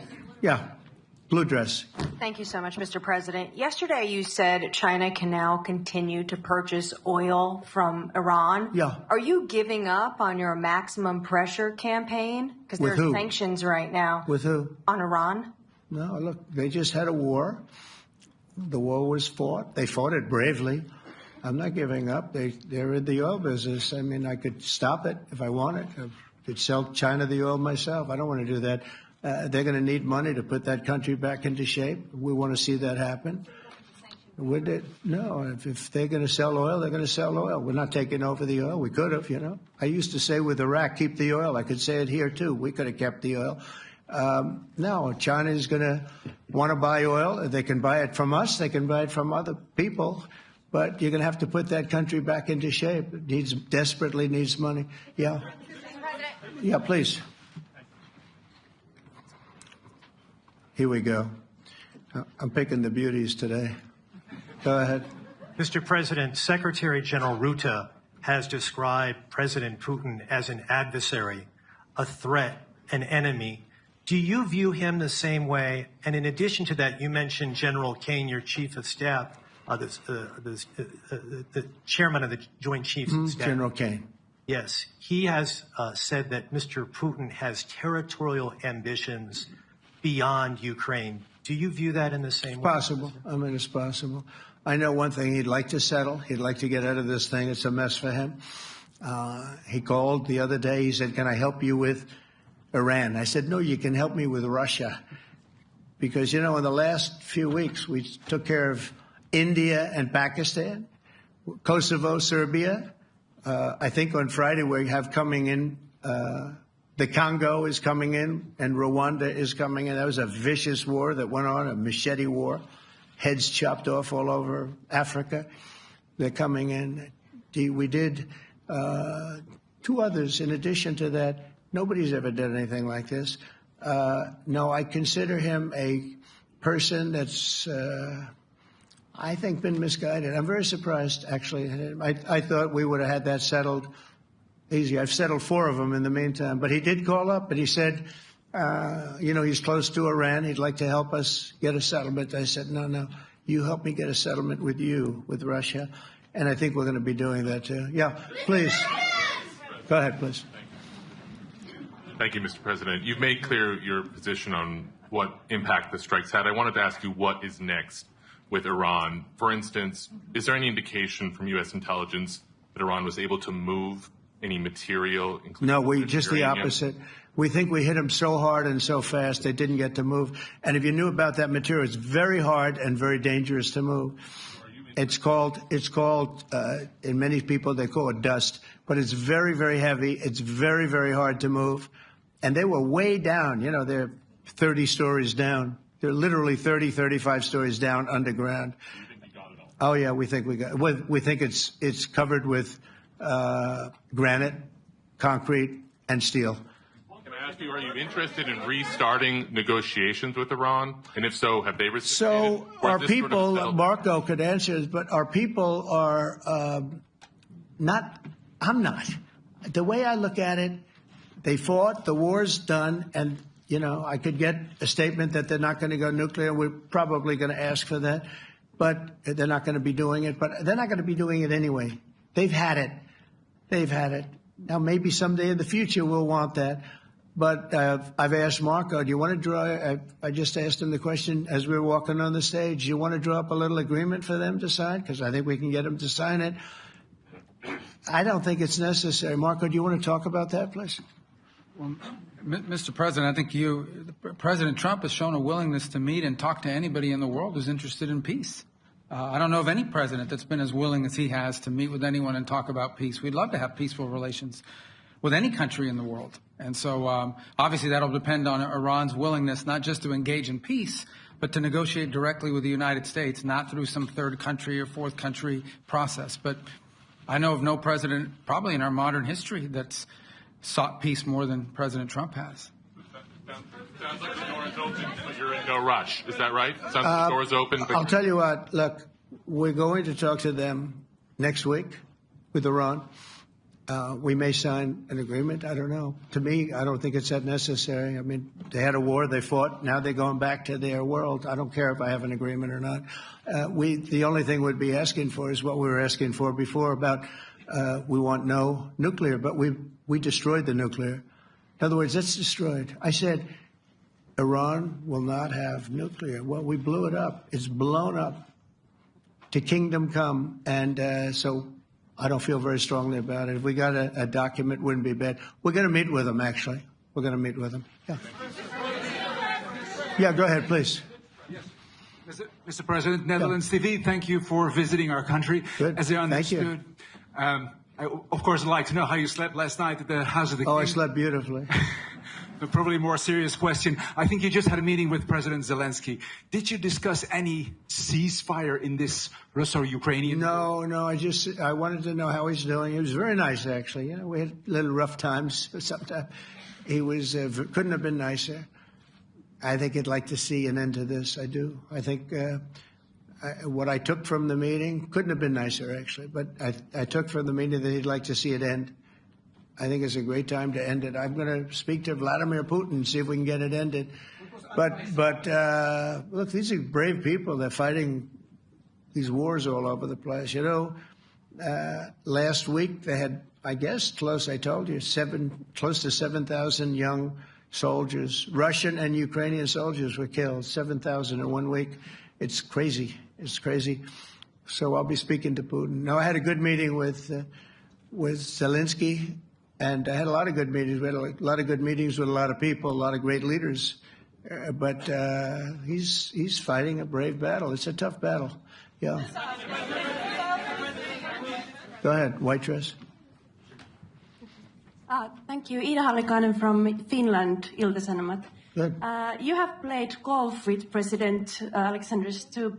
How do you see Finland as a NATO ally and partner, and how would you describe your relationship with our president? Well, he's a very good golfer, okay? In fact, he was on his college golf team. He went to a good college in the South, as you know, a very good college, and he was a good golfer. We had a good time. I think my relationship's great. I want to buy icebreakers. You know, you're very good at icebreakers. And I actually made him an offer. I didn't go to Congress. They'll try and impeach me for this. But there's an old, it's not old, it's fairly new, but it's used icebreaker. And I offered him about 1/3 of what he asked for.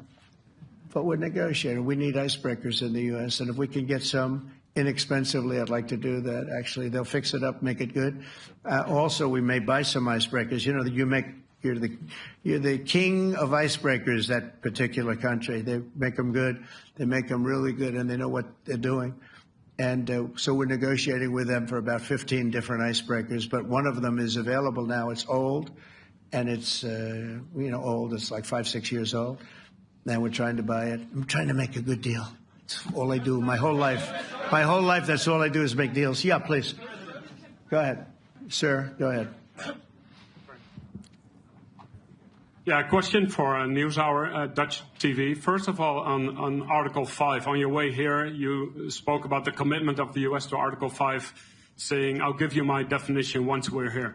Yeah. What is your definition, and may the U.S. commitment to Article 5 change in case some of the NATO members do not reach the threshold that was discussed today? My second question is following up on a colleague on Iran. What intel reports do say that everything over there was obliterated? Yeah, well, there are numerous of those reports, and they're coming out fast and furious. But the most respected ones we've already seen.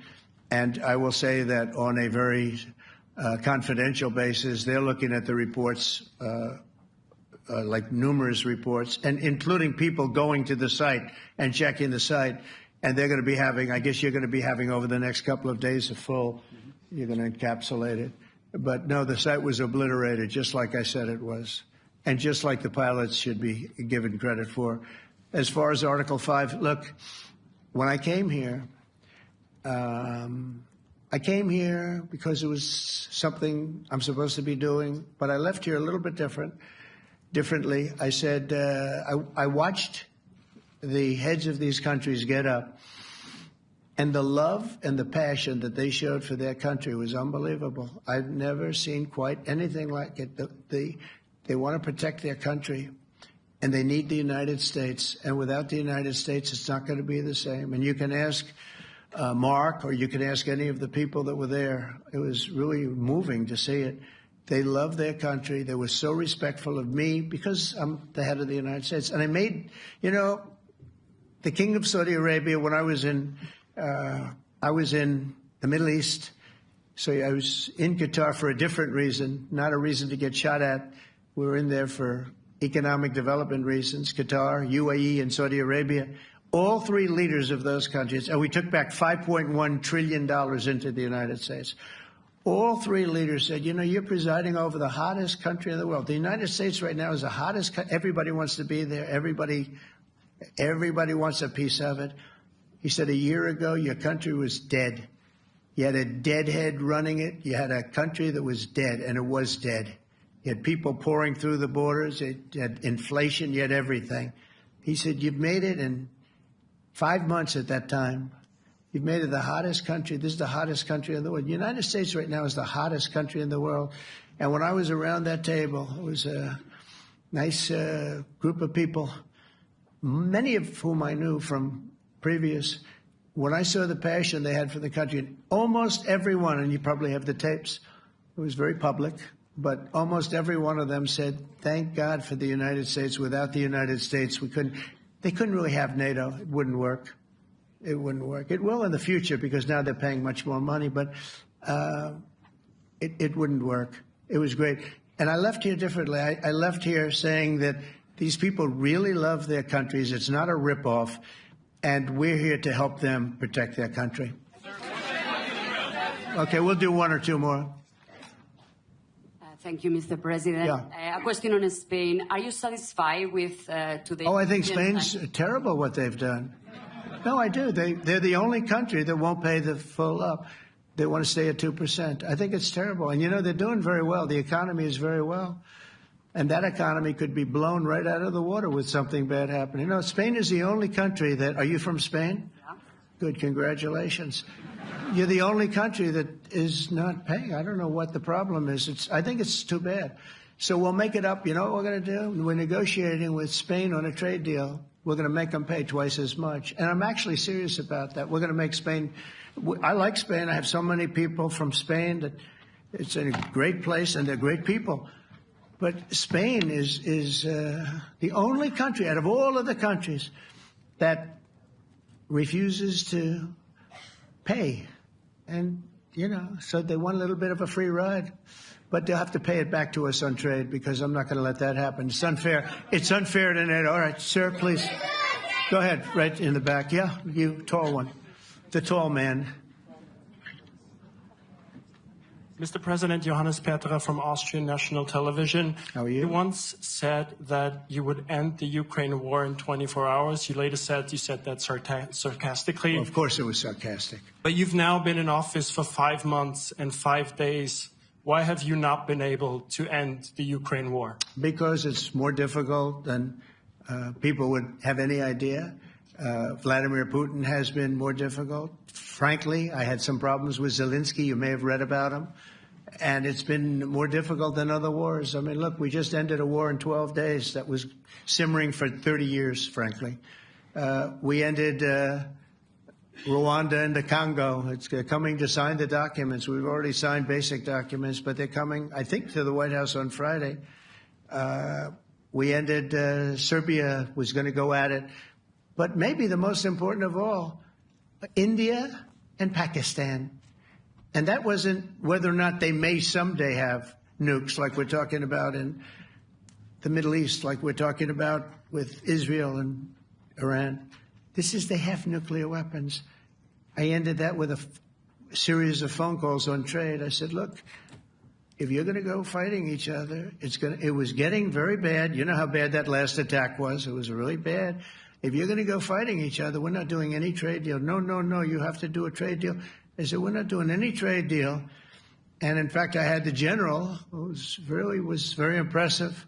The general from Pakistan was in my office last week. You know, Prime Minister Modi is a great friend of mine. He's a great gentleman. He's a great man.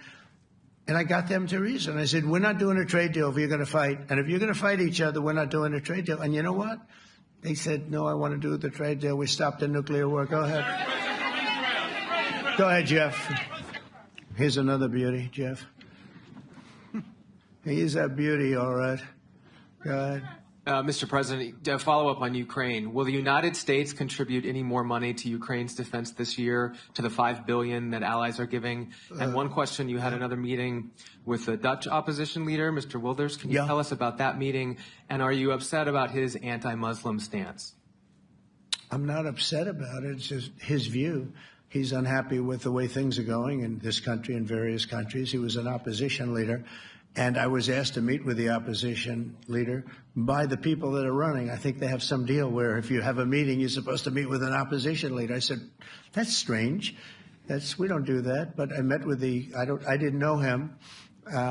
He seemed like a very nice guy, but he's in opposition to the current people, and that was set up by the current people. So I assume when I met with the Prime Minister, you're supposed to meet with the opposition. We'll have to try that sometime in our country. Let's not do it. But I thought he was very good. As far as money going, we'll see what happens. There's a lot of spirit. Look, Vladimir Putin really has to end that war. People are dying at levels that people haven't seen before for a long time. Go ahead. Go ahead. White shirt. Oh, she's all excited. So, BBC News Ukrainian, Where are you from? I'm from Ukraine. Oh. So my question to you is whether or not the U.S. is ready to sell anti-air missile systems Patriot to Ukraine. We know that Russia has been pounding Ukraine really heavily right now. Are you living yourself now in Ukraine? My husband is there. Wow. And I can see you're very, it's amazing. And me with the kids, I'm in Warsaw actually, because he wanted me to be. Is your husband a soldier? No? He's there now? Yeah. Wow. That's rough stuff, right? That's tough. And you're living here? In Warsaw. And you're a reporter? I am. Good. So let me just tell you, they do want to have the missiles, okay, as they call them, the Patriots. And we're going to see if we can make some available, They're very hard to get. We need them too. We were supplying them to Israel, and they're very effective, 100% effective. Hard to believe how effective. And they do want that more than any other thing, as you probably know. That's a very good question, and I wish you a lot of luck. I mean, I can see it's very upsetting to you. So say hello to your husband, okay? Thank you. Go ahead. Thank you.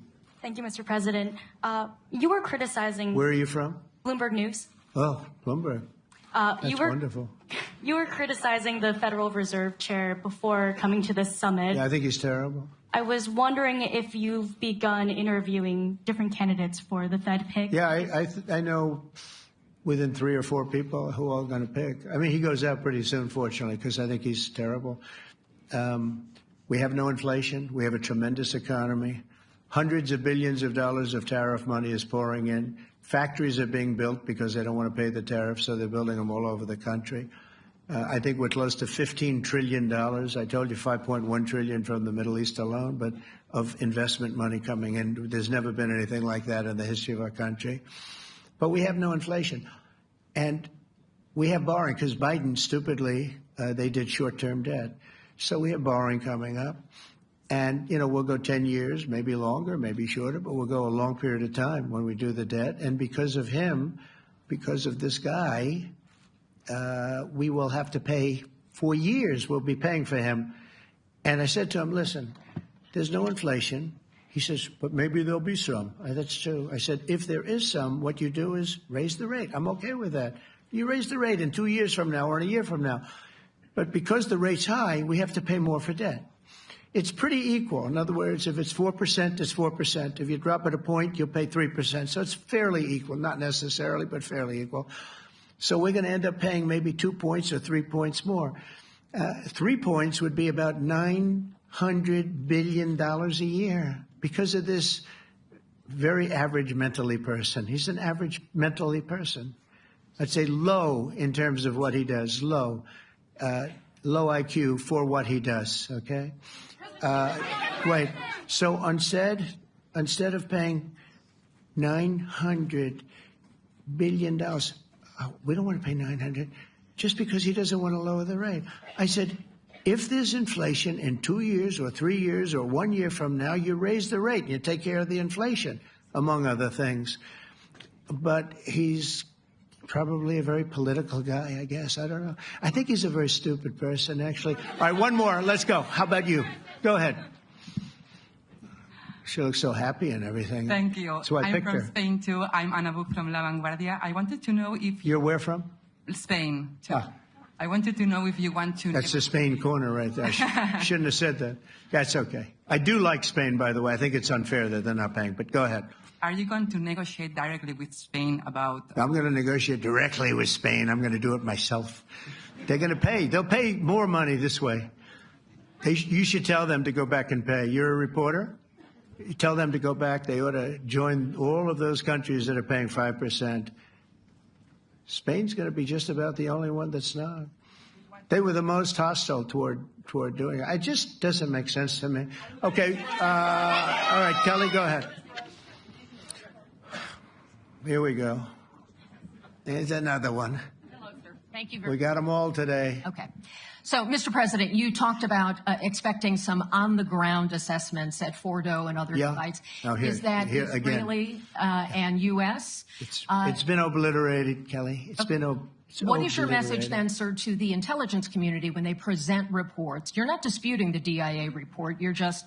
They presented a report that wasn't finished. We're talking about something that took place 3 days ago. I understand that. The report was done 2 days ago. Wait a minute. Yes. They didn't see it. All they can do is take a guess. Now, if you take a look at the pictures, if you take a look how it's all blackened, you know the fire and brimstone is all underground because it's granite and it's all underground. You don't show it. But even there, with all of that being said, the whole area for 75 yards around the hole where it hit is black with fire. The group that's run by this gentleman, in fact, you may want to talk about it for a second because we're going to issue a report. And I think it's not even a very exciting report at this point. It's been obliterated, totally obliterated. And they did a report, but it was like, if you look at the dates, it's just a few days after it happened. Sir. So they didn't see it. They said it may be very severe. Understood. Do you have a message for the intelligence community, though, in terms of unvarnished information getting to you, that it's not... I don't really have a message. I would say issue the report when you know what happened. I wouldn't say that it could be severe or maybe not. They use the word severe. It could be severe or maybe it's not. So people like you picked up and said, oh, it's not severe. No, the report was not a complete report. Yeah, the message was probably wait till you know the answer before you... And, sir, did you not have a public component to your Zelensky meeting for a tactical reason with President Putin? Let him answer this one. Hello, Mr. Secretary. Yeah. There's a reason the president calls out fake news for what it is. These pilots, these refuelers, these fighters, these air defenders, the skill and the courage it took to go into enemy territory flying 36 hours on behalf of the American people and the world to take out a nuclear program is beyond what anyone in this audience can fathom. And then the instinct of CNN, the instinct of the New York Times is to try to find a way to spin it for their own political reasons to try to hurt President Trump or our country. They don't care what the troops think. They don't care what the world thinks. They want to spin it to try to make him look bad based on a leak. Of course, we've all seen plenty of leakers. And what do leakers do? They have agendas. And what do? Do they share the whole information or just the part that they want to introduce? And when they introduce that preliminary report that's deemed to be a low assessment, you know what a low assessment means? Low confidence in the data in that report. And why is there low confidence? Because all of the evidence of what was just bombed by 12 30,000-pound bombs is buried under a mountain, devastated and obliterated. So if you want to make an assessment of what happened at Fordo, you better get a big shovel and go really deep because Iran's nuclear program is obliterated. And somebody somewhere is trying to leak something to say, oh, with low confidence, we think maybe it's moderate. Those that dropped the bombs precisely in the right place know exactly what happened when that exploded. And you know who else knows? Iran. That's why they came to the table right away, because their nuclear capabilities have been set back beyond what they thought were possible because of the courage of a commander-in-chief who led our troops, despite what the fake news wants to say. But you're not disputing the report said what it said, even though it was initial. The report said what it said, and it was fine. It was severe, they think, but they had no idea. They shouldn't have issued a report until they did. But we've gotten the information. I think Pete said it better than you can say it. And, you know, you should be proud, you, especially you, should be proud of those pilots, and you shouldn't be trying to demean them. No, those pilots flew at great risk, a big chance that they'd never come back home and see their husbands or their wives. Let me just tell you, you and NBC, fake news, which is one of the worst, and CNN, New York Times, they're all bad. They're sick. There's something wrong with them. But you know what? You should be praising those people instead of trying to find some. By getting me, by trying to go and get me, you're hurting those people. They were devastated. You know, I got a call from Missouri, great state, that I won 3 times by a lot. And I got a call that the pilots and the people on the plane were devastated because they were trying to minimize the attack. And they all said it was hit. But we don't think it was really maybe hit that badly. And they were devastated. They put their lives on the line, and then they have, and I'm not referring to you, but real scum come out and write reports that are as negative as they could possibly be. It should be the opposite. You should make them heroes and heroines. You should make them really people that they were so devastated when they heard this news. And you know what they said? One of them, I spoke to one of them, said, "Sir, we hit the site. It was perfect. It was dead on." Because they don't understand fake news, because they have a normal life, except they have to fly very big, very fast planes. But it's a shame. You should be making them heroes. All right, in the back. Go ahead, back, white, yeah. White jacket, yeah. Go ahead, give me a mic. Hello. Deborah Haynes from Sky News. Good. Mark Rutte, the NATO chief, who is your friend, he called you daddy earlier. Do you regard your NATO allies as kind of children? No, he likes me. I think he likes me. If he doesn't, I'll let you know. I'll come back and I'll hit him hard, okay? No? He did it very affectionate. Daddy, you're my daddy. Do you regard your NATO allies, though, as kind of like children, and they're obviously listening to you and they're spending more, and you're obviously appreciative of that, but do you hope that actually they're going to be able to defend themselves, defend Europe on their own? I think they need help a little bit at the beginning, and I think they'll be able to, and I think they're going to remember this day. And this was a big day for NATO. You know, this was a very big day. They took it. One of the gentlemen said, "You know what? We've been trying to raise money raise the rate for 30 years," he said, 20 years, from almost the beginning.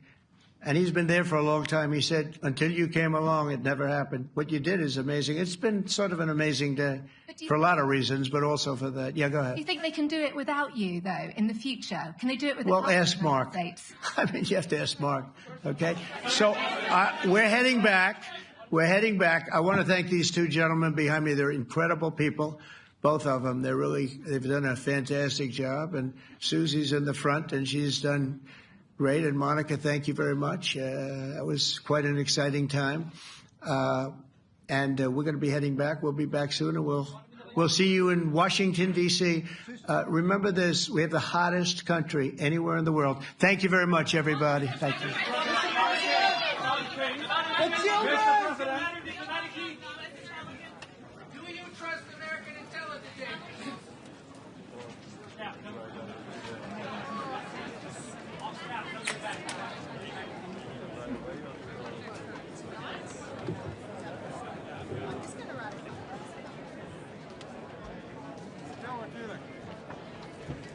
Zelfs een goede cabaret.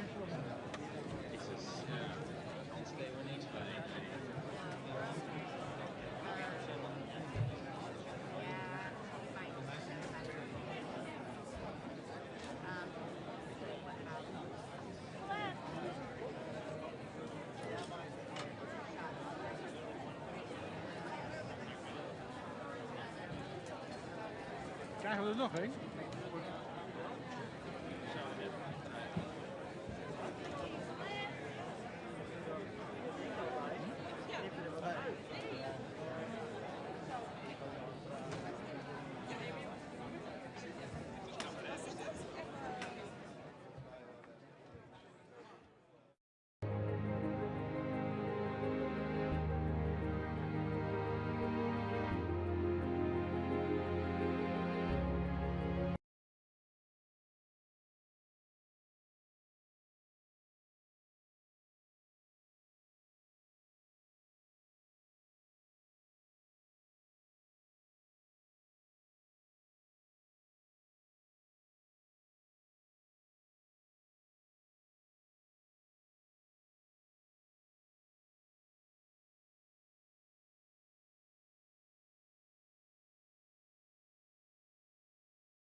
Minister will start with a short statement in English and will furthermore answer the questions of the Dutch media in Dutch and the international media in English, of course.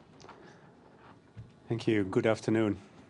Today we've reached the end of an intensive but rewarding 2-year period, which has led to this historic summit in The Hague. The agreement that the 32 member countries have made here as one will set the highest standard for our collective deterrence and defense. A renewed and enhanced commitment to protecting peace and security in our territory.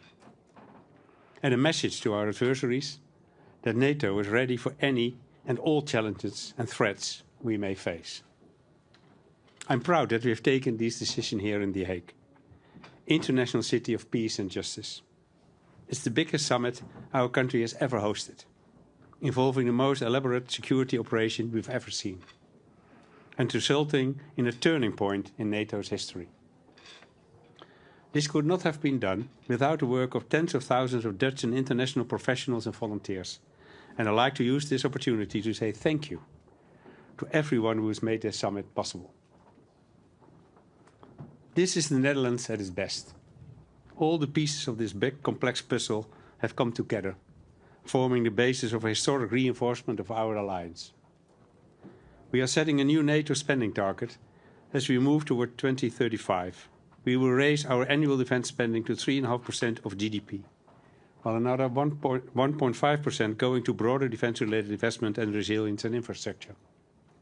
In doing so, we are committing firmly to the trend that began in recent years. Putin's full-scale invasion of Ukraine in 2022 has made NATO more relevant than ever. With the accession of Finland and Sweden, it is bigger than ever too. And the Hague Investment Plan will now make NATO stronger than ever. We will bolster the European pillar of our alliance and share the financial burden and military task more equally.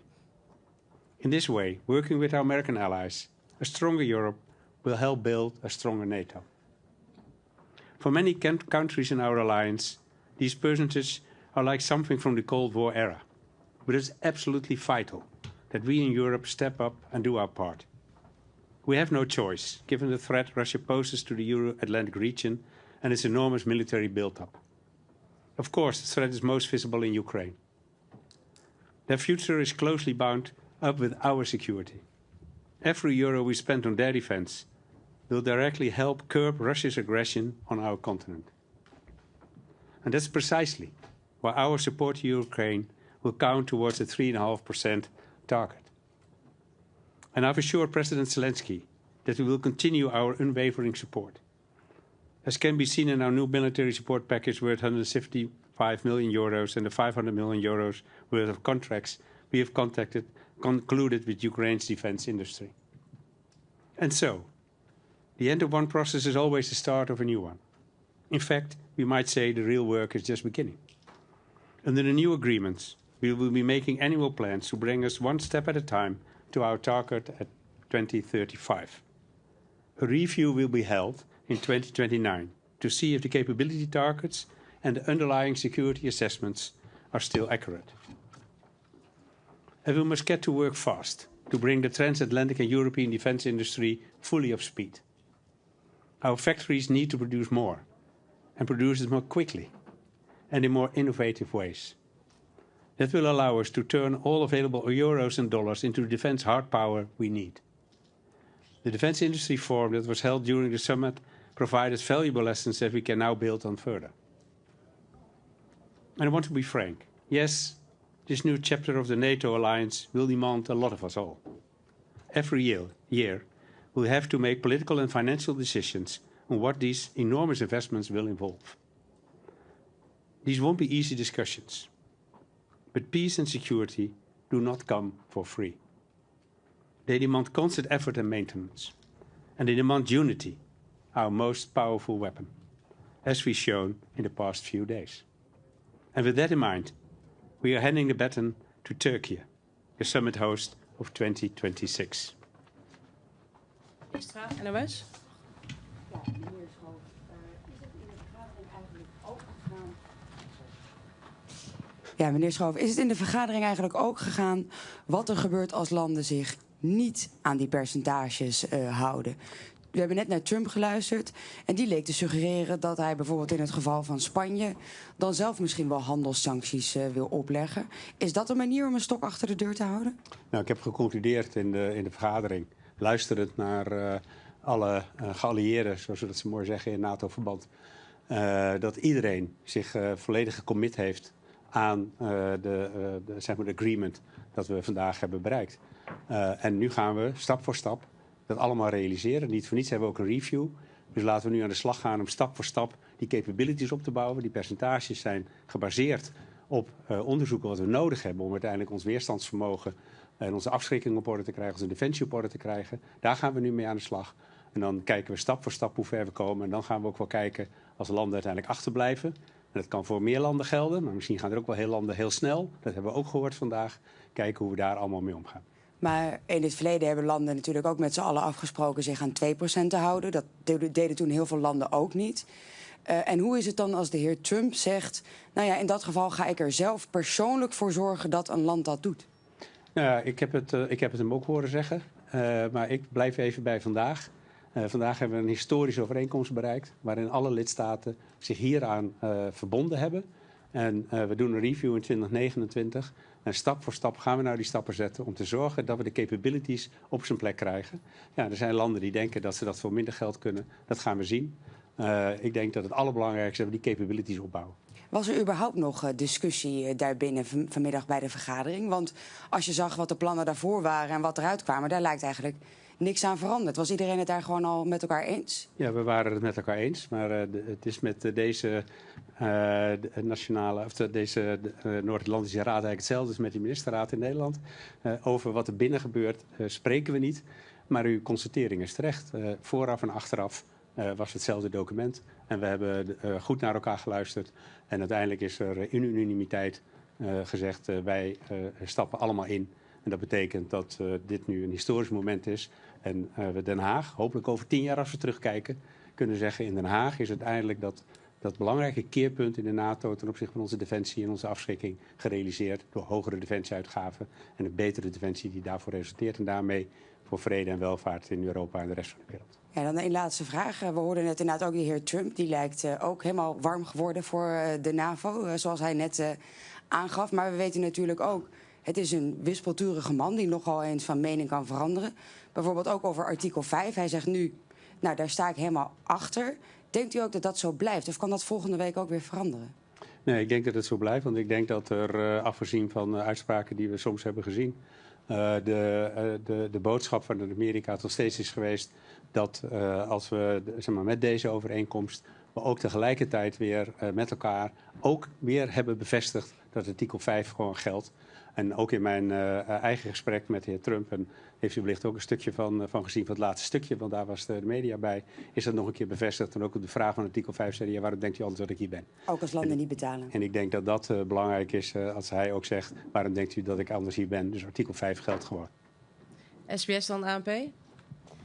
Meneer Schoof, bent u opgelucht en tevreden dat het erop zit en dat Trump zijn zin heeft gekregen? Nou, de top zit er pas op als iedereen weg is.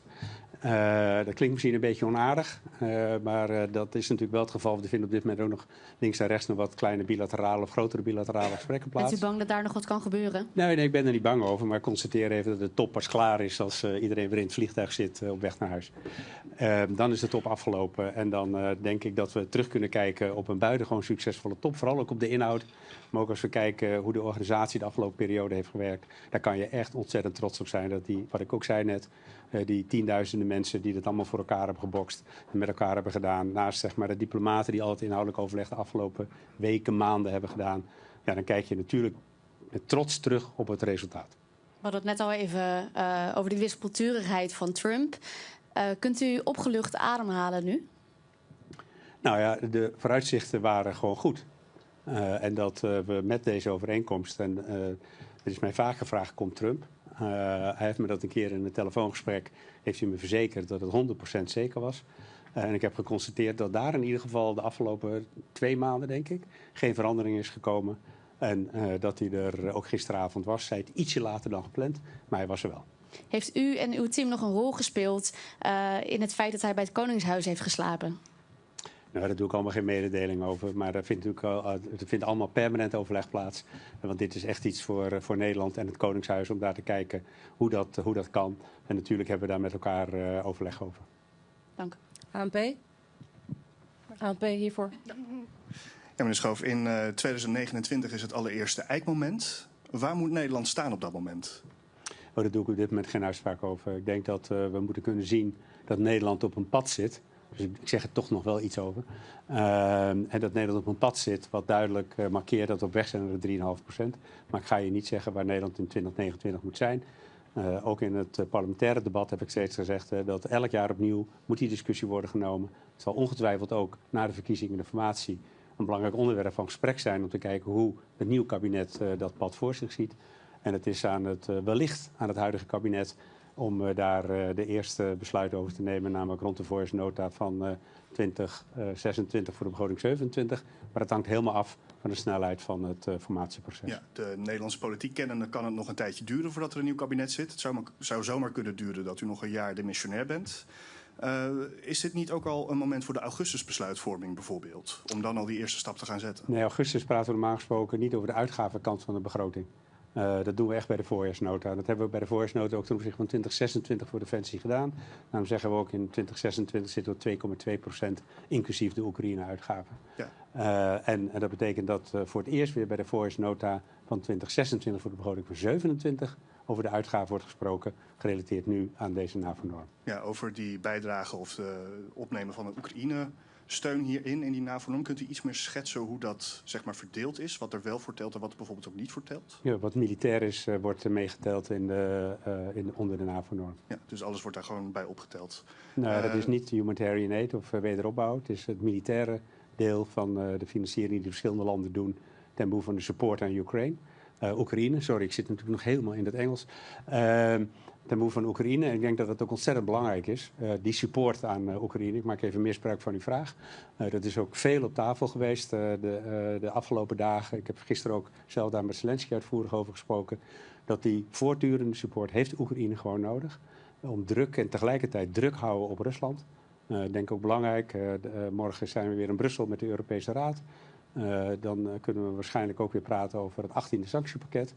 Het is belangrijk om die druk te houden, de support aan Oekraïne en te kijken. En daar is natuurlijk ook met de president van Amerika over gesproken. Op welke manier we ervoor kunnen zorgen dat ook Poetin weer aan tafel komt en serieus in gesprek komt met Oekraïne.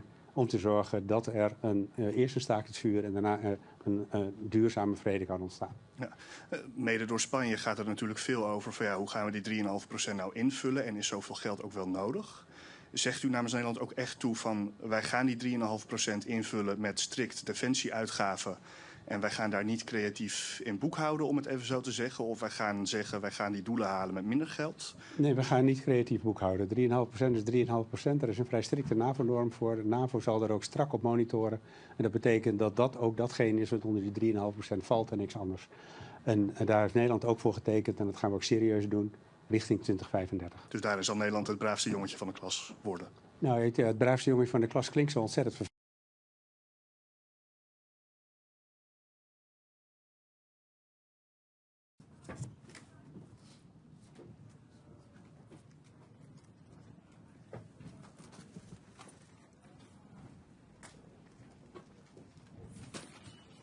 Değerli basın mensupları, değerli arkadaşlar, sizleri en kalbi duygularımla, saygıyla selamlıyorum.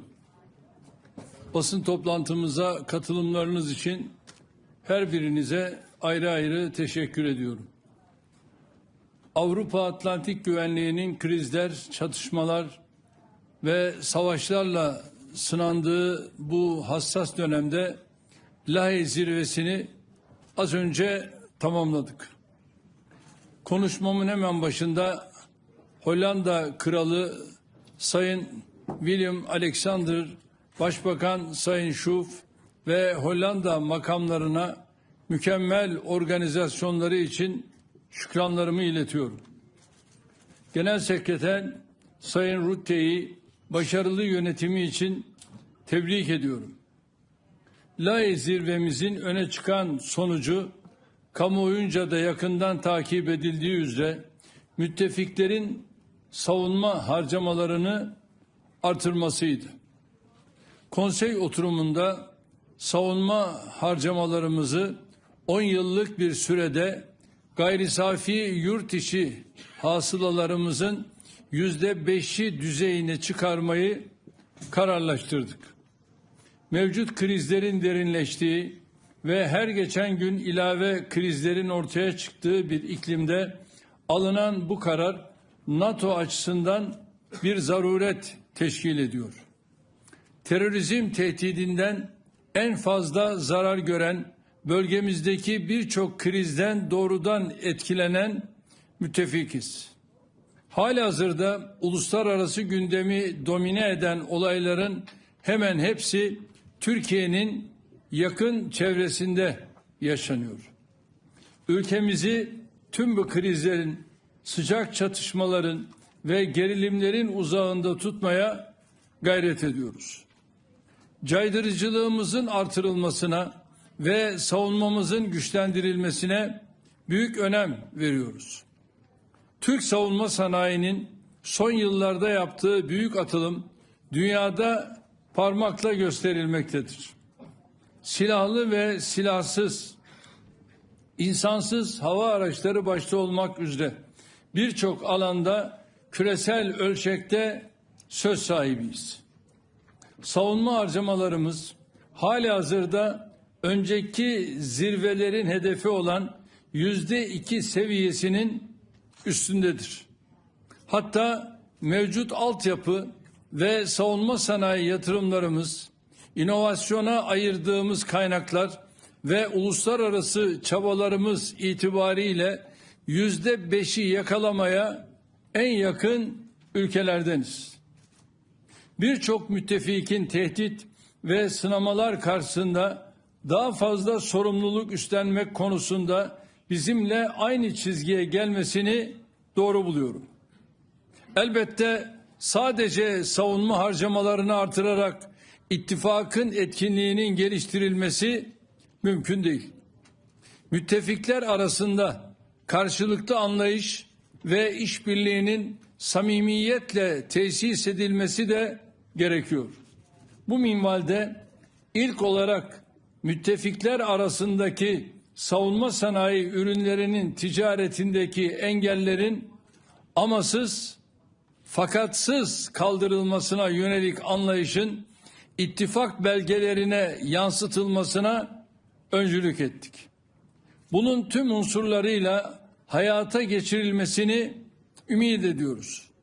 Avrupa Birliği'nin savunma ve güvenlik alanındaki girişimlerinin NATO'yu tamamlayıcı nitelikte olması gerektiğinin altını çizdim. Özellikle üye olmayan müttefiklerin birliğin savunma sanayi girişimlerine tam olarak dahil edilmesinin tüm Avrupa'nın menfaatine olacağını vurguladım. Neticede Avrupa'da artan savunma yetenekleri tüm Avrupa Atlantik bölgesinin çıkarınadır. Temennimiz bu kuşatıcı yaklaşımın kıta geneline hakim olmasıdır. NATO Genel Sekreterinin Teksas'tan Ankara'ya savunma sanayi gelişimini esas alan yaklaşımı bu bakımdan fevkalade değerlidir. Kıymetli basın mensupları, bildiğiniz üzere ittifakın terörizmle mücadeledeki rolünü öne çıkartan müttefiklerin başında geliyoruz. Nitekim terörizm NATO'ya yönelik güncel iki temel tehditten biri olarak kayda geçirilmiştir. Bu defa Lahey'de terörle mücadelenin ancak müttefiklerin samimi dayanışmasıyla başarılabileceğini vurguladık. Zirve bildirisine bu tehdidin yansıtılmasını sağladık. Ukrayna'da 3 yılı aşkın süredir devam eden savaşın hem bölgesel hem küresel etkileri oldu. Can kayıpları ve yıkım her iki tarafta da giderek artıyor. Türkiye olarak biz savaşın adil ve sürdürülebilir bir barışla sonlandırılması için yoğun çabalarımızı sürdürüyoruz. 2022 Mart ayında İstanbul'da ev sahipliği yaptığımız ancak yarım kalan görüşmelerden Karadeniz tahıl girişimi, savaş esirleri takası gibi somut neticeler almıştık. Diplomasiye olan inancımız, tarafların bize duydukları güvenle birleşince İstanbul'da bir kez daha arabuluculuğa başladık. Ev sahipliğimizdeki görüşmelerde ilave esir ve cenaze takasları hususunda önemli ilerleme sağlandı. Ayrıca olası bir ateşkese dair açık bir görüş alışverişinde bulunuldu. Ateşkes ve kalıcı barış için bir fırsat penceresinin aralandığı kanaatindeyim. Bunun eba edilmemesi gerekiyor. Hedefimiz taraflar arasında ilave somut adımlar atılmasına destek olmak suretiyle kalıcı barışa giden sürecin taşlarını döşemektir. Müttefiklerimizin de desteğiyle savaşın en kısa sürede neticelendirilmesi umudumu koruyorum. Hep söylediğim gibi adil bir barışın kaybedeni olmaz. Değerli basın mensupları, Orta Doğu'daki tehditlerin ve krizlerin her geçen gün daha ciddi bir hal aldığını görüyoruz. Gazze'de Filistin halkına yönelik olarak 2 yıla yaklaşan mezalime bir kez daha dikkat çekiyorum. Bakınız, şimdiye kadar İsrail saldırılarında çoğu çocuk ve kadın 56 bin Gazze'li hayatını kaybetti. Yine çoğu çocuk ve kadın 129 bin Gazze'li yaralandı. Gazze'nin %80'i yıkıldı. Sağlık altyapısının %95'i tahrip oldu. Kiliseler, camiler, okullar, hastaneler bombalandı. 2 milyonu aşkın Gazze'li kardeşimiz yıkıntıların arasında tepelerine sürekli bombalar yağarken çok zor şartlar altında hayatta kalma mücadelesi veriyor. İsrail hükümeti en temel ihtiyaç maddelerinin dahi Gazze'ye girişine engel çıkartıyor. İsrail'in engellemeleri ve saldırıları sebebiyle Gazze'deki insani trajedi, insani felakete dönüşmüş durumda. Vicdan sahibi hiçbir insan böyle bir vahşete sessiz kalamaz. Bebekler uyurken susulur. Bebekler öldürülürken susulmaz. Buradan insan hayatına değer veren herkesi zulme karşı seslerini yükseltmeye çağırıyorum. Ancak uluslararası toplumun, bilhassa ilgili kurumların İsrail'i durdurmakta yetersiz kaldığını müşahede ediyoruz. Hiçbir kural tanımayan, uluslararası hukuku açıkça ihlal eden İsrail, ihlallerine her geçen gün yenilerini ekliyor. Bir defa şunun iyi anlaşılması şart. İsrail bölgeyi istikrarsız hale getirerek kendi halkının güvenliğini sağlayamaz. Bölgedeki tüm ülkeler gibi İsrail'in de güvenliği komşularının istikrarından, huzurundan ve refahından geçmektedir. Yaşananlar 1967 sınırları temelinde coğrafi bütünlüğü haiz iki devletli çözümün kaçınılmaz olduğunu bir kez daha bizlere hatırlatmaktadır. Türkiye olarak amacımız tüm halkların, tüm inançların yan yana barış içinde yaşadığı bir sulh ikliminin tesisidir. Biz 1000 yıldır aynı topraklarda yaşıyoruz. İnşallah ebediyen de orada yaşamaya devam edeceğiz. Dolayısıyla tüm bölgenin selameti için acı da olsa rahatsız edici de olsa hakikatleri cesaretle söylemeyi sürdüreceğiz. Değerli arkadaşlar, İsrail ile komşumuz İran arasındaki en son askeri tırmanma bölgemizi çok ciddi risklerle karşı karşıya bıraktı. Krizin ilk anından itibaren malumunuz yoğun bir diplomasi trafiği yürüttük. Bölgedeki liderlerle telefon görüşmelerimiz oldu. İslam İşbirliği Teşkilatı üyesi ülkelerin Dışişleri Bakanları İstanbul'da toplandı. Burada da gerilime dair önemli mesajlar verildi. Evvelce de ifade ettiğim hususu bugün tekrarlamakta fayda görüyorum. Komşumuz İran'la sorunların kalıcı çözümü diplomasi ve müzakere ile mümkündür. Bölgemiz savaşla, yıkımla, saldırganlıkla, tehditle hiçbir yere ulaşılamayacağının örnekleriyle doludur. Amerika Başkanı Sayın Trump'ın gayretleriyle sağlanan ateşkesi memnuniyetle karşılıyoruz. Değerli dostum, Trump'ın çağrısına tarafların koşulsuz uymalarını bekliyoruz. Fiili ateşkes ilanının en kısa sürede kalıcı sükunete tahvil edilmesini ümit ediyoruz. Orta Doğu'da barışın temini için müttefikler dahil herkesin elini taşın altına koyması gerektiğini düşünüyorum. Biz bu konuda üzerimize düşeni yapmayı sürdüreceğiz.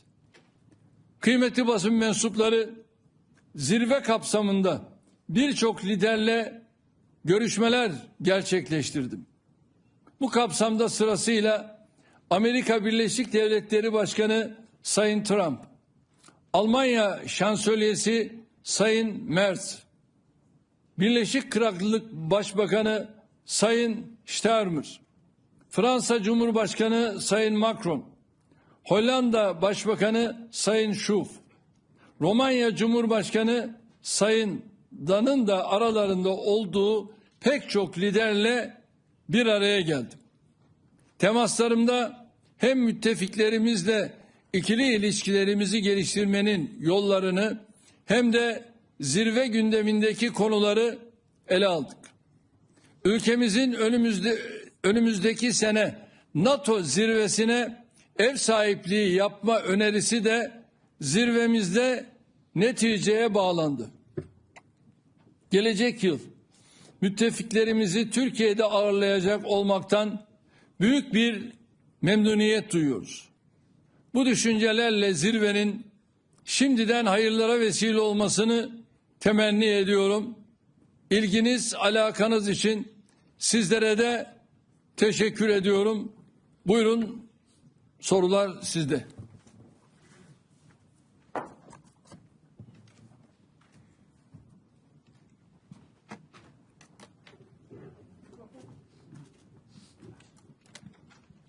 Xəyal Əzizov, Azərbaycan. Sayın Cumhurbaşkanı, 2 yıl önce NATO'nun Vilnius zirvəsi zamanı sizə sorum olmuştu. Rus ordusu Azərbaycanda qalacaq, yoxsa getməyəcək? Həmin zaman Rus ordusu Azərbaycandaydı. Siz söylədiniz ki, Rus ordusu Azərbaycanı tərk edəcək və Rus ordusu artıq Azərbaycanı tərk edib. Bəs Türk ordusu Azərbaycana nə zaman gələcək? Çünki Azərbaycanda nə qədər ki Türk ordusu yoxdur, Azərbaycan üçün her zaman Rus işğalı təhlükəsi qalmaqdadır. Biz bunu böyle biliyoruz. Teşekkür ederim. Sağ ol.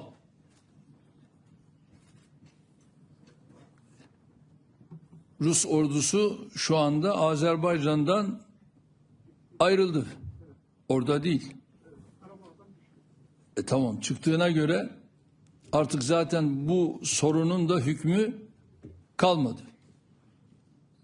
Daha ben yeni Karabağ'a gittim. Böyle bir şey zaten orada yok.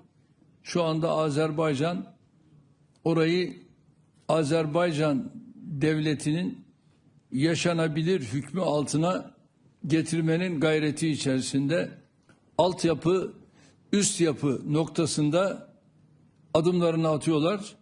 ve çok ciddi de yatırımlar yapıyorlar. Hayırlı olsun. Bayan.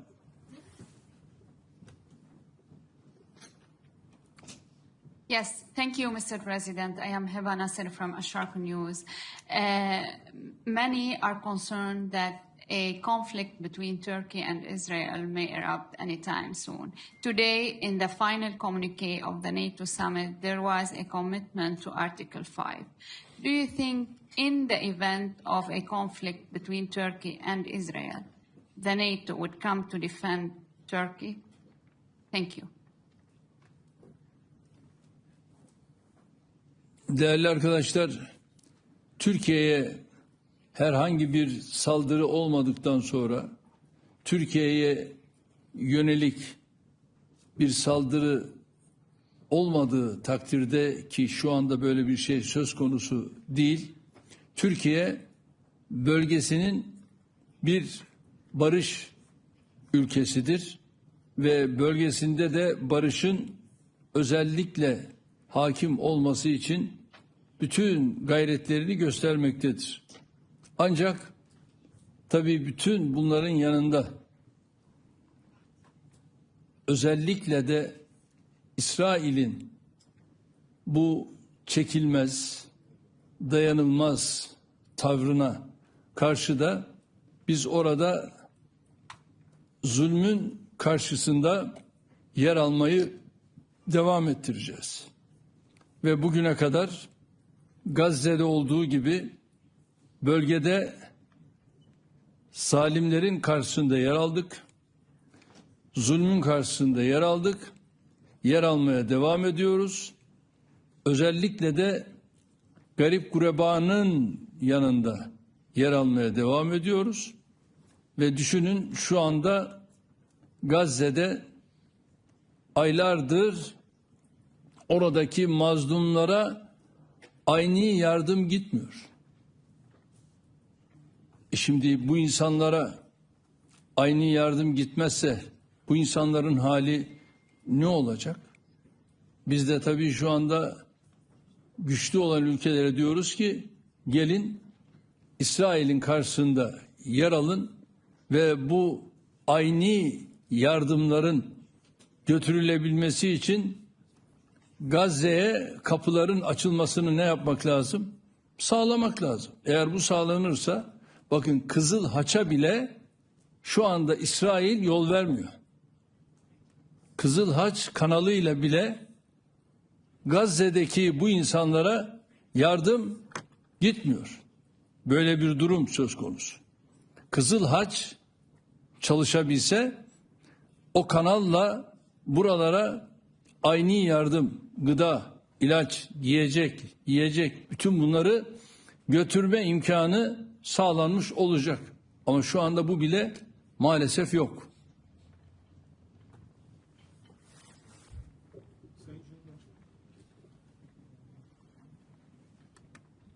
Sayın Cumhurbaşkanım, biraz önce konuşmanızda da bahsettiniz.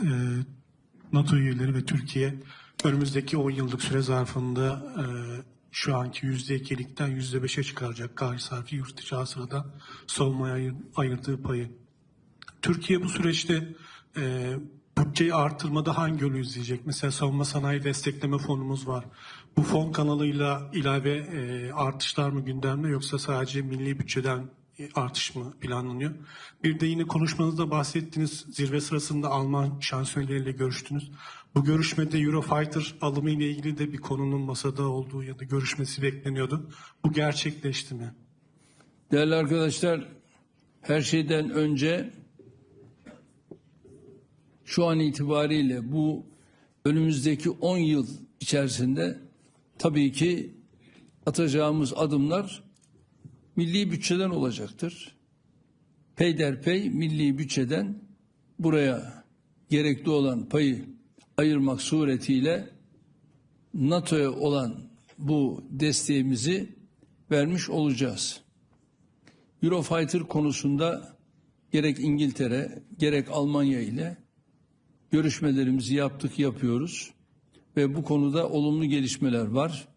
Bu olumlu gelişmeleri de tamamen gerçekleştirdikten sonra inşallah adımlarımız atmış olacağız.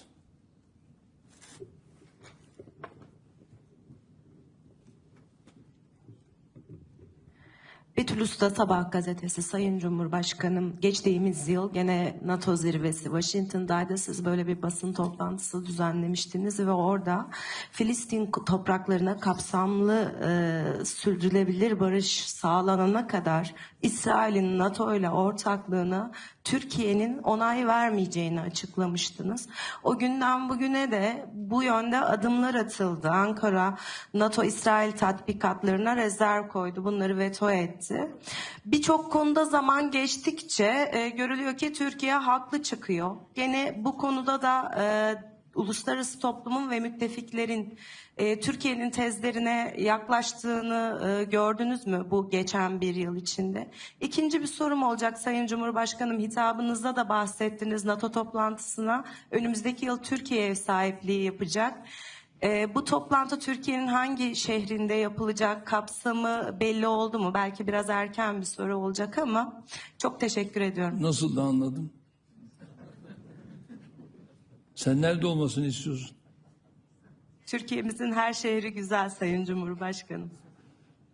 İnşallah, yani bundan önceki İstanbul'da olmuştu. Şimdi bütün ilgili arkadaşlarımızla görüşmelerimizi yapıyoruz.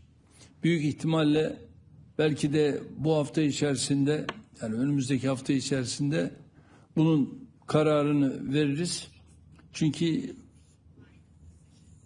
zaman kaybına tahammülümüz yok ve daha önce İstanbul'da yaptığımız bu zirvemizi bu defa yapacağımız bu toplantıdaki vereceğimiz kararla İnşallah NATO Genel Sekreterliğine bildireceğiz.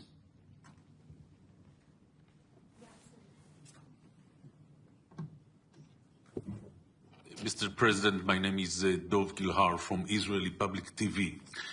You were talking about stabilizing the region, and I wanted to ask you, is the American strike on the nuclear sites in Iran is a way to stabilize the region? Is releasing the hostages from Hamas tunnel is a way to stabilize the region? Is asking Hamas leaders to take refuge either in Qatar or maybe in Turkey is a way to stabilize the region? And if so, and everything will happen, do you see or do you foresee better times for the relations between Turkey and Israel as there were quite good times previously?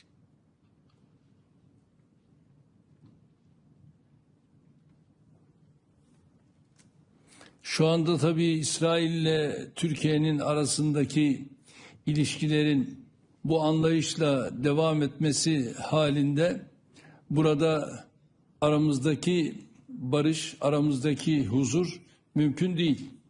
Zira atılan adımlar her şeyden önce barışı tehdit ediyor.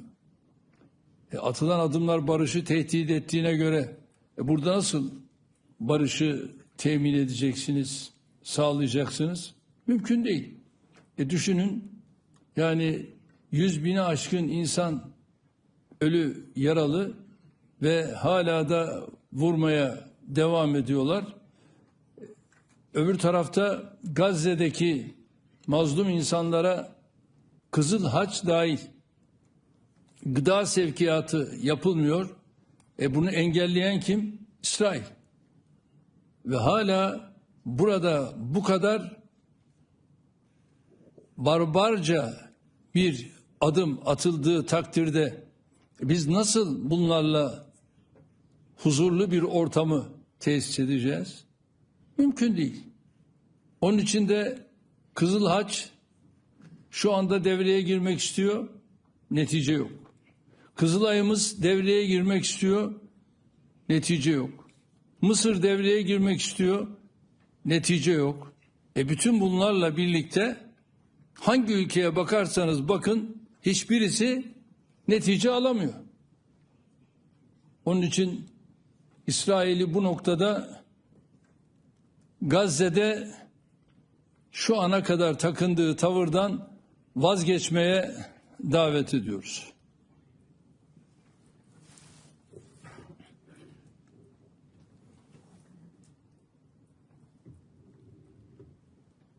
Hi, Mr. President.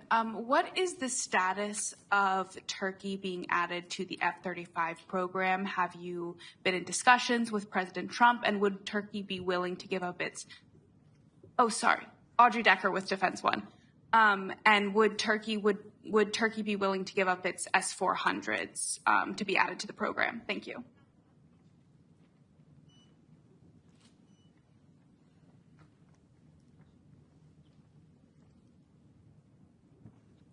Sayın Trump'la yaptığımız görüşmede tabii S-400'ü konuşmadık. O gündemimizde değil. O iş bitmiş bir iş. F-35 konusunu tabii görüştük. F-35 konusunda da biz 1 milyar 300-400 milyon dolar gibi bir ödeme yaptık ve F-35'leri alma noktasında biz Sayın Trump'ın da iyi niyetli olduğunu gördük. F-16'larımızın tamamıyla bakım onarımı ve F-35'lerle ilgili de alımla ilgili çalışmalarımızı sorumlu olan arkadaşlarımız devam ettiriyorlar. Tabii bunun yanında bir de bizim Eurofighter'la ilgili çalışmalarımız var. Eurofighter konusunda da İngiltere ve Almanya ile bu çalışmalarımızı sürdürüyoruz. Temennimiz odur ki bu iyi niyetimizi İngiltere'de, Almanya'da onlar da olumlu karşılıyorlar. Çalışmalarımız devam ediyor.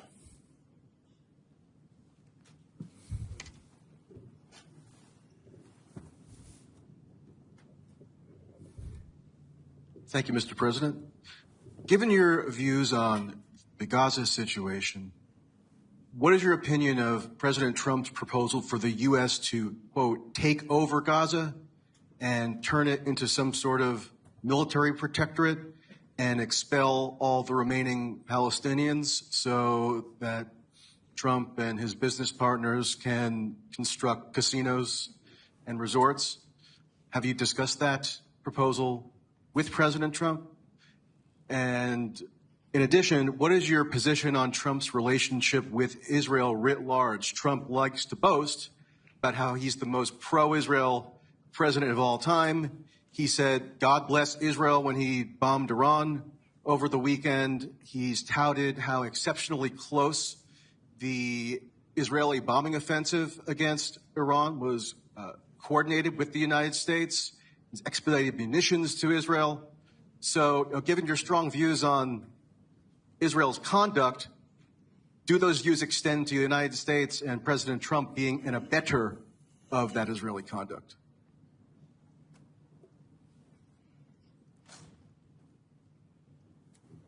Akşam 11-11.30'dan itibaren Sayın Trump'la görüşmemiz oldu. Yaklaşık 1-1,5 saat kadar görüşmemizi yaptık. Ama bizim görüşmemizde özellikle de Gazze'nin sahil boylarının sizin ifade ettiğiniz şekilde kumarhaneler olması gündeme gelmedi. Böyle bir şey zaten gündeme gelse herhalde benim vereceğim cevap bellidir. Bu konuda duruşum bellidir.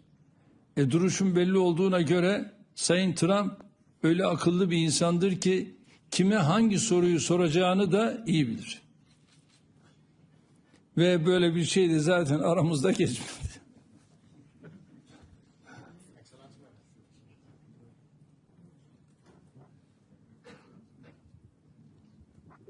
Sayın Cumhurbaşkanım, Kosova'dan Metropol Medya adına Ural Boşniakum. Balkanlardaki istikrarsızlıklar ve özellikle Kosova'nın kuzeyindeki son gelişmeler ışığında Türkiye'nin bu coğrafyaya yönelik uzun vadeli stratejik yaklaşımı nedir? Ve özellikle KFOR'un Kosova'daki önceki görev süresinde Türk komutanlığının görevde olması ve önümüzdeki dönemde de komutanlığın yeniden Türkiye'ye geçmesinin beklendiği göz önünde bulundurulursa Türkiye'nin bu sorumluluğu nasıl değerlendirmekte? Biliyorsunuz Türkiye'nin KFOR şu anda bölgede. Niçin bölgede?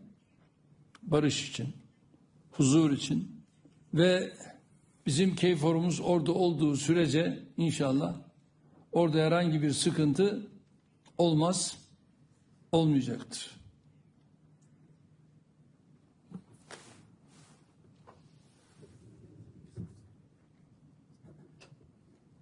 Hi. Thank you, Mr. President. Victor Jack from Politico Europe. Last month, Russia sent only a low-level delegation to the latest round of peace talks in Turkey. Are you disappointed at Russia for this, and is it taking peace talks seriously in your view? And separately, what potential avenues do you see for increasing defense cooperation with the EU? Thank you. Kimler? With the EU. Kimler? Russia in peace talks in May.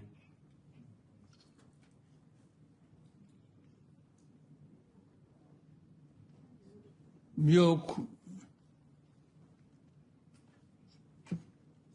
Temsil kabiliyeti olan kişiler gönderildi ve o temsil kabiliyeti olan kişilerle de Rusya-Ukrayna arasındaki görüşmeler orada başarılı bir şekilde gerçekleştirildi. O görüşmeleri de Dışişleri Bakanı Hakan Bey zaten yürüttü, sürdürdü ve neticesi de gayet güzel, başarılı oldu.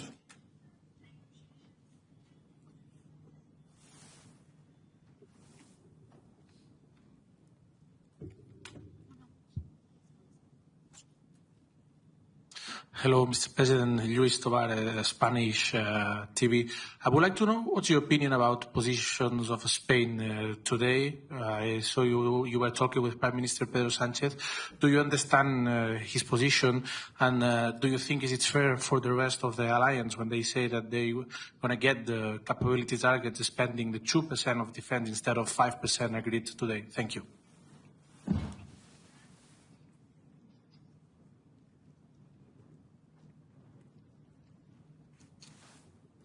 Yani 10 yıl gibi bir süre olduğu için yani bu noktada bir sıkıntıya yer yok diye düşünüyorum. 10 yıl içerisinde böyle bir orana çıkarılacak. Tabii ki NATO'nun da böyle bir güce ihtiyacı var ve bunu da tabii Avrupa Birliği'ndeki NATO üyesi ülkelerin halletmesinden başka çıkış yolu olmayacaktır ve şu anda NATO üyesi ülkelerde bu imkana, bu güce sahip. Türkiye olarak biz de bir üye ülke olarak bu konuda olumlu beyanımızı yaptık. Dedik ki 10 yıl içerisinde bunun verilmesinde fayda var. Herhalde kifayeti müzekere olmayacak mı? Sen Türkiye'de sorarsın ya.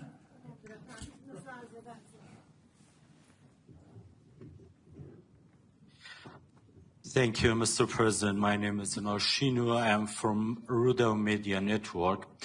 I would love to ask a question regarding an issue that is still ongoing. That is the issue of this armament of PKK, and after the declaration of dissolvement of this party. The question is that lots of the people waiting for it, what is the next step? Because we don't know what's going on right now. Is there any effort to end this issue? And I would love to ask you, what is your personal message for the Kurdish people, not only in the Turkey, but in the whole of the region? Thank you.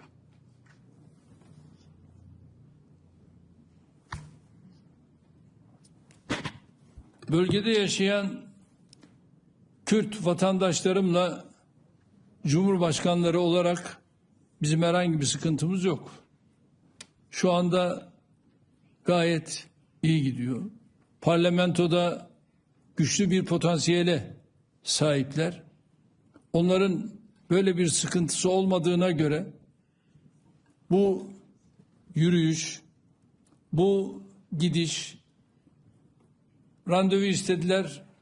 Ben de rahmetli Sırrı Süreyya ile birlikte Pervin Hanım'ı kabul ettim. Cumhurbaşkanlığında arkadaşlarımla beraber kendileriyle görüştük. Zannediyorum şimdi yine bir randevu talepleri var ve bu randevu taleplerini de yakın zamanda gerçekleştireceğiz. Kendileriyle görüşmelerimizi yapacağız. Herhangi bir sıkıntı söz konusu değil. Benim ülkemde Türküyle, Kürdüyle, Lazıyla, Çerkeziyle, Arabıyla hepimiz biriz ve ülkemin bütünlüğünü de korumak benim de görevimdir. Bunu da en güzel şekilde sürdüreceğiz. Çok teşekkür ediyorum. Kifayeti müzakere diyelim. Hepinize hayırlı akşamlar diliyorum. Sağ olun.